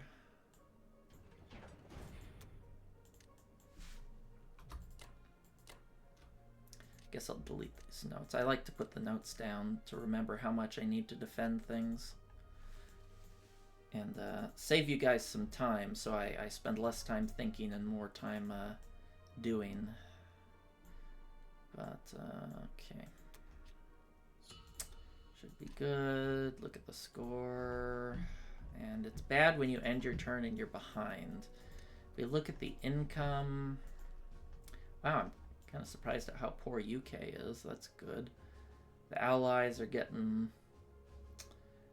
Let's see, that's 50, 61, 82 to... Well, we are ahead on income, which is a little surprising. A little surprising to me. But that's good. That's a good sign. Just need to start beating down Russia so they can't have such high income every turn, which might be difficult. Okay, anyway, I will catch you guys next time for Japan 13. Welcome back, it's Japan 13, and let's take a look at what Rod has done. So he bought a fighter and an infantry, bombing raid on Germany, that sucks. Took the freebie in Rhodesia, took Kazakh, and he sacrificed a fighter instead of an infantry because I think he saw I could stack this territory with planes, and so he wanted to delay that as long as possible, or at least that's what I'm guessing.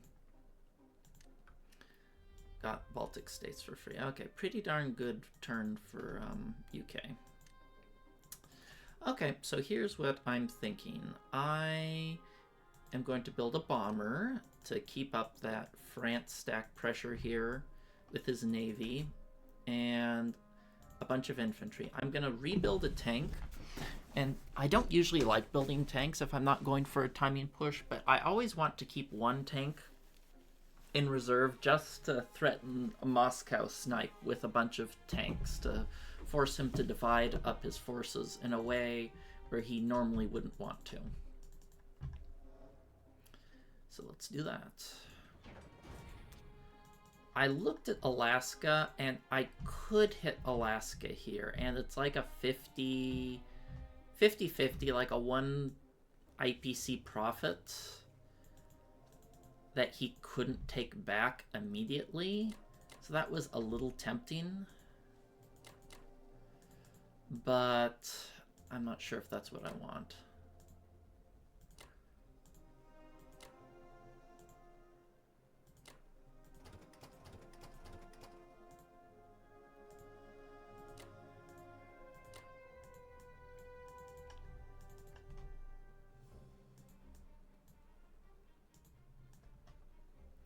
This is a little tempting. 4v4 bombers. Let me run a calculator real quick on that navy there. What are my odds? 4v4 battleship has 2 hits, but I have more attack power.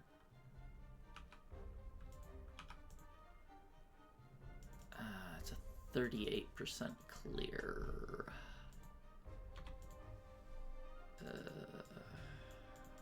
Technically IPC positive. Not the world's biggest fan of it, though.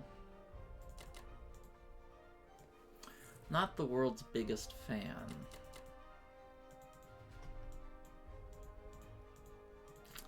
This Alaska play, though, is interesting, because if I can capture it, it would mean he can't recapture, and he'd have to send units that way and build here, and that would give Germany a lot of breathing room. I'm kind of torn on that.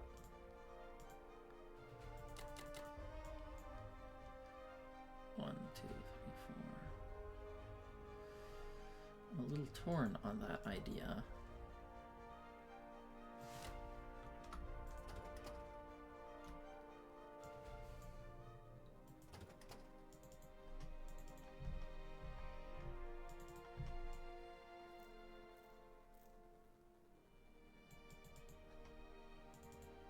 Could also take units from there to there.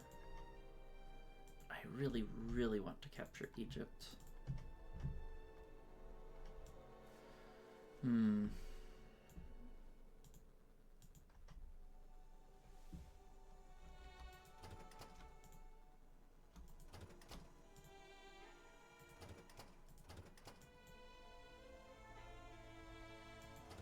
Maybe I don't need artillery. Maybe infantry will suffice. I got some plain support. Artillery are precious in a way. Then again, that's kind of tight, that fight.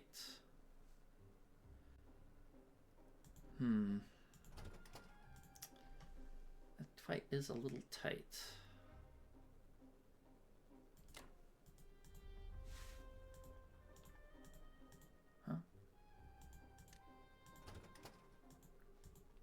Might as well take them from here.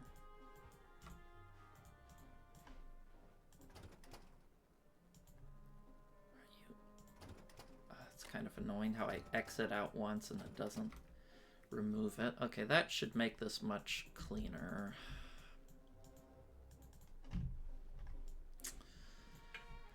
Do I want to divert one bomber down to here is the question.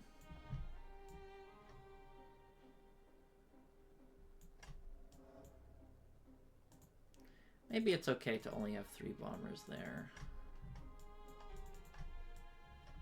And then I can land it.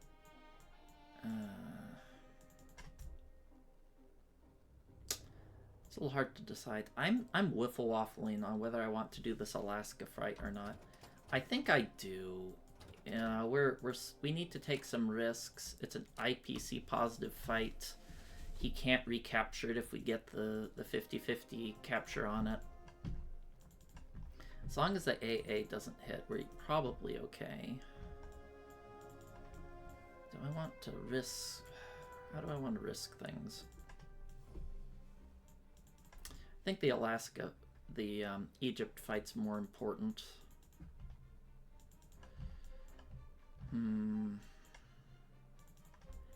I stack here? I don't think I can. I can 1, 2, 3, 4.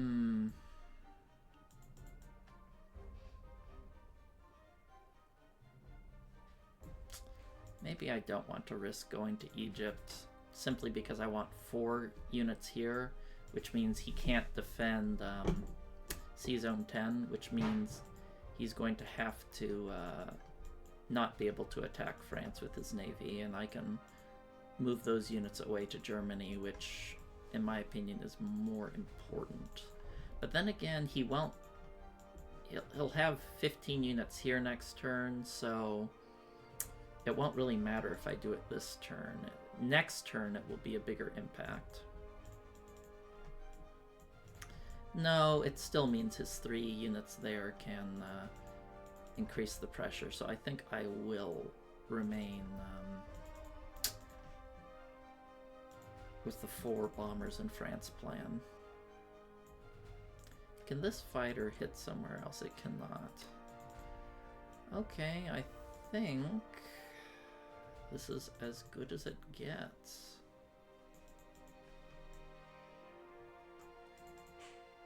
Let's pull the trigger. This battle is going to be very important because I'm diverting a lot of units this way. Diverting a lot of units that way.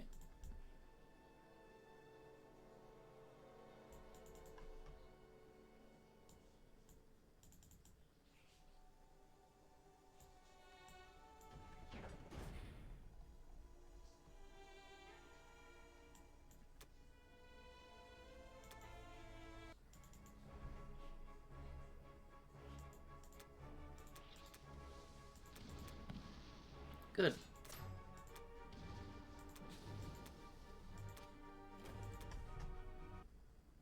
Nice. Next turn we can get an Egypt industrial complex there. Don't hit, don't hit, don't hit. Yes. No, when I said don't hit, I didn't mean all of my land units. That's not what I meant. Well, that's better. That, not so much.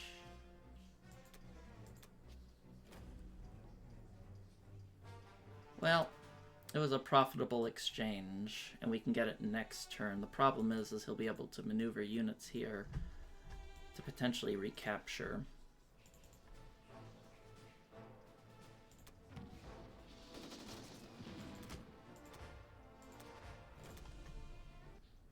One thing a lot of Axis players forget is that attacking America through Alaska, even if it doesn't seem like it does much, it draws units away from Germany. It's effectively the same, killing units here, killing units here. There's not a lot of difference. It's still important.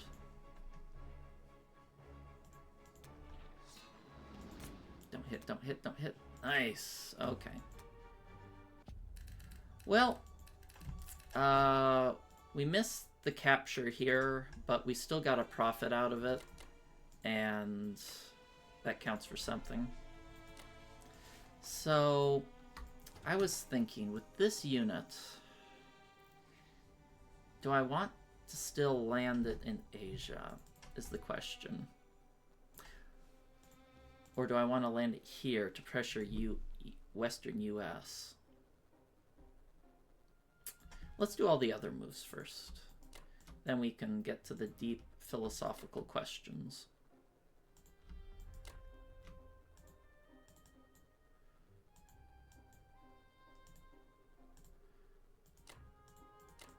Is this in range of anything?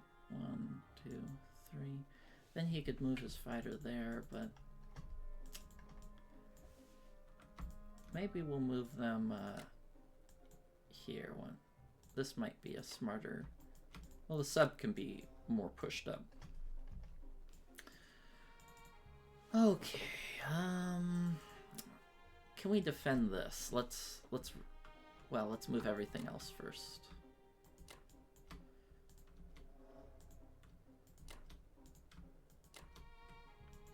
Can we defend this? Let's run the numbers. I don't think we can, but I'll quickly calculate to see if we can defend there with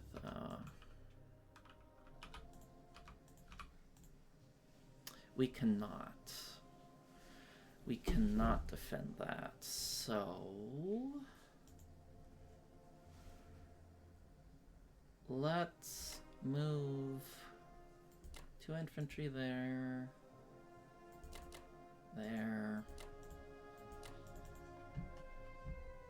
keep 2 infantry there. That's kind of an unattractive amount to trade.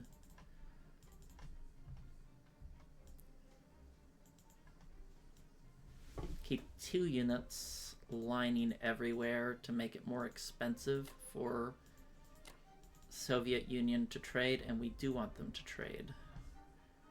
I'm thinking...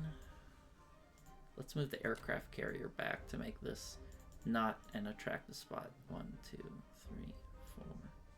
So we can't hit this with more than 3 planes. US can go 1, 2, 3, 4. Okay, I think that should be safe, because I'd like the fighters to be there so I can trade with these territories more easily. And our bomber friend... I don't know if... Do I want to put it here for more range?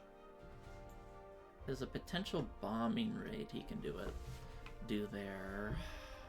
Let's quickly run the numbers to see if that's positive. IPC positive for him. 2 infantry and a bomber versus that. It is positive for him, so I won't give him that opportunity. Actually, I just have to move the AA there. And that should definitely make an air raid unattractive to him. Okay, and I'll move this guy up here. What are we going to do with you? Do I land him here? No, I think I'll keep the pressure up on Russia.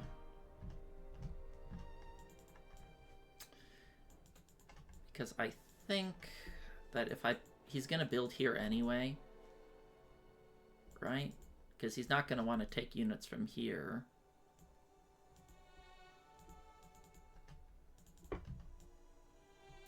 That makes sense to me. Okay, well, mixed turn really would have been nice if we could have captured that. Really would have been helpful. But we got Egypt. He doesn't have a lot left in Africa, and we should be able to gobble up Africa pretty quickly from this point. And that's going to be a pretty good income advantage for us. Yeah, we're at about 90, 91, and he's at,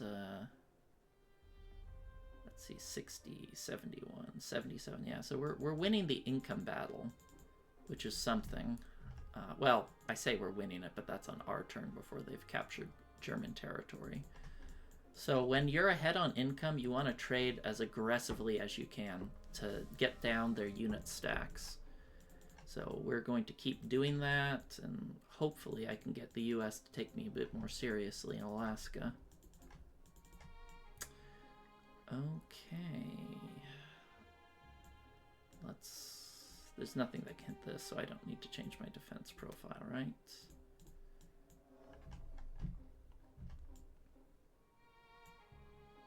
Should be good. All right. Put the artillery there to attack, be able to attack. Do I want the tank here? Or maybe in Manchuria? Maybe we want it in Manchuria. Because it's our farthest away complex, so it's good to have a high mobility unit come out of there. whereas our closest is India. And I don't think I need tanks to be blitzing into Africa after this.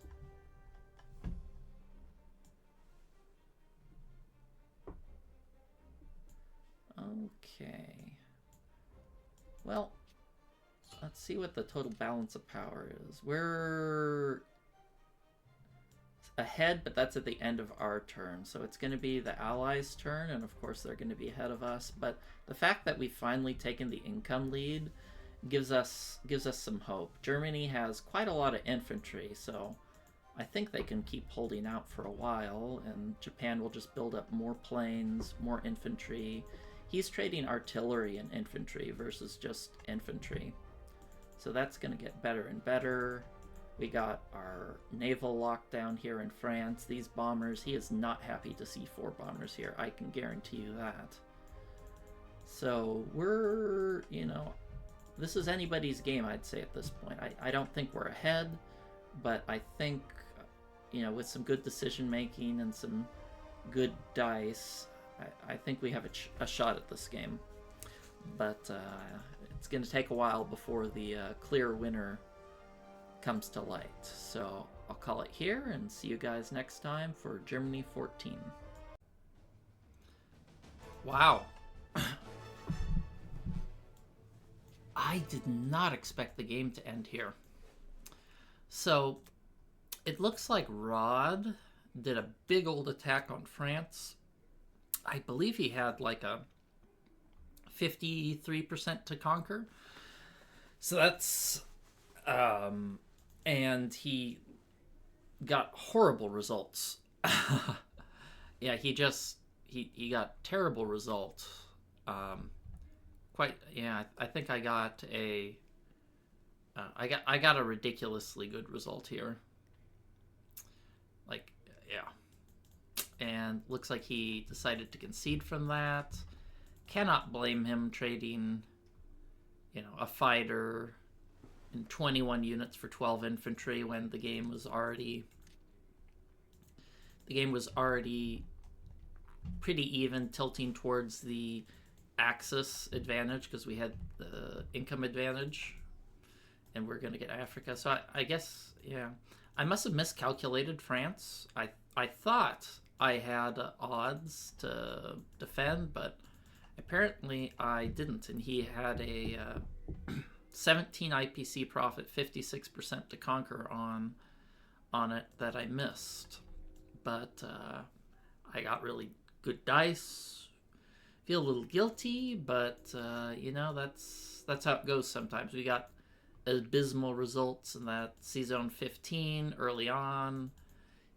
But you know, that's just how the game goes. Sometimes some big swings in important battles can determine the course of victory.